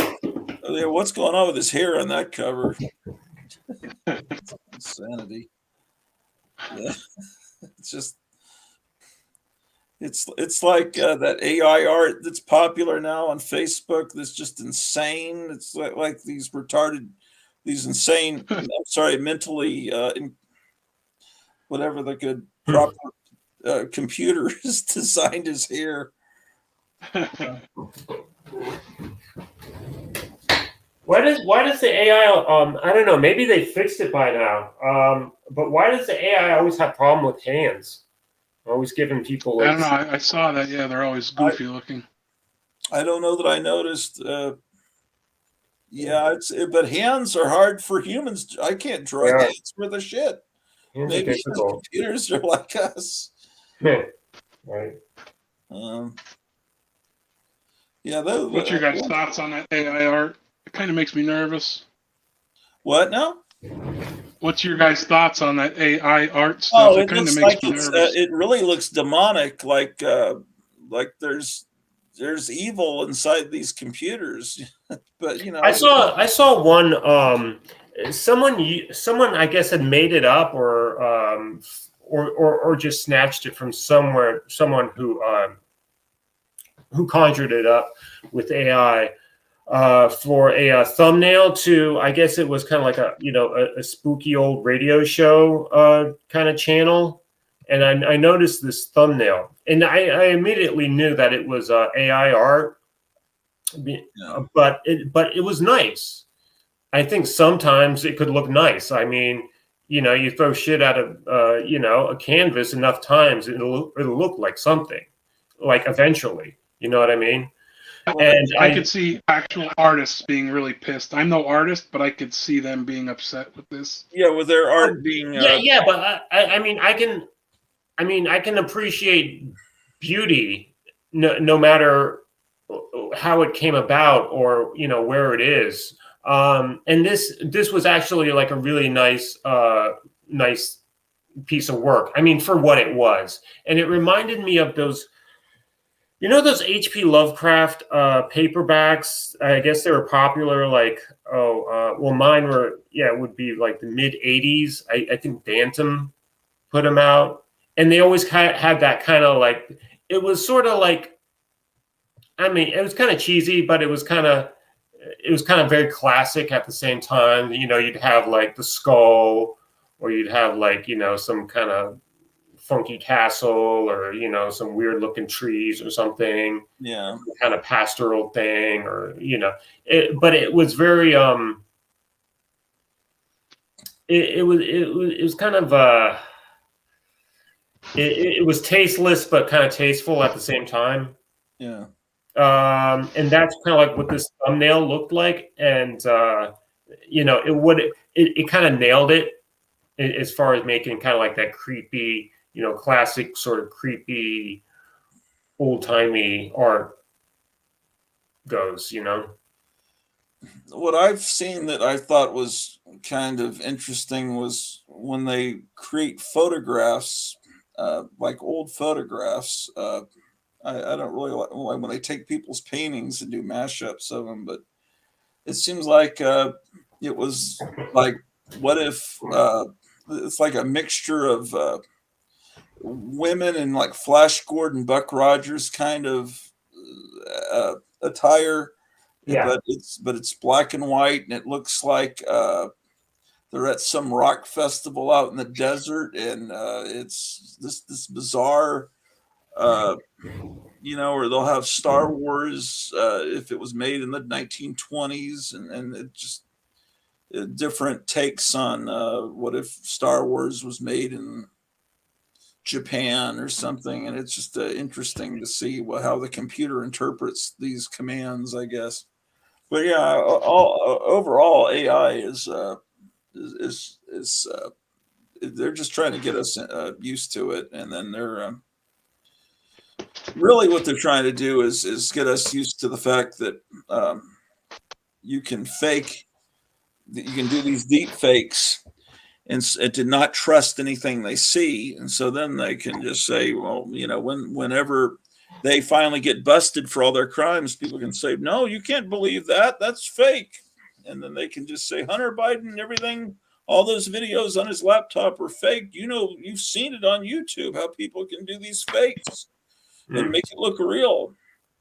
The latest thing is on TikTok, which is Chinese communist owned. They have some de-aging filter that's apparently really good, that causes people to burst out in tears when they see what they used to look like 20, 30 years ago when they put this filter on themselves. All these older people they just can't believe what they look like. They look completely glamorous, and so all those people will completely believe when they're told not to believe what they're seeing, and it's just, I don't know. I tend to. I mean, we were never evolved to see images of ourselves like that. You know what I mean? I mean, we were never evolved to deal with photography. To see a picture of ourselves from like 30 years ago. Never mind, video of us in real time, like in a mirror or something. I guess we always saw reflections in a stream when we're drinking from it, but that's kind of different because you would kind of feel like the person in the reflection somewhat. Like if you're old, you feel old, and when you look in the mirror, you look old. So it makes sense. And the changes happen so gradually that you don't really. It's not like looking at a photograph and. Right. Yeah. The juxtaposition. Yeah, I mean, it's. I don't think it's healthy for the human psyche, to do that to yourself. Yeah. It's just like Instagram and anything else in general. I don't think it's a healthy thing. Yeah. But we all use it. Well, I do anyway. Here's the note from Lead Paint. You can get this directly from Hoffman on his website. This was the Post-it note on the magazine he sent me. I wonder if that stuff is print on demand. I'm sorry, what? I think some of his stuff might have been print on demand, unless I'm thinking of somebody else. Well, I don't know. It's just I must have gotten that package from him a couple of months ago. I'm just now picking up the Post-it notes. It says, I don't like new comics either, but I think you can appreciate this. Yeah, I like Mike Hoffman a lot.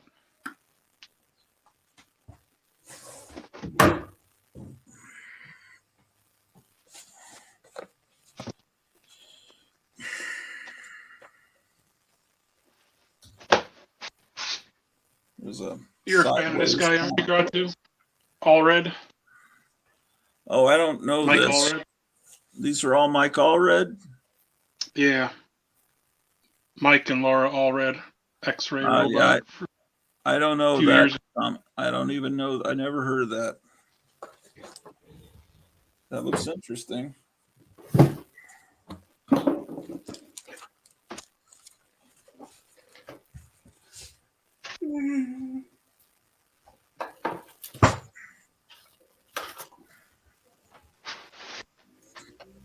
Wonder what time Trump's supposed to talk at the CPAC thing.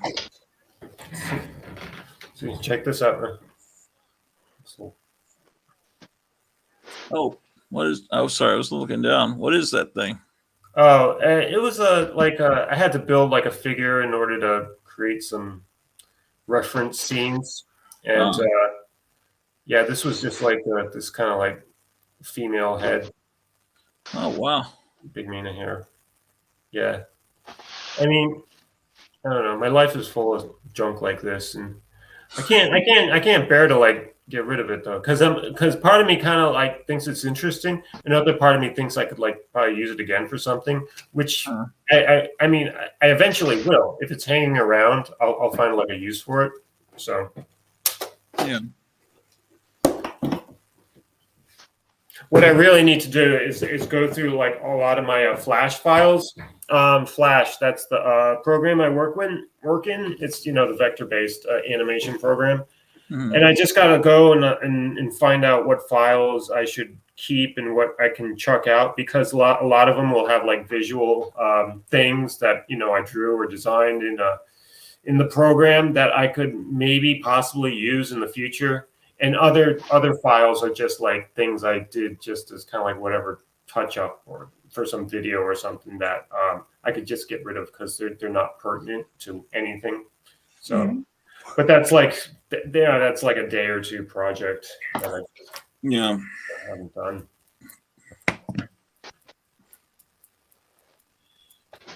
Yeah, every weekend I feel like I've got to get stuff done, and I get some done, and then I just feel like eventually it'll start looking nice here. Yeah, my dad, he did lots of like woodworking, and so he got a basement here that's like full of like wood, like a lot of wood, like planks of wood, things of wood. Like I know some of it's like pretty good wood, and I don't know what to do with it because I might have to build something here and there, but not. I'm not a woodworker. I'm not going to make anything too extensive. The most I'll do is, saw something, saw a piece of wood, or have to put a nail in it in order for like a base of something, or saw a board in half. But I don't need like a lot of wood, and it takes up a lot of the basement, and I know I could find someone that would just like take it away for nothing, just like here, free wood, but I kind of hate to do that too, because I know it's worth something. And I don't know, it's when something is worth something, you just kind of hate to get rid of it, even though you're not going to use it, even though it doesn't really have any great purpose in your life. All right. And I don't know. I'm always kind of like on the fence about it, because it's like, what do you want more? Do you want that space free? Free to just out and out, or do you want to like hold on to something forever that you're not going to use? Yeah. Or do you want to go through the bother of finding someone who wants the thing, which I don't even know where to start. I guess I could go online and find that sort of thing, but and just one of those things I wish I didn't even have to deal with, But, there's a lot of wood down there. It's a bit of wood. Hmm. I'm thinking like some church or something might just like, because churches are, they know people who do all kinds of charity work or whatever, or are always looking for free stuff. So I can't imagine. Mind right now that I just want to get rid of most of all of it and just keep like a little, a little bit of it. So I'm of the mind now of just like giving it away, Yeah. Man, I need bookshelves. Like, I wish I could. Well, do you have tools and stuff? Like, can you build some kind of? Well, yeah, I wouldn't be able to do it without it being really crappy looking. I just get those ones from Target. They're not too expensive. Yeah, like as long as it's sturdy and the books aren't going to make the shelves start bending down, the particle board stuff. Now, if you lay them the right way, there's a right and wrong way to lay it, no matter what the thing says, where it's more sturdy one way than the other. And I have, mine are filled with omnibus and trades, and they're not even bowing in the least. I could probably show it quick, but my phone is really close to dying. I don't know if I'll make it downstairs without the charger. Oh, okay. But yeah, they work well.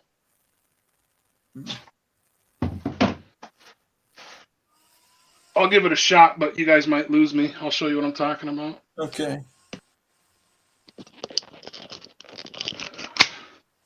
Oh my God, and like paint also. Like polyurethane finishes and everything. This kind of stuff, just like buckets and buckets full of this stuff. So yeah, these have held up pretty well. They're not sagging at all, and I have some heavy books on them. Oh, I had furniture like that from Target. I put records in them, and some of the shelves collapsed. But you have to lay it. If you lay it so that the weight is on this piece, it's weak. But the piece that goes across because it's on these, it'll hold more weight. So you just have to watch the way you lay them. Because Okay. like these are holding a ton of weight, and there's no bowing or anything in them. So I may have had it sideways. Yeah, like it'll tell you can do it either way, but just by looking at it, you could kind of figure out by design which way is gonna hold more weight. Yeah. Yeah, these have worked out pretty well. Huh. Okay. I get the nearest target is a good at least hour away though. But They're not too expensive either. It'd probably be your cheapest way to go for as far as bookshelves go. yeah.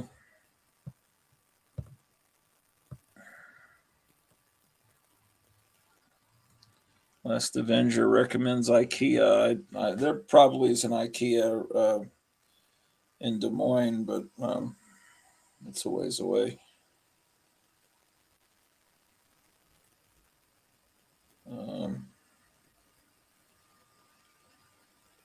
Meyer Greenblatt's trying to get on, but there's two people trying to get on. He's trying to get. Oh wait, what's going on?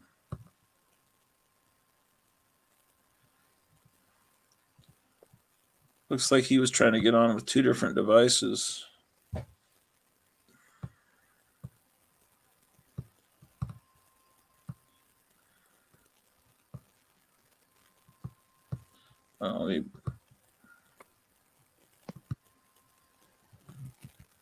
I give you more screen there.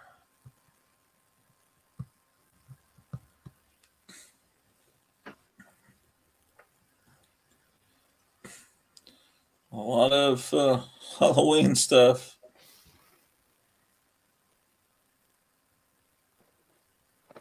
I got my Friday the 13th stuff in here.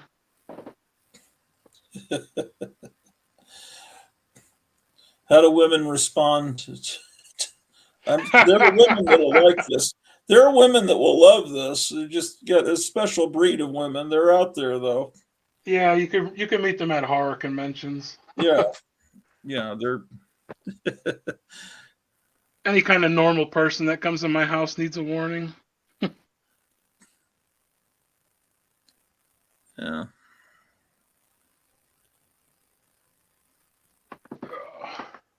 And all the horror actors I've met. I put the pictures up on the wall. That's really my only hobby, so. You still got some space that isn't filled yet, though. Yeah. Well, I can't imagine what you went through moving, because I emptied this room to paint. This room was this light color, just like this one. Uh-huh. And, so this was covered in things, so I didn't get nearly back up what I had on the walls, and I don't know if I'm ever going to. But so I can't imagine what you went through in a move, because just painting this one room and emptying it has driven me nuts. Yeah, it was not fun. I'm still not unpacked. I'm still trying to get a little done every day that I can. Yeah. Myers sent me a text. Hey, for some reason my shit is malfunctioning, but thanks for having me on earlier. Have a great day. I'm watching from home. All right, I'm gonna have to probably bow out because my phone is Yeah. die any moment. I probably need to see if my wife is she was taking a nap, see if she's up, because we were gonna go eat at 5, and we were gonna try to see a movie at 7, but I don't even know if I want to see the movie. It's that Ant-Man movie that I've heard is terrible. I haven't seen it. I don't plan on seeing it. Yeah, maybe I should. It's just the fact that there's not much entertainment in this town, and there's a movie playing. Yeah. So, all right, guys. Well, take it easy. Thanks for having me on. All right, take care. See you. Yeah, it was cool seeing his house. Let's see, get me off single camera. Yeah, he's Man Bear Pig is always very mysterious. He never shows his face. Oh, really? Huh. Well, when he does, he's wearing a leather face mask. So,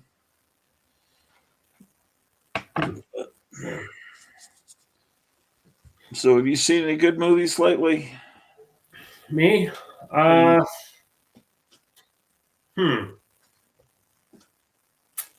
Nothing. Nothing too new. Did you see? I don't know if we talked about it. Did we see Did we talk about The Sadness? I don't remember that. It was like a Taiwanese. I guess kind of like a zombie. I guess you would call it a zombie movie. It's some kind of like a virus or bioweapon goes off in Taiwan.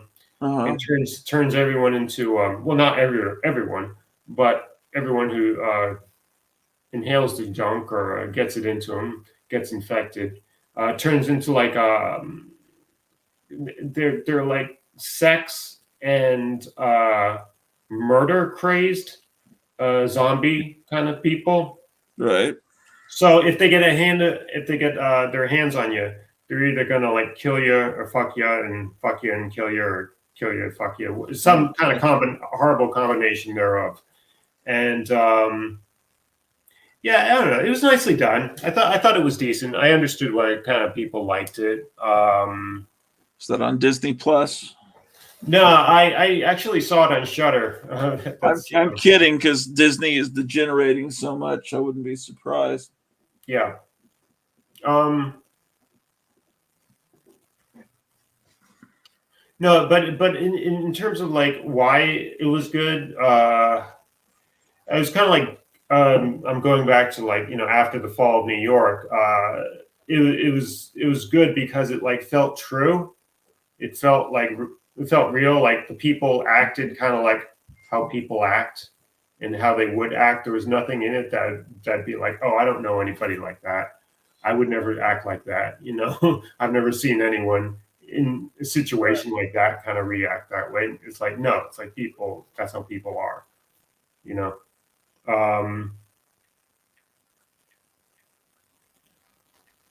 that's kind of like, I'm not going to say that's always what I want to see, but it at least kind of like ropes me into a movie, Yeah. Let's see. Have a great day, gentlemen. Congrats on a great program today. In advance, congrats on hitting 500 subscribers. Take care. Well, it's still no subscribers today, but let's see. My wife just woke up and she says her head hurts, so maybe I'll luck out and won't see the movie. I mean, I'm the one that was wanting to see the movie. I mean, I don't really, but it's like I feel, I don't know what it is. Why would I pay money to see it? But if you do another one of those karaoke songs, like karaoke concerts, yeah, you should. Who does that song that's like, see you in September? Tempos. Well, who's that? I think it's the Tempos. Okay, dude, that would be a fun song to do. That's a very kind of like karaoke friendly song. But I think I did that one a couple of times. Yeah. Okay. Yeah. That's that one though. I didn't see a karaoke version.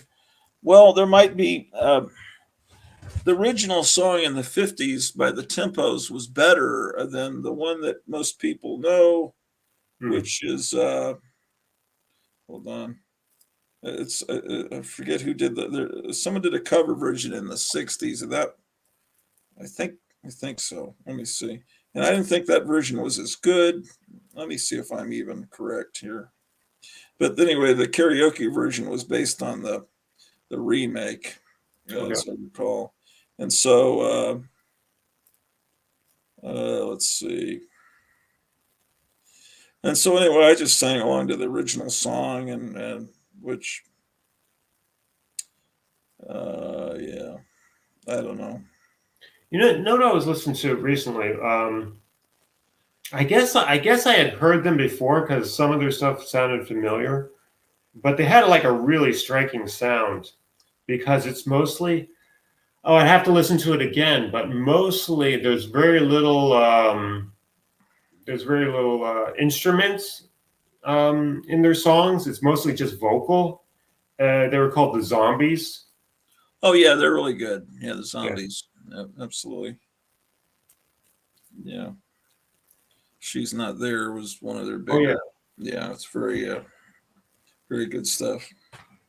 Time of the Season. Yeah, right. No, we're good. We're Herman's Hermits. Yeah, I agree. I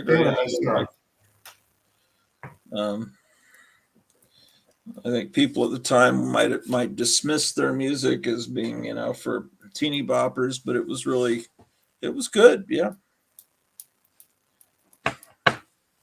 Yeah, and what were we talking about, like the Beatles in regard to the Tavistock Institute or something, or maybe I was talking.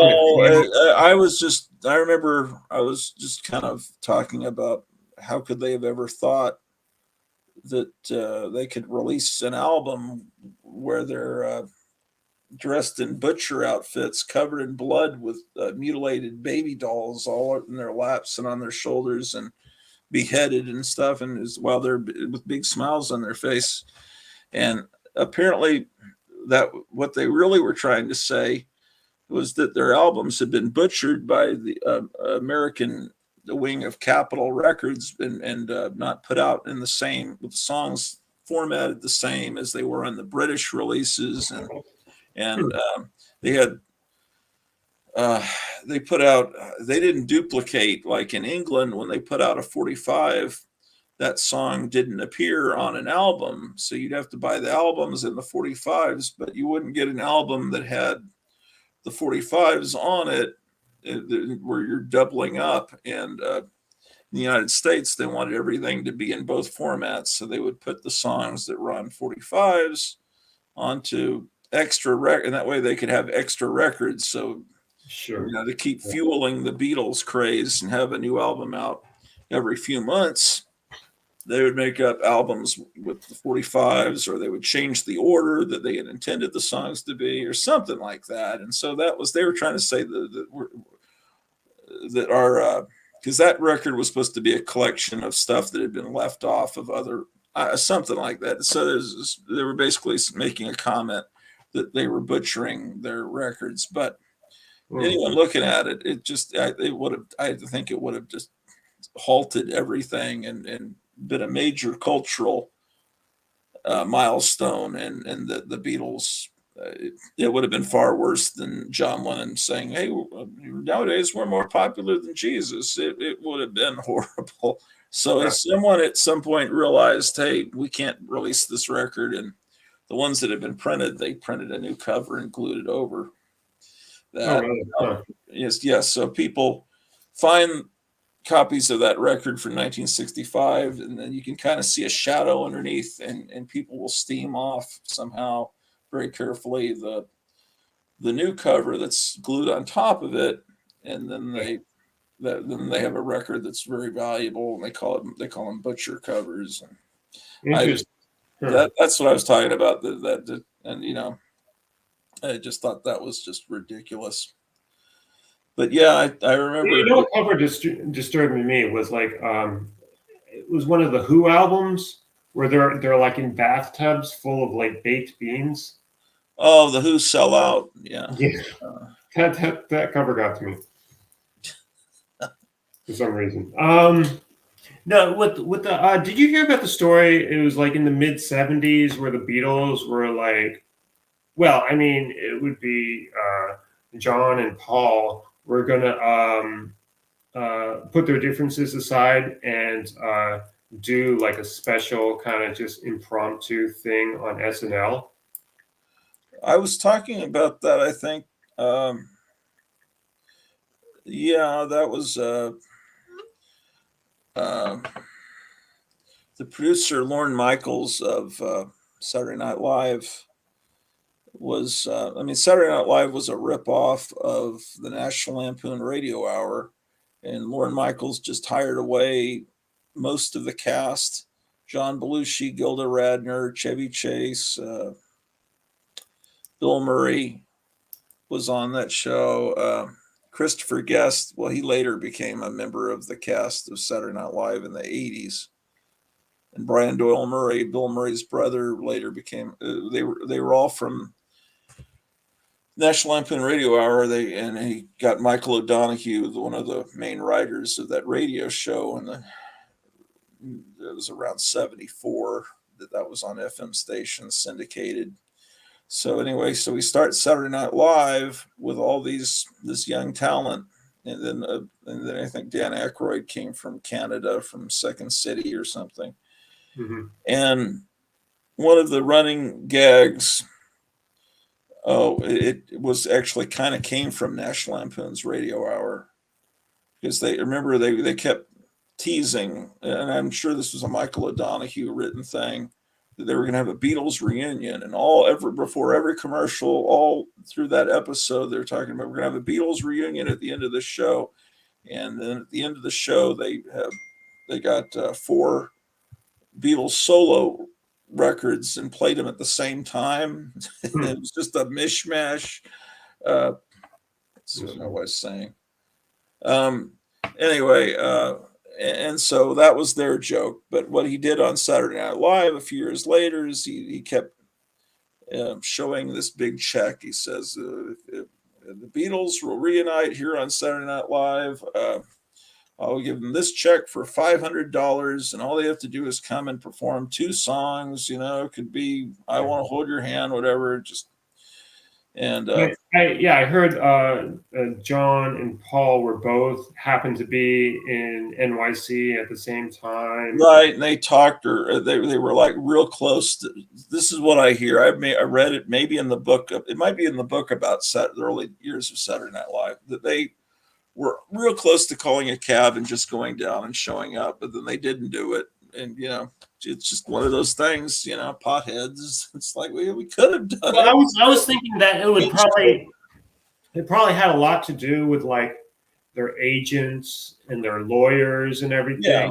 Because as soon as they did that, that would be like such a big deal, and then there would be a question of like, who has the rights to that recording and everything, and then rebroadcasting and blah blah blah. Yeah. And it would be such a nightmare for the lawyer. Yeah.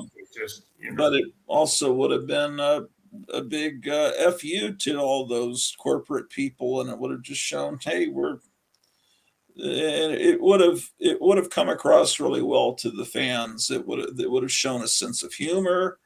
They would have shown up. It's like, yeah, we really need the $500.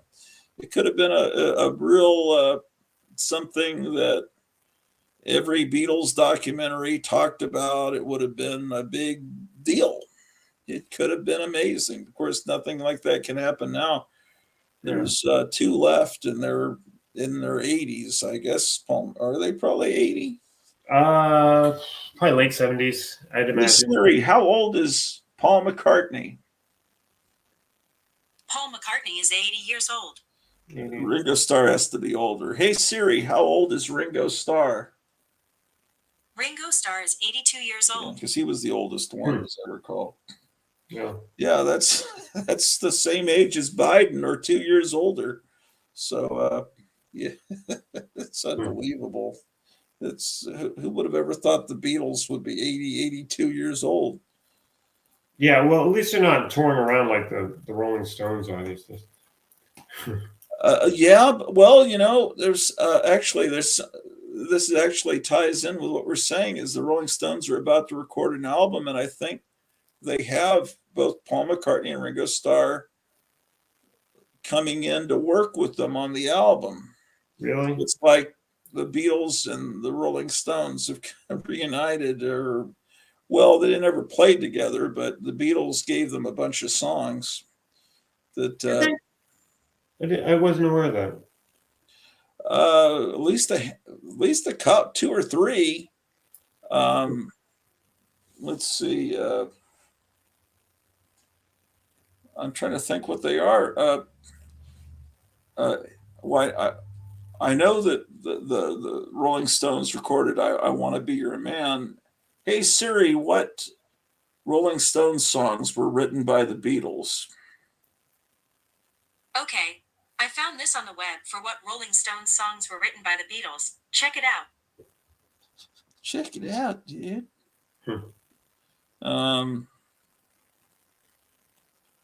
Let's see.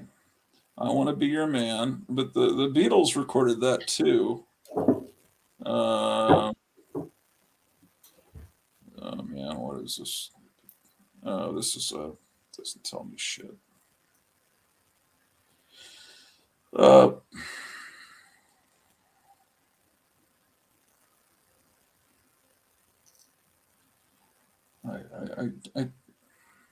I got to turn the blue light off on this phone. It's really killing my eyes. But like, I mean, I heard for some reason I heard like a little clip of like an ad for the Rolling Stones recent tour, Yeah. and this was a little bit from their something contemporary, and they just, oh my god, it sounded awful. Yeah, and they're also they became real Really? advocates for that, that you're not supposed to talk about, although maybe you can talk about it now on YouTube. It's just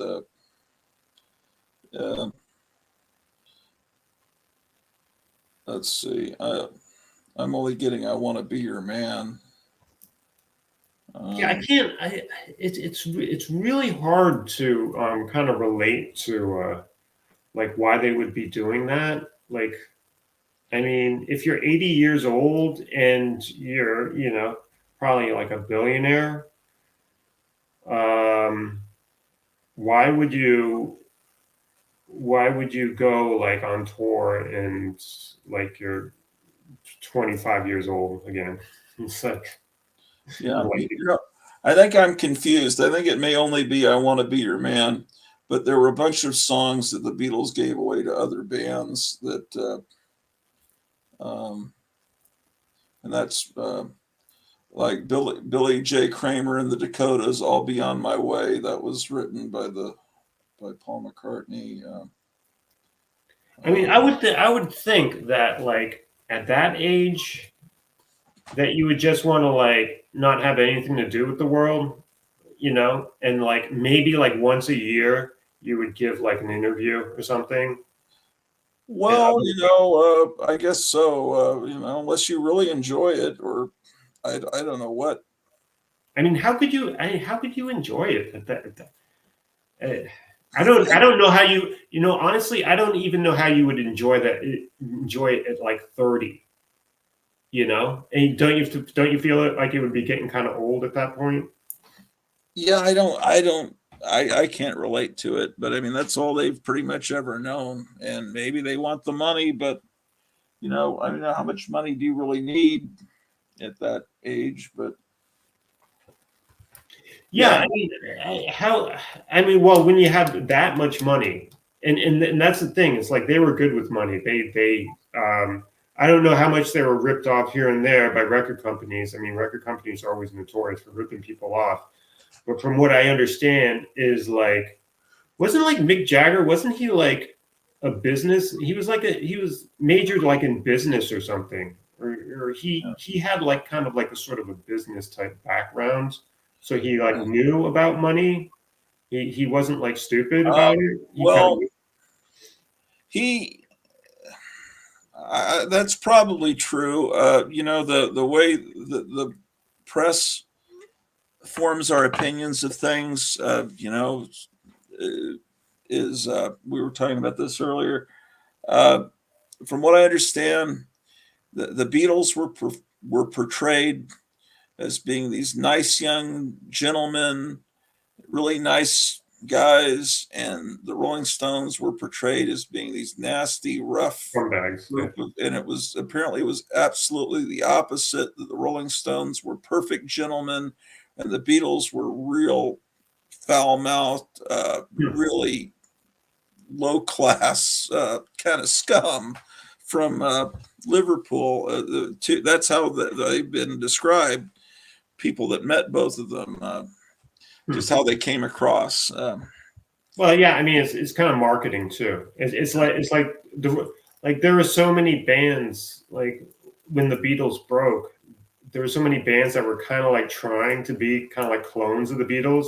Yeah. So like the Rolling Stones figured out like, okay, we have a sound that's kind of like the Beatles, but we have to be like the anti-Beatles. But we're still kind of like in the tradition of, in like musically speaking, but we have to portray a different image of ourselves, or at least that's what they agreed with the record companies. I mean, but the Rolling Stones, they kind of started out kind of clean, but I guess they had to, because like the Beatles started out kind of clean looking. Yeah, but I mean, they're well, part of it is their first big hit, the Rolling Stones. It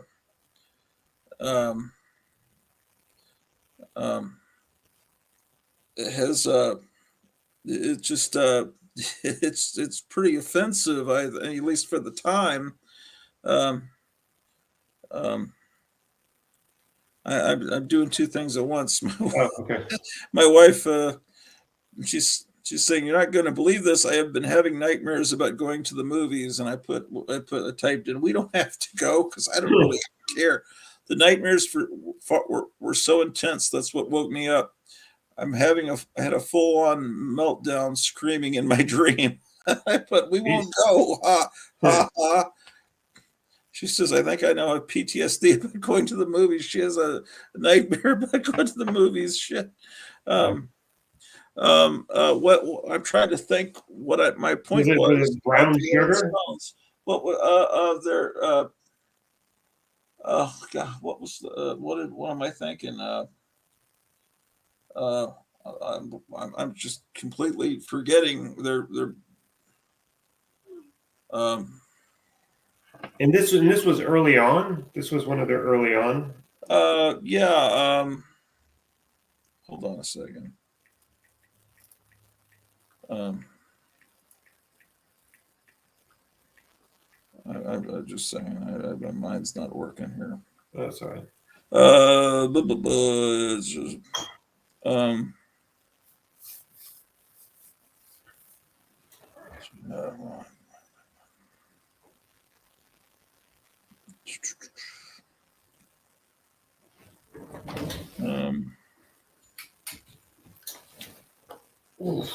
shoot.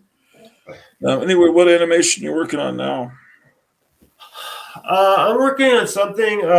Taking my sweet time with it. I'll have it done for Halloween. It's just kind of like I took a little bit of a Tubular Bells. Yeah, I took a little bit of that record, and I just animated a bunch of kind of Halloween crap with it. Will that keep you from being able to put it on YouTube? No, they'll hit me with a copyright claim, and which just means that I can't monetize. Yep, but sometimes when you hit one of the big bands, it will. It's one. Oh, I've never had that problem. And what happened to me is I went into a store in Arlington, Texas, where they have every kind of soda pop made in the entire world, including things you don't think have been made in 60 years, but they're still made by some little bottling company. And all this soda pop, and they had comic books. It was just a nostalgia place, and they're playing a Beatles song through the loudspeaker, and YouTube wouldn't let me upload it because it was weird. Yeah, I hear that like certain bands, like the Stones and the Beatles. Yeah, and I don't know, probably I don't know, Justin Bieber or something. Like the things that like are very tightly controlled, they'll lay a claim on you in a second. So, but if you're using like, I don't know, Tubular Bells, like, and I'm not even using like the most famous part of it. I'm using kind of like an obscure, I don't know. I don't think because I'm sure how it works is like if like someone uses like a little bit of your music or something, a message is sent to whatever copyright owns the fucking thing, and then they have to fill something out or whatever. They have to take time out of their day in order to blah blah blah. They make a claim. I imagine it takes them something. It costs them something, right? And it's just not worth their bother. I don't know that a human makes the claim. I think it's all done by robots. I think YouTube detects it and it's instantly done when it's being uploaded. Maybe in some cases. Yeah, maybe, yeah. Like some of them just the robot is set for certain certain artists. I remember now what I was trying to say. I can't get no satisfaction. Oh, okay. I'm trying to make some girl, and that is pretty. It's considered risque at the time. Yeah. That's kind of a very crude way of saying that. Hold on a second. Well, what's up? It's all right.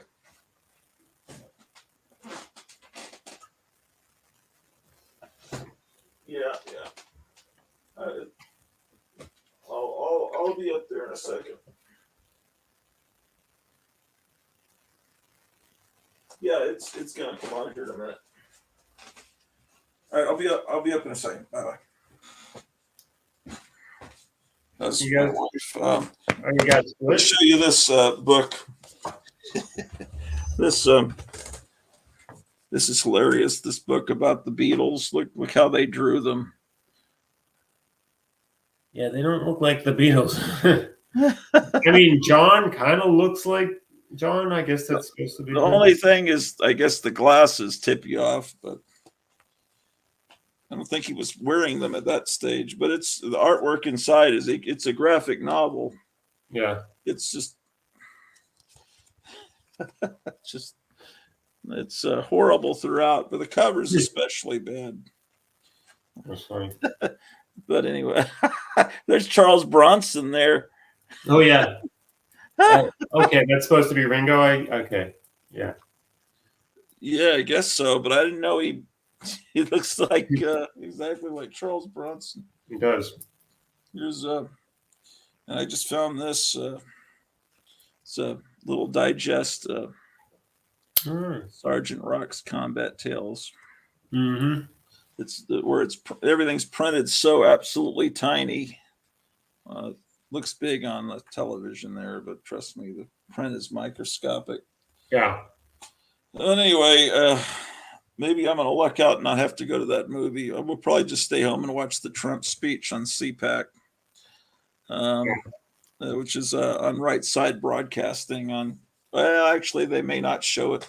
Sometimes though, Right Side Broadcasting cuts the feed and says, "Go watch us on Rumble," because when Trump starts saying things about how dishonest the thing that starts with the letter E was, then YouTube gets very upset, and then sometimes they actually cut the feed, and they don't want to lose their ability to be on YouTube, so they just say, "Come watch the speech on Rumble," because clearly he's going to say things that upset YouTube. Yeah, and it's so funny too, because it's like I remember hearing of some poll that said like 48% of Democrats believed that the election was, not kosher. Right. Yeah. And but their side won, so what do they care? I mean, their side won, so yeah. But they always say it's not honest when they lose. Yeah, they're not considered to be deniers then. Yeah, and it's kind of like it's sort of like YouTube is they're kind of trying to protect things that are kind of like lost causes at this point, as far as like persuading anybody goes. Yeah. It's like everyone has their mind made up about the vaccine or the V, or what it does and doesn't do. So it's like who Yeah, I don't know. It's insanity. But that's something I'll. I'm just kind of. It's weird when I'm kind of glad that I don't have to go see a movie. That's not the way it's supposed to be. Right. That says volumes about what Hollywood is doing. There's only one movie that I would be tempted to see, and that's not coming out until like the summer. What's and that? I'm probably not going to bother. It's by that guy. I forget his name because he has like a funky. He has like a funky name. But it's by the guy that did Hereditary.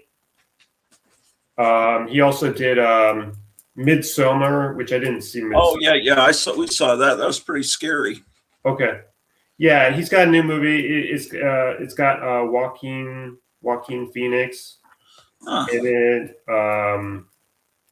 Some kind of like psychological horror kind of film.